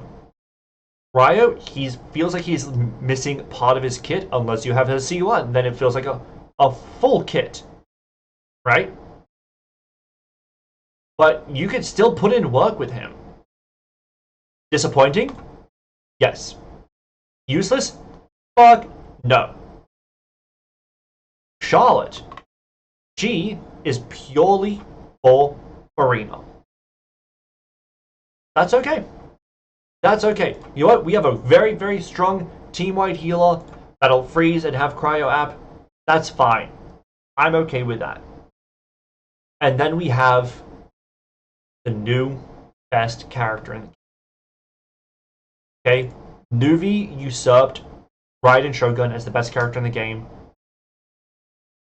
And then Farina immediately usurped Netherland as the best character in the game. Immediately. What does Farina do? Damage. Good damage. Not like Xingqiu application, but good damage. Buff. Insane buff. And she can heal. And in the hyper carry meta, she makes every fucking meta. Guess what? You have Farina, and you have a C6 Noelle. You have a meta Noelle. Noelle DPS meta now. You can do that. It does not matter. You have a Diluc. You want to use Diluc again? Farina. Guess what? You love Hu Tao? Farina. You like Zhao? Farina. Lisa. Farina. Jean. Farina. Kaya works with Farina. Barbara works with Farina. Diluc. Farina. I mean, Venti got knocked out of the meta just because he doesn't suck up the enemies. Lee. Farina. Bennett. Farina. Noelle. Farina. Fischl. Farina. Sucrose. Farina. Like, we keep going. Like, Eula dodges every buff. Farina. Farina. Farina. Farina. Like, it keeps going. Farina. In a way, Farina. He's still ass, though. Don't do cheat. Farina. Also, Nahida. Al-Haytham. Farina. Child. Farina. Like, it doesn't matter where you go. Farina. Farina. Farina wanted every fucking character, and every fucking character wanted Farina. Farina redefined the meta yet again. Whereas Nuvi was the meta. Because he was the best character in the game. He usurped Raiden Shogun as the best character in the game. Farina immediately usurped Nuvi because his best team wanted her. Her best team wanted him. But everyone else's best team also wanted Farina. Farina changed the game in a lot of ways in the sense that she was the first character. She power creeped everything in the sense that she's damage, application, Buff. healing, huge buff. So she's Everything she outside of essentially damage. put Benny, Zhanling, fucking what is it? Benny, Zhanling, buff, heal is Benny, Zhanling for damage, and app with it's Benny and Zhanling and a Hydro. Yeah, Benny, Xiangling, and Hydro, and So not just Benny, Xiangling, and a Hydro, but in the one Hydro being the best element in the game, and then every single fucking character wanting her. Whereas not every single character wanted Benny Xiangling, every single character wanted Farina. yeah, she was Benny, Zhanling combined, but better in both of those aspects, and in one character, and a better element as well. Like, completely changed the what's the word I'm looking for? Just The landscape. yeah, well, it just changed what like we look at as a good character. Like Benny's still insane. Like Benny Yeah. being an insane fucking character, she does his things better. Yep. Plus more. Like Yeah. it changed what characters like are going to become in the future and everything. Like, I just went through, like, Mondstadt to Inazuma. Mondstadt and Liyue. Every single fucking character where you want their damage, you choose Farina. Ayaka. She likes Farina. Obviously, Kazuha works with everyone. Yui. Farina. Raiden. Yelan Farina, right? Kokomi is a very, very fucking viable DPS with Yelan, Farina, Kazuha. Not even touching on the fact that a new artifact released that Farina triggers based off just her sub DPS. Yep. Like, which is an OP fucking artifact set. There's few people who kind of dodged the Farina buff a little bit. Like, Ito does get a Farina buff, but Noelle gets it way more. But Yaimiko, like, she gets buffed. Ayato gets buffed. Kuki gets buffed because Hyper Bloom gets buffed, and she owns Hyper Bloom. Like, it doesn't matter. It's everybody, man. It fits the general everyone. populace is well enough. You want Sino's best team? Farina. You want Nilu's best team? Farina. You want Wanderer's best team? Surprisingly, not Farina. But she will work in that best in a slight downgrade. Is she not? I thought Wanderer's best team was Farazan, Farina, Benny. In theory, but not in reality. Because he needs a shield. Valid. If you even look in his direction, he gets his ass knocked to the ground. And the most replaceable one there is Farina. So, it's Farina. So yeah, if it's a statue you're fighting, you can put on Farina. If it's a living thing that will hurt you, you have to swap out Farina. But Alhaithan Premium, Farina. It doesn't matter. It doesn't matter what it is. It's Farina. Linny Premium, the guy who wants only Pyro, Farina. Yeah, if there's a team you throw her on it, it's a better team, is essentially the easiest way to look at her. She was the first, like, not first, but like... the most universal support we've ever seen. Not even just that, I'm saying, like, the first, like, you know, there's never a must pull in a gacha. It's like, I don't like to, you know, sit on that. You can clear content with anything, but she was the... first true must pull. Yeah, like, your account is lacking if you don't have Farina. Yeah. Like, your account's kind of lacking if you don't have Nuvi, but there are teams at this point where you can compete with Nuvi, even if you're not going to surpass it. There, you can compete with Nuvi if you have Farina. You can't compete with any Farina team if you don't have Farina. Yeah. Best character in the game, and maybe still today. You can make an argument that still today, she is the best character in the game. Yeah, I'd say so. Like, there's people who, like, do better things, but it's in their things. It's, like, in their niches. So it's, like, as a general character, though, across board, it's 100% Farina, and I'll stand on that.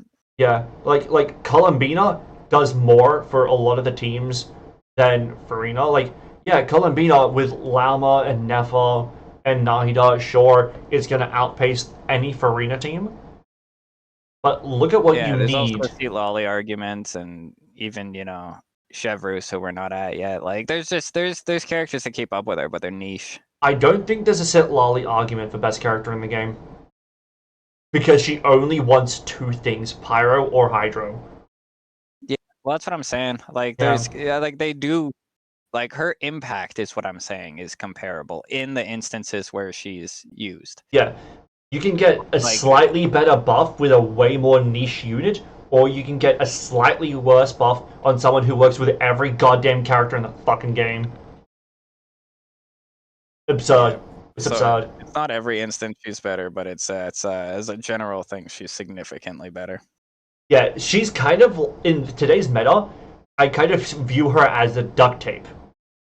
Right? Where it's like, she's not the best for any situation, but she's damn fucking good for every goddamn situation you could possibly have. Undoubtedly. So yeah, if I have to choose one support for the game, it's for like, if you were only able to have one on your account. If we're talking 5-star, then yes. If we're not talking 5-star, then I'm going no. Who are you picking? If it's like, if it's any character in the game, who are you choosing for support? Bennett. Valid. because she does require a healer. It's true. So if you don't have a healer, you're gonna really you're gonna put yourself in a real tight position because you won't have a shielder if you have no supports, and you won't have a healer if you have no other supports, and so you're probably gonna die. Whereas if you have Bennett, that's sustain and buff in one. It's valid. I'll give you that. What I will say too is one that we've been in here 4 hours. I will eventually have to eat and Same. watch some fights here, so we should speed run a little bit more of these, especially like the pointless ones. I will say, Navia and Chiori, this is where we start to really get to that tied together. Chevreuse, phenomenal addition. Phenomenal addition. 4-star usable below C6. At C0, you could put her on a 3-star weapon. You could put her on Black Tassel, get her 40k HP. She doesn't give a fuck. You could put her on Favlands. As long as she gets 40k HP, she doesn't give a fuck. Which is easy as fuck to get with 3 HP pieces. Yeah, like you want Desert Sage's stuff more, and you can put a healing crown on her. Okay, that's a little bit more premium, and it's an event weapon. Doesn't matter. Put her on Fab. It's fine. You're fine. Yeah, unnecessary. Chiori, surprisingly meta still. Navia, surprisingly meta still, despite being Geo. They're both still also strong. Huge increase on Geo. Until Zibai, it's still like, and her damage is good. Don't get me wrong. Like, she does well. Navia is the better version of Noelle with Farina. And like significantly better. And some people hate her playstyle. I love it. I like it. And then you have that Geo app on Geo fucking on her weapon, whatever the fuck you call that I can't think of at the moment. Claymore? No, Geo just Infusion? like Infusion. There it is. Yeah. Okay. Arlecchino, I think, is one of the more interesting and one of the better additions as a DPS. One, her DPS is phenomenal, but that's not why. Why I think she's so phenomenal as an inclusion, how long her infusion will last. Forever. Yeah. Forever. Well, here's the thing too. There's some things that Arlecchino does better than Malwika still. Like there's the she has synergy with Lanyon. Yeah, well there was the Stygian plunge boss. And Arlecchino was significantly better at that than Malwika was, just based on the different way that they fight, right? Yeah. So like there's still certain instances where Arlecchino is the better option to choose than Malwika, be it slim. Yeah, but it's still there. Even as a unit herself, she's still very strong. And very strong early cons as well. Like, not to mention also another one, she brings up Candace again. Candace, because she buffs the fuck out of normal attacks. Guess what? Arlecchino works better than Malwika as a true hyper carry. As a true hyper carry, where it's only buffing her personal numbers, no reactions or anything like that. Arlecchino works better as a true hyper carry than Malwika. So you want to go hyper carry? It's just nice to have too, because like they're both strong. Be it Malwika being stronger, but how different their playstyles are versus like charge attack burst over normal attacks.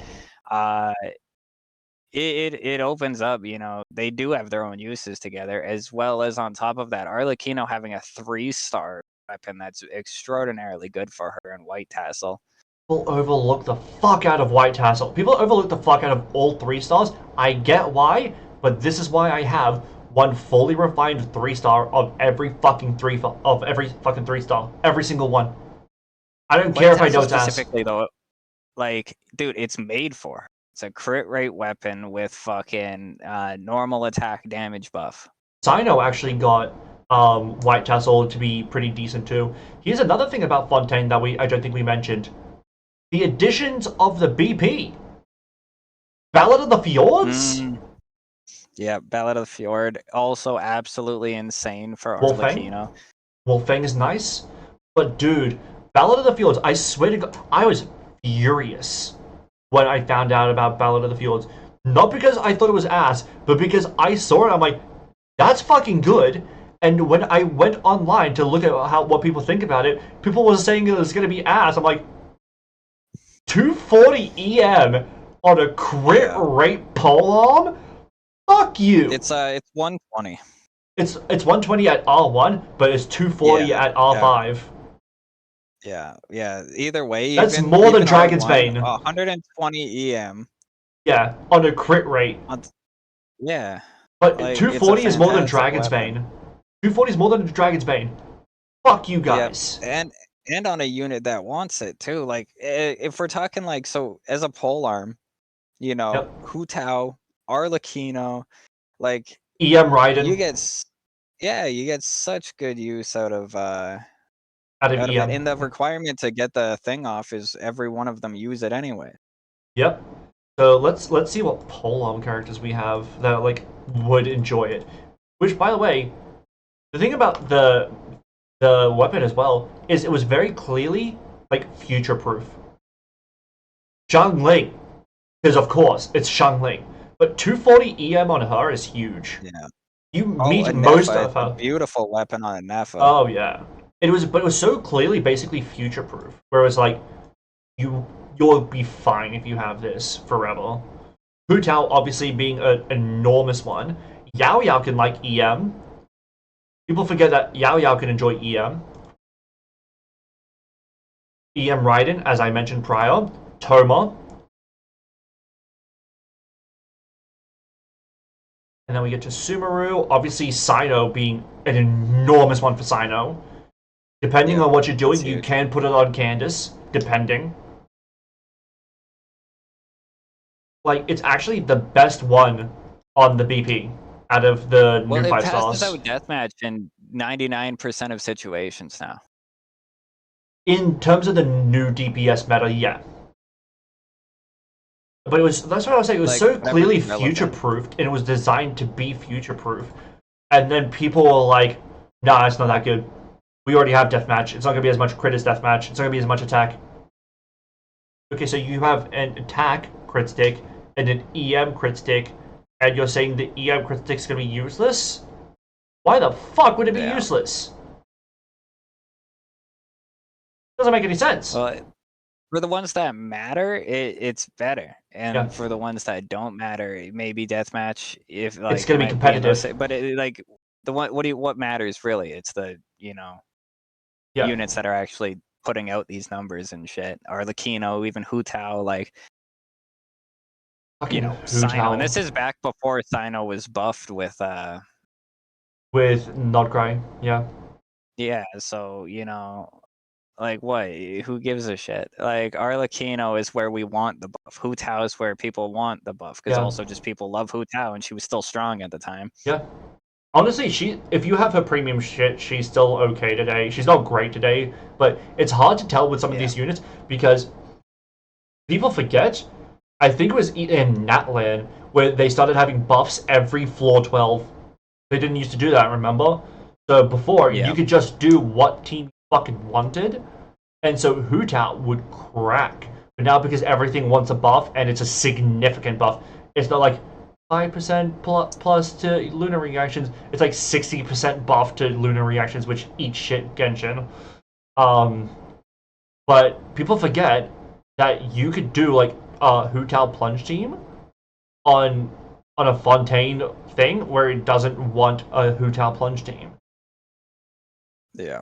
Well, dude, I was using during Fontaine. I was using Nuvi 1/2 and Hu Tao plunge the other half still, and it was still well enough to like she was holding up just fine. Now we're at the point where it's fallen off significantly, which I hate to admit. I love Cloud Retainer, I love Hu Tao. That was I love that team. Yeah, still love that team, but it certainly is a different landscape now. Well, that's what I'm saying. The problem is that it keeps buffing based on like the floor 12. It's like, oh well, this is who we have out now. That's what's buffed. Yeah. So it's really Well, hard if to we tell get just how Pyro- competitive it is. If we get Lunar Pyro, Hu Tao plunges back. Probably, Like- because you'd put Columbina on, and you could probably put Ino on, and then Hu Tao, and then Cloud Retainer. Yeah, well, exactly that. Like there's probably Be sick as fuck. there's a few things that you could probably do with that where it's a little bit more niche, a little bit more over the place, and a little bit more scuffed. I will admit you can get more scuffed things there, but I think it is pretty fair to say that they made a lot of these things in terms of the new BP to be future proof. Wolfang is a very good example of trying to make things future proof. Yeah, fantastic skirk weapon. Yeah. So speaking Well, of Sword, we Hu Tao, only had goddamn, 34 with Hu Blackthorn Tao.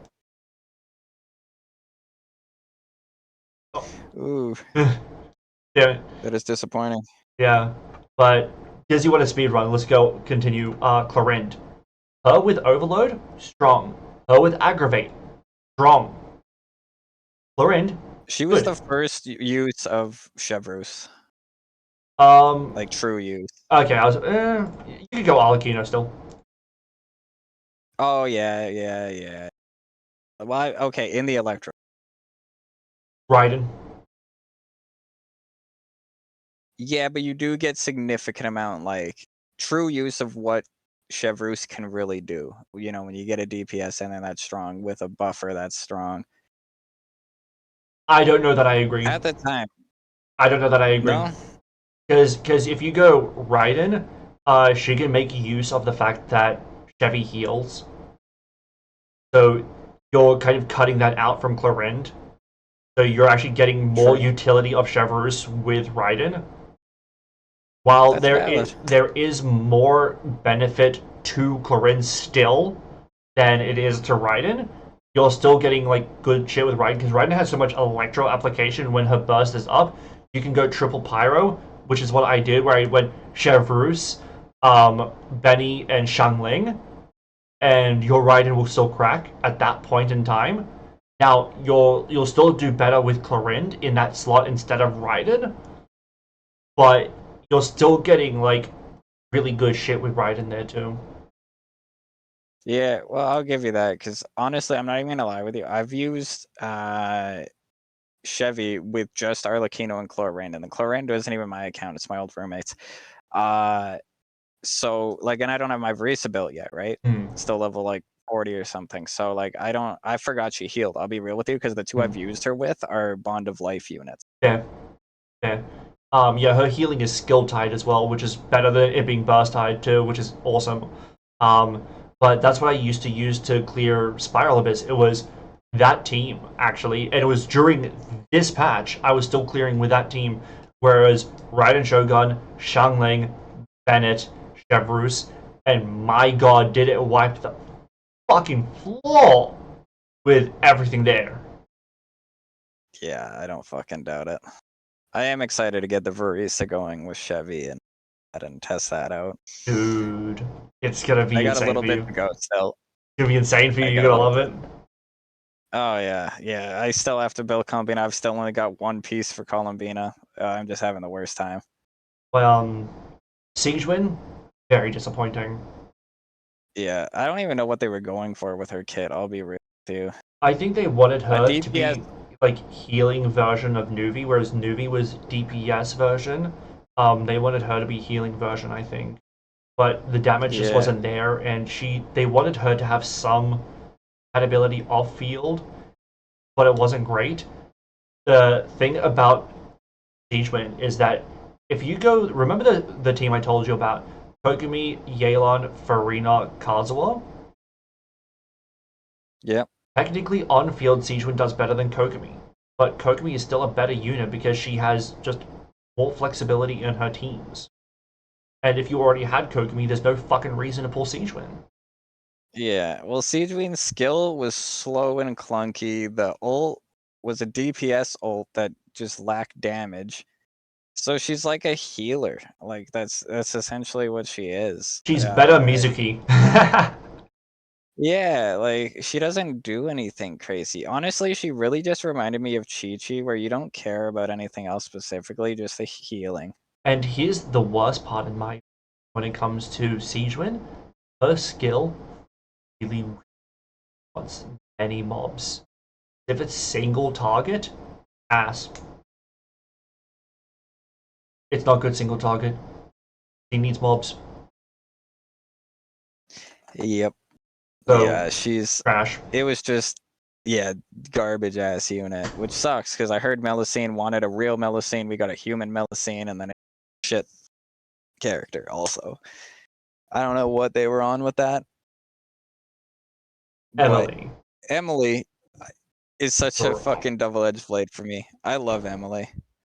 I like her. I kind of want her, but she's really strong. It's just there's other weird stuff. Don't go for people who have 100 plus viewers or below. In what way? I'm tired of exploring, so the begging arc extroversion begins. But what do you mean? Should I Oh go for my people who have 100 plus lord. viewers or below? So I don't know what you mean in terms of like what I don't know what your goal is, because if you I typically go below, but that's me. I go below because I'm more likely to be able to find someone who will interact with me in return. Whereas if you're Yeah, going like very popular, the chances of them seeing your messages or reading it, being and then being like, oh hey, this is like me talking to you, your begging scheme, dude. You know that Corvian's doing an exploration for someone now. He does that shit. I'm already cleared everything. I'm free Well, there you from my go. shackles. But I want to be. That's a payment thing though, and he's broke or he just buy the primos. By the way, want to be. I don't do that, so But like I have to pay anyway, him. yeah, He could fair. just buy his primos at that point. Well, it depends if he wants it for completionist or not. So it depends. So my account sucks. There's always stuff you can find of value in accounts now. There's too many units that are just good. So if your account sucks, I wonder how much it sucks, actually, or it's just your maybe lack of understanding of the game. Put it gently. It's mostly a building situation, and it's because he plays too many gotchas to focus in enough and dial in. Okay. Well, even then, Yeah. there's so many characters that work even with shit stuff. Like, like, for example, Chevreuse, you can give her dog shit, and she's still goaded. I'll help you build your account one of these days, Nubs. But We'll get you caught up, don't worry. yeah, Emily, what she does for burning, which is solid for like burn vape, amazing. Her potential damage is also really strong. And then what she did for Kenichi Natlan, also very, very strong.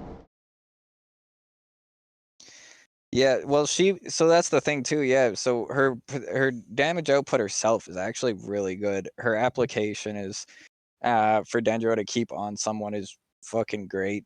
And then like she does have the burning uses, which for Kaniche fantastic, you know what I'm saying? But it also opens up, yeah, burn vape for like say Mualani burn vape is very good. Yep. And then it makes Ryo a lot better. Like this is before Scoffy. I haven't looked into it yet, right? Mhm. But like what the difference is with the Scoffy and that. But burn melts Ryo with like, you know, Ling, whoever the fuck you want, Benny and Emily, Mm. was significantly more damage output because there was no downtime. You had Yep. Pyro 24/7. Yep. Like, And so it was and then Emily's damage herself. yeah, Like, she did like you could technically do it with Nahida, but why? You could technically well, do it no, with here's Yao the Yao, thing. but why? Nadia ends up killing Ryo. Because Emily's passive makes it so that you take like 75% less burn damage Yeah, yourself. yeah, but I mean, like you're probably not going to be in the grass that much. The way that happens. Hello, Fortune. Hey, Fortune. But but that's what I'm saying. Like, you can. It ain't fucking worth it because also like those are more like either aggravate or hyperbloom units, and they don't do the same sort of damage that Emily does. So that's kind of my point. Like, you can. Emily is just the better unit for that sort of thing. Yeah, well, she has way more DPS than Nahida, Yep. takes down the burning damage, and you know it changed. Like it gives Ryo a decent increase, Yeah. 100%. So Yeah. niche very good in her instances, but niche. But that's fine. That's fine. And it's not like outside of Kinich, it's not like you have to have her for other characters to have damage in her niche. Yeah, I also just love the character. Emily's character design is fucking peak. It's a strong character design. We also have Escoffier. Mixed. I'm mixed. Because I both love and hate what she did. Yeah. Well, get it out of the way. She's fucking insane. Great unit. Tier 0. Absolutely fucking peak unit. Yeah. I mean, to be fair, Chevreuse did the same thing first. But she's a 4-star, she'll do it at C0. Yeah. Whereas Escoffier that's valid. does it more and to an even greater degree, and you'll never be able to have freeze outside of her. You can't have freeze outside of her. Yeah, she took entire dominion over the reaction, and it is very, very hyper specific is the problem. Which is bad. Like, as a unit, amazing. The fact that, you know, things are getting more hyper specific like that isn't good for like longevity. Don't get me wrong. Depending. Like, just as sorry? Depending. Yeah, but like, I mean, it's frustrating at bare minimum. Yep. Like, it's not ideal. It's not fun. Yep. It's not pleasant. But as a unit, like, change the reaction that was garbage to now, you know, being the 4th best DPS in the game. Yeah, but that's kind of where I'm headed. Is that like, well, if you want any like cryo DPS, you have to have her. Whereas if you have any other elemental DPS, you can have an you were saying like with Chevreuse, you want an Electro DPS. It doesn't have to be Chevreuse. It doesn't have to be Overload. You can go Hyperbloom, on-field Hyperbloom. You can go Taser with some people, like Raiden does Taser, and she does with that pretty well. You can go instead of Taser, and you can go fucking something else. So Taser, Overload is the big one. Hyperbloom is a big one too. You can go Aggravate, though that's not as good. Like, there's still other options, even though Overload is the best one for Electro. You want to go Pyro? Melt. Vape. You still have Overload, yes, but that's 3 reactions where you can do it with any of those DPSs. And with some of these, you can also go pure Hypercarry. But if you're going Cryo DPS, you're not going Escoffier, you fail. Yeah, the damage doesn't pick up anymore. Yep. It's not the same because there's ways you can use up Electro or Pyro DPS outside of Chevreuse. There's not a way to use a Cryo DPS outside of Escoffier.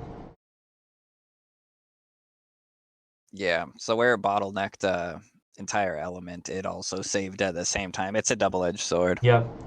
It saved it by cursing it. Yeah. There is, like, one sole exception. That's it, Lolly. Yeah. It was... And barely. I mean, it was a dead element before. Like, it was a dead element for DPSs before, so, like... I appreciate something. Either it was dead on its own, or it was dead unless you pull a unit. Yeah, like, I'm happy it's something, but, like, it didn't have to be this. Yeah. Going back to Leeway, just because technically it's a Leeway unit. Ganyan, Garming, Lanyan, all phenomenal additions. Ganyan, Yep. Plunge. Hu Tao, revived. Okay, Diluc, revived. You can get Zhang Yun to actually just be an on-fielder herself. Garming replaces Diluc at C6. Fuck you. But okay, we have a 4-star DPS unit that's on-field that works. That's good. Lanyan replaces Zhongli in certain niches as the best shielder in the game at C2. She can on-field. Good units. All 3.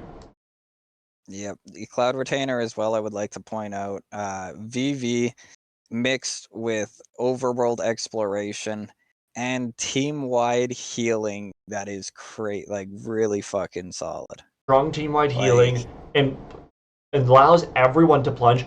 We thought, thank God, by the way, we thought that she was going to replace and make Zhao worthless, because we thought, oh, she makes everyone plunge, so Yeah. Zhao has no meta anymore. No, she just makes him better. She made Zhao a better DPS than Wanderer. For a time, Zhao was the best Anemo DPS in the game, thanks to Zhang Yin. Appreciated. She is she's just like a different version of Farina almost. She does so much, but because it's plunge specific, it's not as OP as Farina. But like, That feels like a bit of an overstatement. yeah, but you know what I mean. Like, she does so much as like VV with the healing, with reviving some units, with a big ol' attack buff. Like she does a lot. Yeah, she does do a lot. I'll 100% admit that. That's definitely accurate. Mizuki, Like if it was a damage buff instead of plunge, brother, she'd be fucking premium. or, Yeah, probably tier 0. yeah. Mizuki, let's get her out the way. Trash. Terrible. At C0, Fucking so bad. she is worse than Aoife Premium. Aoife, who was a 4-star. If she normal attacked instead of just floating around, yeah, it'd be better. then she would probably be half all right. Yeah. But she can't trigger Yelan, can't trigger Xingqiu. Like, yeah, if you can't trigger normals, then you better put out some fucking numbers yourself, and she just doesn't. so the kit was just broken on release. Like, Yep. you can't make a swirl that doesn't trigger off the two of the biggest fucking. The Sub off-field DPSs. sub DPSs, yeah. And here's another thing. It's just a fucking boring playstyle. You hit her skill, Yeah. and then what? And then what? Do nothing? Well, you know how fucking like when you're in her skill you can dash and she dashes or whatever, right? Yeah. Now imagine a playstyle where you have Yelan, Jingqiu ult up or whatever. You have Fischl's ult up, which again you get more application from attacking as well. Let's touch on that. But you have all these things going on, and then imagine you can actually dash and normal as well in there and all of this and that. She'd be a fun unit, probably. Should do fairly decent damage, I would assume. Imagine if she worked similarly to Aoife. Yeah. You have the outline. It's Aoife. Aoife works with Xingqiu. Just She was fucking just do doomed, Aoife. apparently. Just do Aoife, make it Mizuki. Done. I think they thought, like, we need to make another standard banner character and just made her worse than she needs to be because of standard. Yeah. Alright, let's get some of the mods out of the way. Mika, ass. Dahlia, ass. Dahlia's terrible. Hate it so much. Dahlia is fine in a specific niche with C6. So on a new late release unit, you need 7 copies on a niche. Brother, the only good thing Dahlia is for is legitimately when you're fighting ep.2, the fucking Sumeru weekly boss, and you all have to get in the little dome to not get one shot, and then you activate skill and make everybody shoot out of it and kill everybody. That's it. So he does some things fine, like 30% attack, normal attack speed buff when he has 30k HP or 40k HP, something like that, and he's C6. That's fine. A shield, his shield's okay. You can put him on Noblesse. That's fine. Okay, it ain't worth it. It ain't worth it for there's 7 30 other copies. units. Yeah, 30 other units that you'd still put in when you have that. Yeah. Like, Yeah. Like, he's competitive with some really good Skirk teams, but you need 7 copies for that to be the case, or just get Xingqiu. yeah. You could just get You can buy Xingqiu. copies of Xingqiu from shop, and he's older, so you probably already have him. And Like, Lantern and you Right. don't need his C6. And you could get Lantern Right. Yeah, like, he's just a pointless character that was made with no Thought. reason. There's no reason he was made. He was just made. They're like Yeah. making him, so they just decided he's Hydro, decided to give him some random shit. They didn't even think about the game. And while we're on Mundstat, we might as well go Durin. Durin is interesting because he is holding up Hexrai by himself, basically. Yeah. So they made him with Hexrai in mind, and no one else. Hexrai was made just for him to be super metal. I will say, even if, say, his damage is good. Yeah. Say his damage wasn't, just having another applicator for Pyro that isn't Zhonling or Maoika, because Maoika wants her own team. Mhm. Like, It's nice. you know, if we say we're doing Stygian or something, you know, Maoika is herself. You can't use her as an applicator in the other team. Yeah. She's already taken. And then, you know, we're back down to what? Zhonling again. Yeah. Which is, again, you're tied to this fucking Pyronado. The fucking ER requirement on her is disgusting. Or we have Deo, who will apply Pyro every 2.5 seconds. Yeah. And, like, so Durin, based off of that alone, just being a Pyro applicator, nonetheless doing solid damage. Yeah. Amazing. Great Yeah. addition. Dope character. Yeah, you can go C6 him.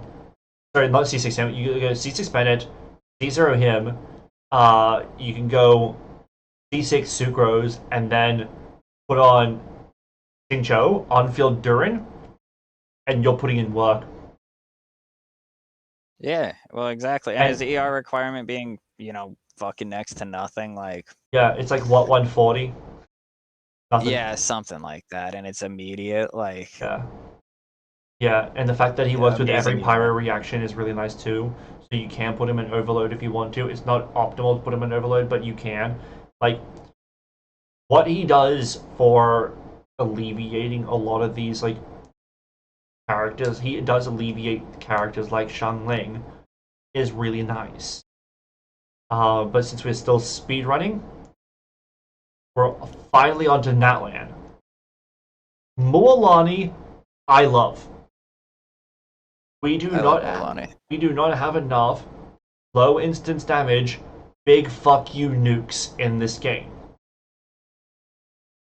Not even talking about character design and everything, absolute peak, but... Yeah. I want more big fuck you nuclear bombs in this game.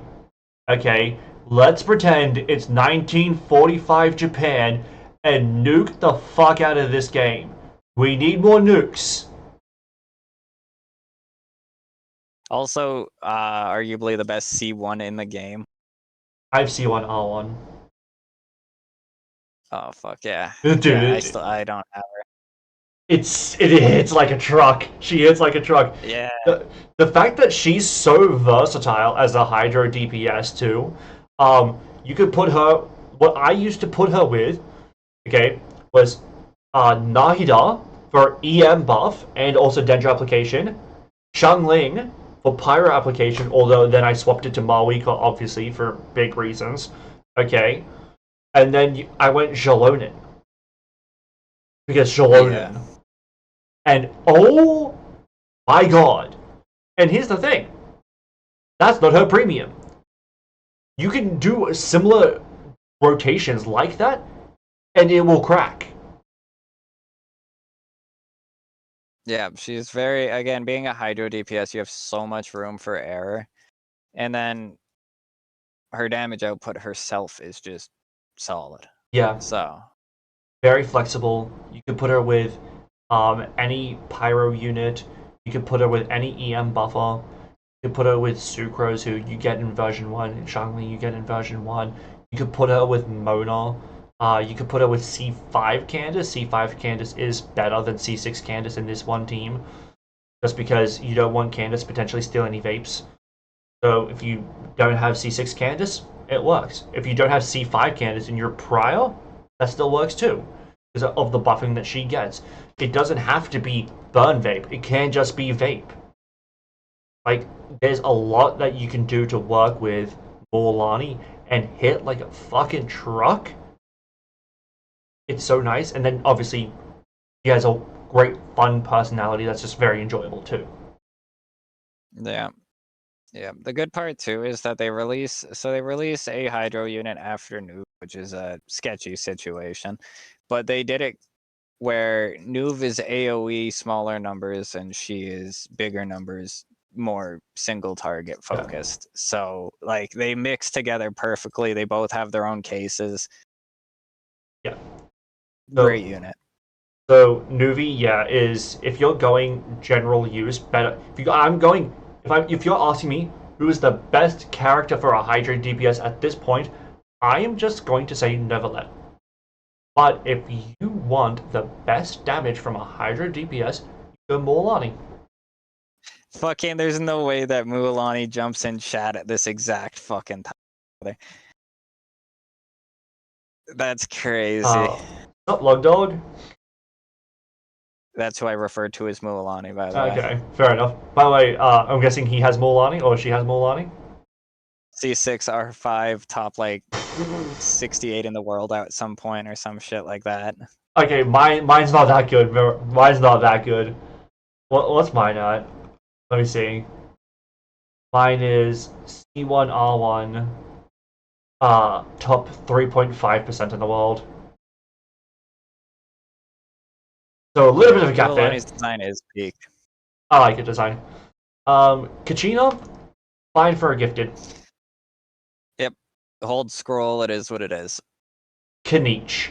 I am so fucking mixed on Kanich. Yeah. It's so give me 1 second. I'm just grabbing a water. It's like 2 steps from me. I'll go on about Kanich in the meantime. So I'm so mixed on Kanich because he can have really good DPS, right? He is the best Dendro damage unit in the game at that point, right? I've been thirsty as mug. Oh, good. So Kanich is yeah. very strong, but I hate his playstyle so much with a burning fucking passion. Yeah, so that's the thing. His playstyle is shit. It's like it's not enjoyable to me. Like he has the same issue of like Mizuki. It's just like a shitty playstyle. And Linny. But you know, it's a new reaction that we haven't had a DPS based off of. Yeah. It's good damage. It's great damage. But it just feels like shit to play. You need Emily, which is a niche unit like nobody fucking has. And it's just I don't know. At the time, it was the best Dendro we had. Yeah. Like before that, it was Al Haytham, right? So honestly, I still prefer Al Haytham because of Kinich's playstyle. The fact that he demands Bennett's circle impact, but his playstyle is something that forces him to wide circles out of the circle impact. Fuck you. Your I'm damage. not a fan of it. You should not be a character that requires circle impact, but your playstyle forces you out of it very easily. I don't even have Emily, and I still demolish. Yeah, but it could be more is the thing. Like if you want, proper Kanich, but like regardless, just with the playstyle alone, I think he's cool. I think the idea's, pretty cool. I think burning team sounds like a cool thing, and he does good damage, but it's like do you he's have fine his for what he weapon? is. He does what he does, but he just is unenjoyable. So it's two sides of the coin. Do you have his weapon and or constellations on him? And if not, what do you run with him? Because I think that's going to illuminate this very quickly. Yeah. It's the same thing with Skirk, though, where like people hate playing Skirk, but she's super strong. So it's like, fuck, this is that do for Mulan. Mualani beats Nuvi in every way. Not a joke. No, she doesn't. Not AoE. No, she doesn't. No, she doesn't. Brother, if we're talking Spiral Abyss where there was like 40 fucking enemies on one floor. It's Nuvi. It's Nuvi every day of the week and twice on Sunday. Mualani hits harder, for sure. Yeah, maybe you forgot because you have C6R5, but it's Nuvi. The answer is never let. As But I someone who love has Milani both, way more than I love Nuvalet. Trust me, I'm not even crazy on Nuvalet. He's just a good character. But I have C1 R1 of both. It's Nuvi.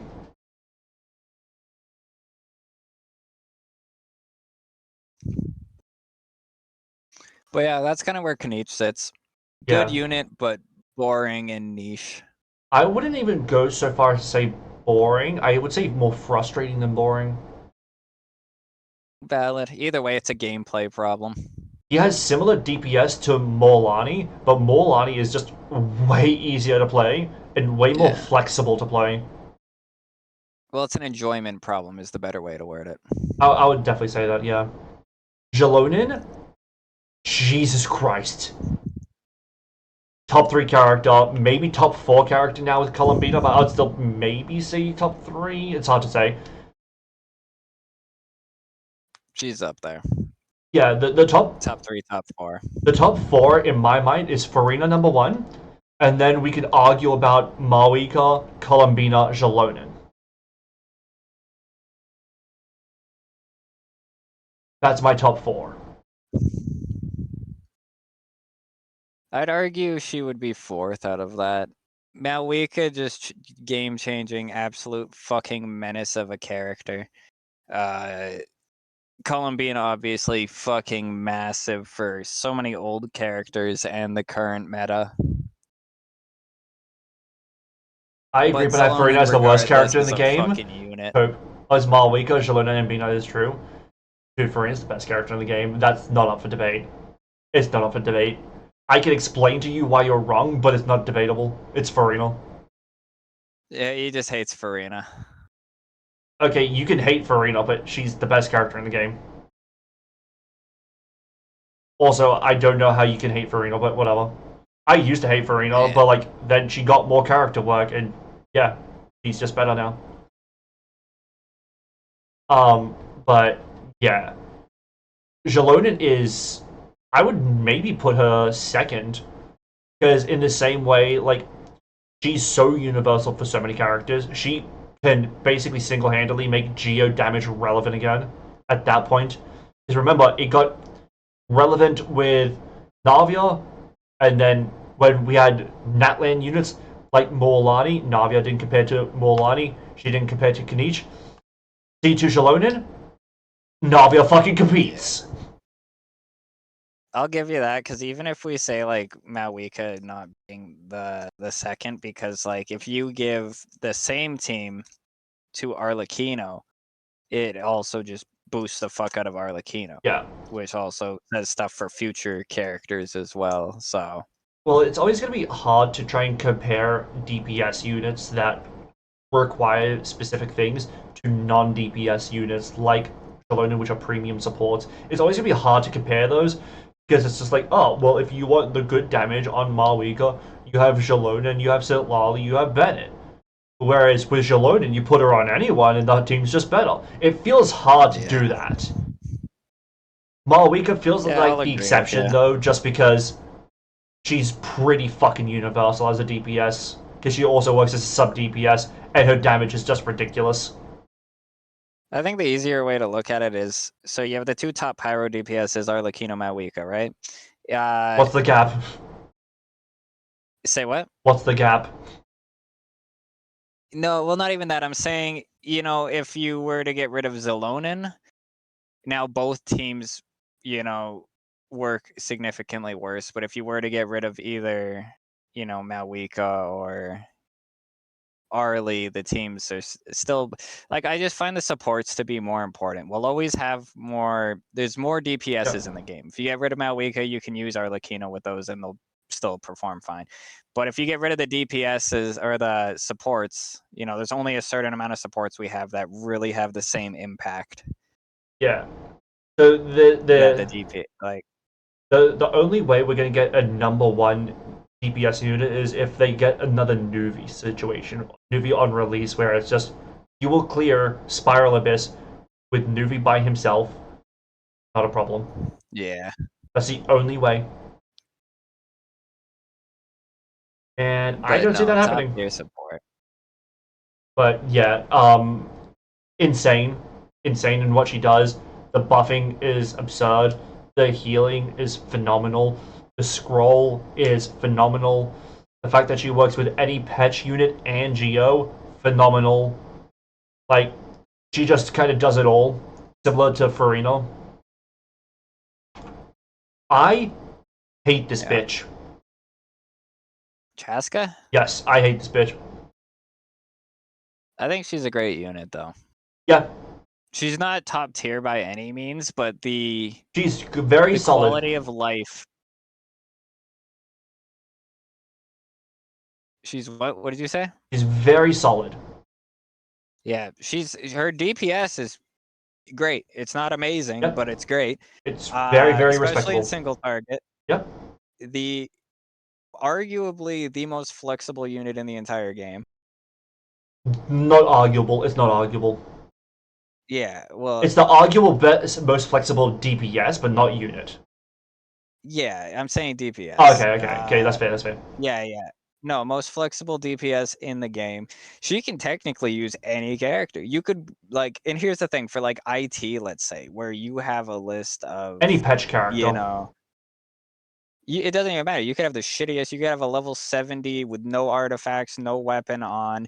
It could be the shittiest character. It could be Fremine.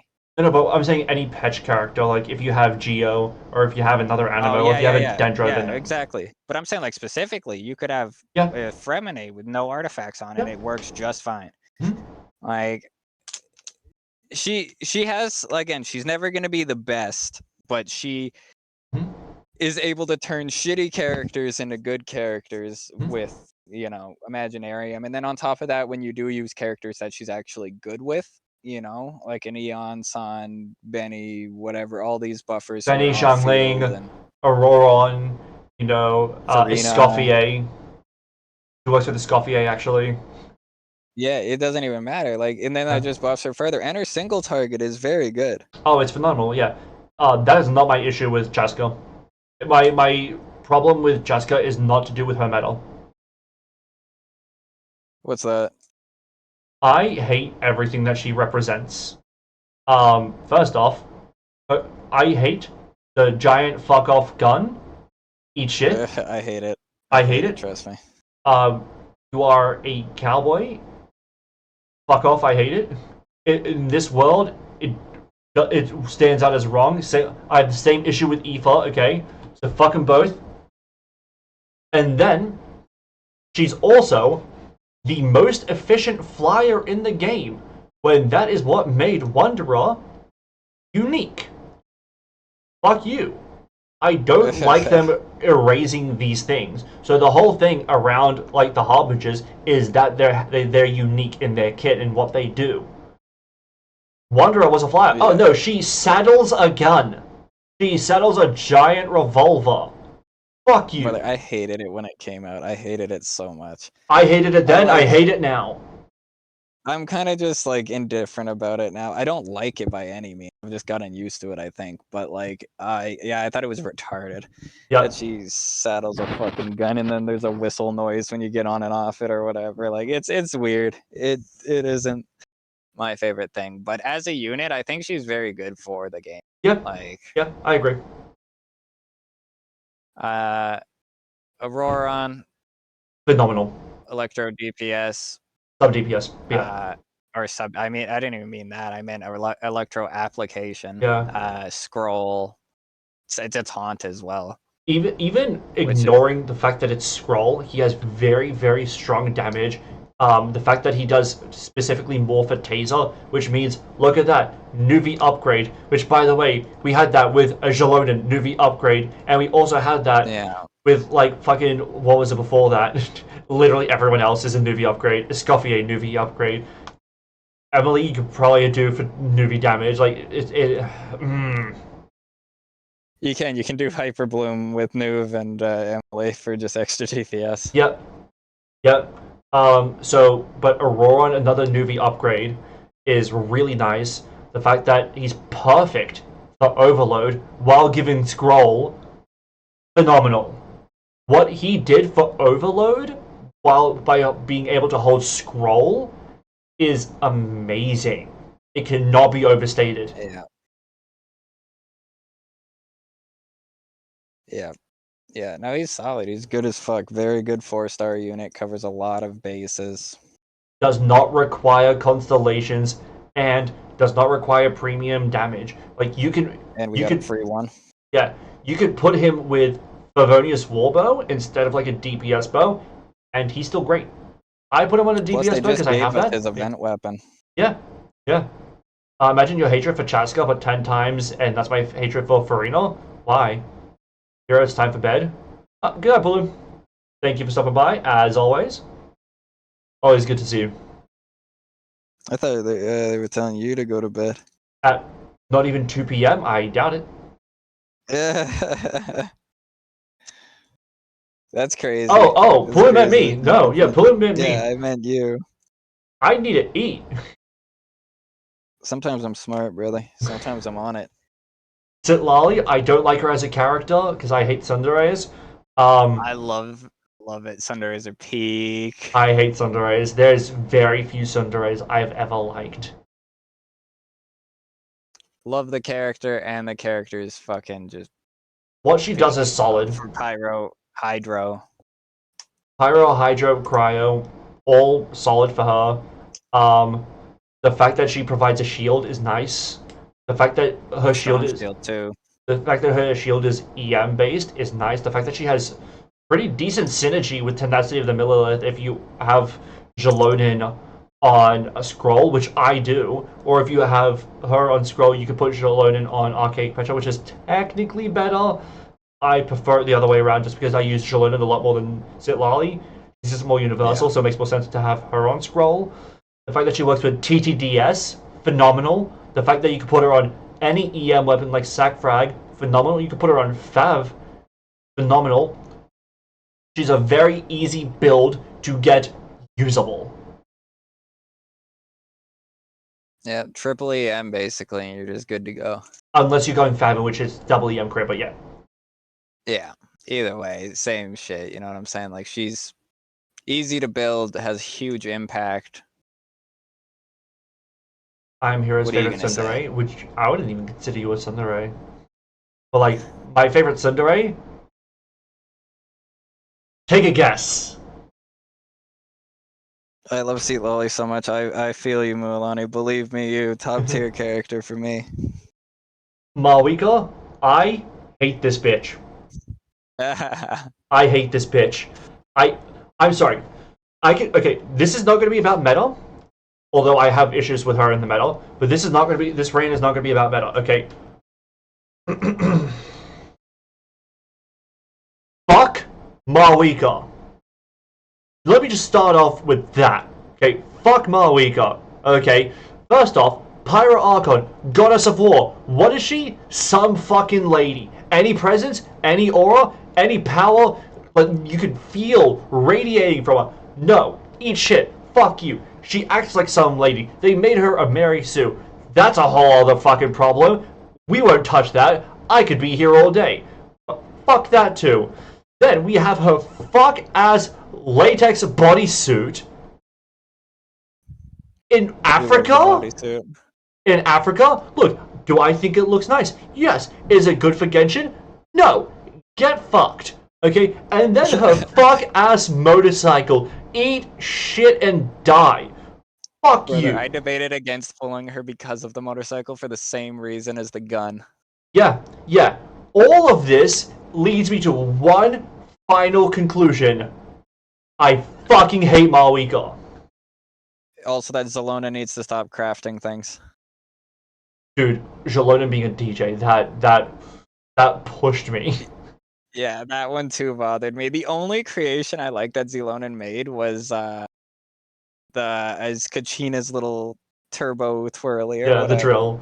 The only thing that Jalonon ever made that I appreciated was my dick rise. Oh god. I don't know why that surprised me. Okay, let's be real though. Malwika as a character, As a very unit, good, very overtuned. strong. Overtuned. I think they fucked up by overtuning her. Because you could She's tune her down. too strong for sure. Yeah, if they rolled back what she did, she still be the best DPS in the game. They overtuned her so much. The DPS gap between her and like Mualani was too significant. She could still be the DPS queen and not have to eclipse the other top DPSs that much. It wasn't necessary. I'm a firm believer of any game, whether it be like when I was playing Yu-Gi-Oh or something, you know what I'm saying? Like there should never be a tier 0 meta of like I'm saying tier 0 in the fact of like at least in like the Yu-Gi-Oh terms, it's one thing. One deck is tier 0, everything else is tier 1. You know what I'm saying? There should never be just a huge distinction between one thing and the rest. Yeah. Yeah, because like where even it's like if you're not playing that one deck, you're just losing. You're not winning. Yeah, because like I think it was during when this happened. There was a Dino deck that came out, and when that came out, it was just like, oh, yeah, you win. I actually have that deck. It was such a fun deck. Are you thinking? Is it like Dark Arm Dragon or is it legitimately Dinos? It's legitimately Dinos. It's been a while since I played, so like it's upstairs. I could probably grab it, but dude, we're trying to wrap up. Yeah. Another time. Yeah, but it was gonna be we're gonna be within the time frame where I wasn't like playing or following up anyways, so I wouldn't even know. Yeah, but they Teresa, it was too ridiculous. If you should not, to touch on your point, where with Marwika, if you don't have her as the DPS, you are not competitive with the best DPS. With Nouvelette, when he released, you could still have Linny be competitive. It's gonna be ass, but he could still be competitive. Yeah. Marwika, well, again, and dependent on the boss, Mualani's surpassing him. Yeah. But there's no instance like that with Marwika. She has AoE with the spinning around. She has AoE with the ult. She like. Yeah. Well, this is why I mentioned Nuvi on release, is because on release is when he was the most meta-defining he ever was, and Linny can still be competitive even though he was worse. There is nobody competitive with Marwika. Yeah. There was no one competitive with Marwika. It did not matter. It never fucking mattered. It's her, a big fuck-off gap, then everybody else. Yeah. And for an extended period of time, very, very long time, is that the case? And she's still the best and it's DPS only in the game. not right. It's only not right now because of everything having lunar shield on it. Yeah. She's still the best DPS in the game if you go a neutral dummy. Yeah. Which is ridiculous. Varessa, I love. Yep. Fantastic. Gave another use for Cloud Retainer, even though she technically doesn't use it. In the super premiums, yeah. Yeah, upgraded Electro DPS from Chlorind, who was power crept by this point. Yep. Then also, another use for Chevrus. Yep. Like, two strong teams between either Aza Plunge or Overload, and they're both very strong. They're both very fucking strong.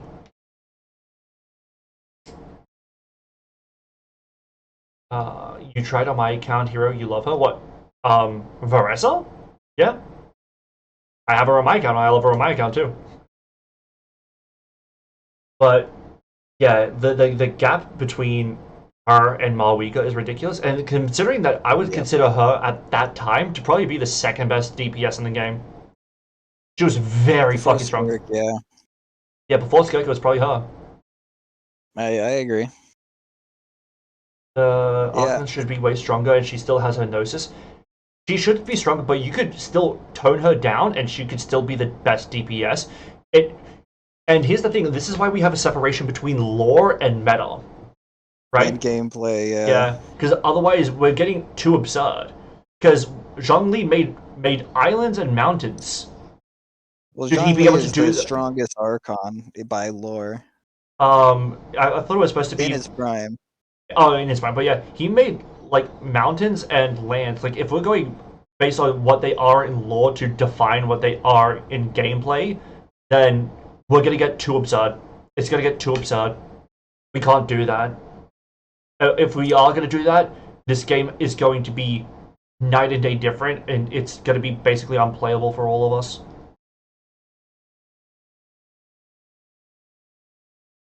So it has to be like within reason, otherwise it's just going to be unplayable.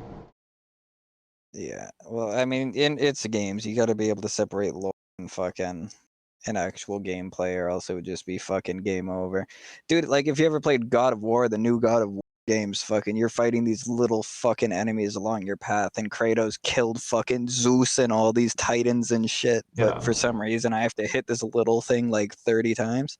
Yeah, I reckon it's fine to have her be the best DPS. I would be disappointed if she wasn't. To the degree that she is the best DPS is absurd. That's kind of my issue. Is the degree to which she's the best DPS. Because you can't have her be the best DPS by that much, and be that flexible, and have her work as an off-fielder. It's too much. You gave her too much. But yeah, back to Varessa. The fact that we have two very, very powerful teams for her is great. The fact that she, works in some of these, like, Zhang Yan is a more niche unit. We have a niche DPS team for her that's very strong. We have a Taser team for her that's very strong. Taser being meta again is nice. Yeah, not a common one that's been popping around. It's so like even when it's been relevant, it's never been like super comparable to the top option, other than like back in the day with like Beto and shit, like some really old. Beto, Xingqiu, Sucrose, and then a fourth. But yeah, with the addition of Cloud Retainer and Varisa, like Taser does have its own spot for the first time, like kind of legitimately, even though Overload Is better. Is Overload still the better one?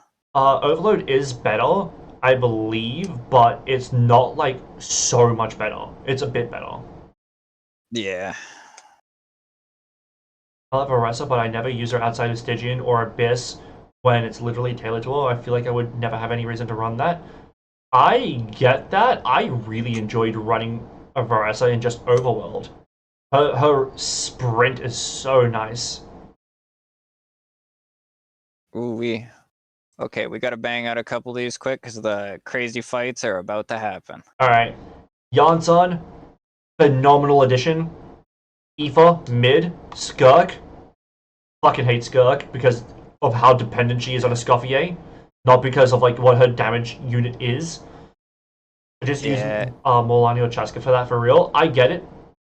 Inefa, I mixed on. I think they made her too meta, but she's still a very solid unit. I will say Eon-san as a Benny side grade is very nice. Yeah, especially at C6. At C6, it's actually an upgrade, which is nice. Which is not a huge one, but it is one, which is nice. Llama, I do love Inefa as well. Llama, holy fucking tits. Literally. Jesus Christ. I like her design outside of the fact that they dressed her like a thought. She's literally like a religious figure and they dressed her like a thought. Like, bro, what are we doing? Funny. What are we doing? Like, the only... don't understand, but... Like, if you're gonna have her dressed like a thought, don't have her be a religious figure. That's fine. Or have it be self-aware, like with Rosaria. Rosaria is a self-aware thoughty nun. I'm okay with that. They're aware she's a thought. It doesn't not touch on that, though. I know, phenomenal for a free unit. Yeah, she's great for what she is. Free unit to get you into Ascendant Gleam, Hydro Applicator, fuck it. She is maybe the best gifted unit outside of Xiangling. And I think it's a pretty significant gap between her and the second best, which would be Lynette. Yeah. Well, I mean, Auroron was a gifted unit. I'd put Auroron over Lynette. Was he gifted, or was he gifted in an event, which is different? I think he was an event gift. I think it's an event gift. Event? Okay. very, very strong. Yeah. A lot to stronger than I play. expected, and a lot of potential future upgrades as well. The fact that Sucrose is right there, yeah. We got Kachina for free, though? Yeah, I still think that Lynette's better, though. Nefa? Phenomenal. Yep. But she's Frail. She's frail, and like Flynn's, she's too limited to the super premium 5-star support. Him with Nefa, her with Lauma. But I will say, him wanting Nefa is more flexible because it's a shield, so there's more sustain. MILF, she does not have any kills, and she's not MILF age. Yeah, Nefer at C0s doesn't have sustain at all, which is the big problem in their kit. Outside of Prototype Amber, but that's kind of cope. Yeah. Or C1 Lauma, which is solid, but then you're having to get 2 premium 5-stars just to get 1 sustain for her. I mean, you can go Kuki instead of Nahida there, so you're going like Nefa, Lauma, you can even go Aino and Kuki, and that will work. That will actually be pretty solid. Yeah. But the gap is pretty big. The gap is pretty big. It's the fact of just like super strong unit, but the team just doesn't seem like it was thought out properly. Yehuda, unfortunately, ass. She's unfortunately ass. Like, good unit if she fit, but she just doesn't fit ever. Yeah, she can kind of fit with Flynn's, but why fucking bother? Mm-hmm.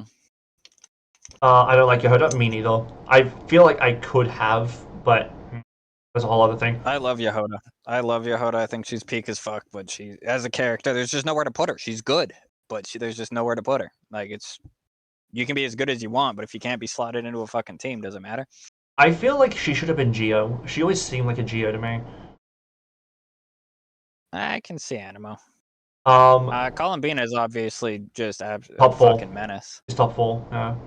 By the way, with Yehuda, she always came across as either not an adult or barely an adult to me. And the way that they dressed her is absurd. I thought she was like 14 at the start. When I saw her in the story and stuff, I started to see like, because she is like 19, I think.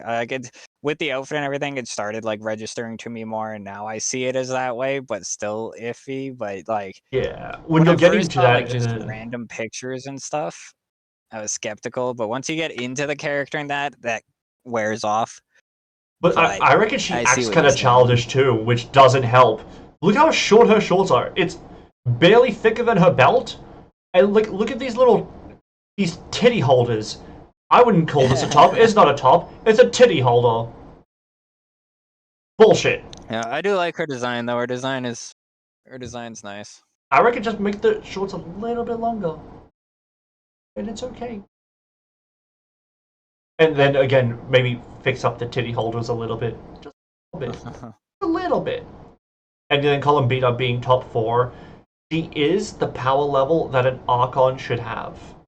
I am not upset with her power level. I'm upset with how dependent everything is on lunar reactions this patch. Everything is way more dependent on lunar reactions this patch than it should be. Same thing with like Natlan and the Hypercarry. But the lunar reactions, I think, is getting it worse than everything else. Columbina is basically hero. A top 4 unit. I am a fucking unit. You got that right. Alright, we're at 5 hours. I need to fuck off. You need to fuck off. Oh yeah. I'm starving. I got fights to watch. I'm starving. I got fights to watch. Yeah, I got fucking cigarette withdrawals to go through. You know the vibes.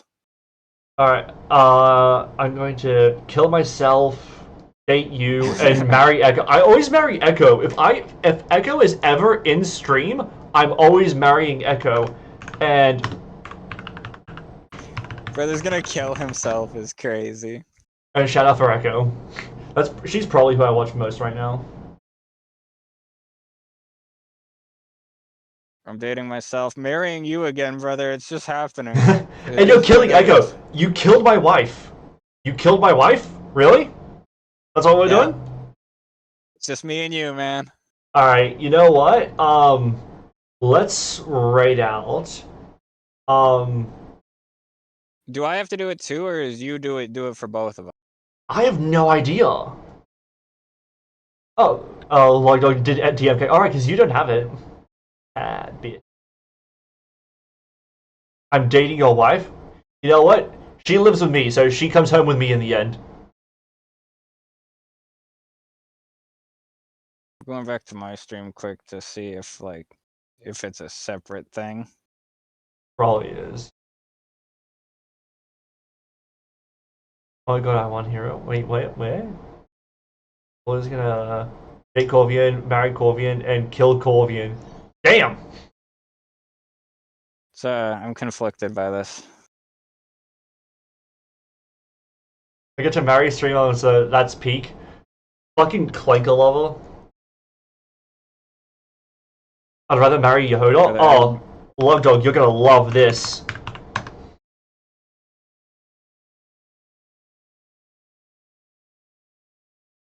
How the fuck do you use fucking Twitch?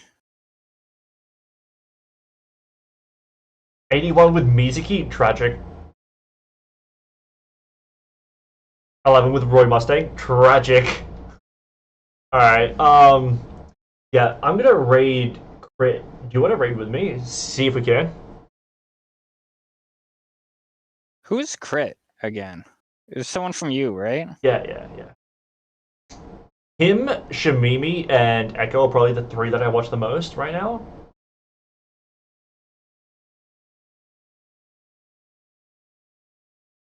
But yeah, that way it would be fucking full on Bird in the Bug raid. Oh shit, should we do one for a Bird in the Bug raid? Do we have a raid message for that? Yeah, if we can. Oh shit, you've already started the raid. Fuck. Yeah, I think I need to do my own. Wait, does it do it for both of us? No, it's fine. I'll do it for myself now. It's fine. Alright, I started the raid on Just Crit. How the fuck does any of this work, man? Alright, raid message for subs. And if you're not sub, there's the raid message. Drop me a follow, drop Corvian a follow. And we'll be back next week with more Bird in the Bug. Fuck yeah. You know? Sure, that too. And next week we're talking probably Code Geass Season 1. Probably so. Dude, I'm so fucking hyped for that. I'm so fucking hyped for that.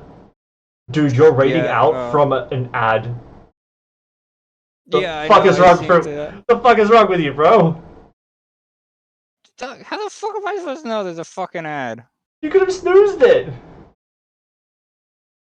Can you? I don't know what I'm doing, brother. It's on you next time, or you teach me. I don't fucking know. Why is it my job? No, it just came through right now. By the way, your last words on your own stream, I don't know what I'm doing, brother. Perfect. Accurate. Yeah. Alright, but yeah, that's gonna be it for me. See you guys next time. Bye. See you, brother. Much love. I need food.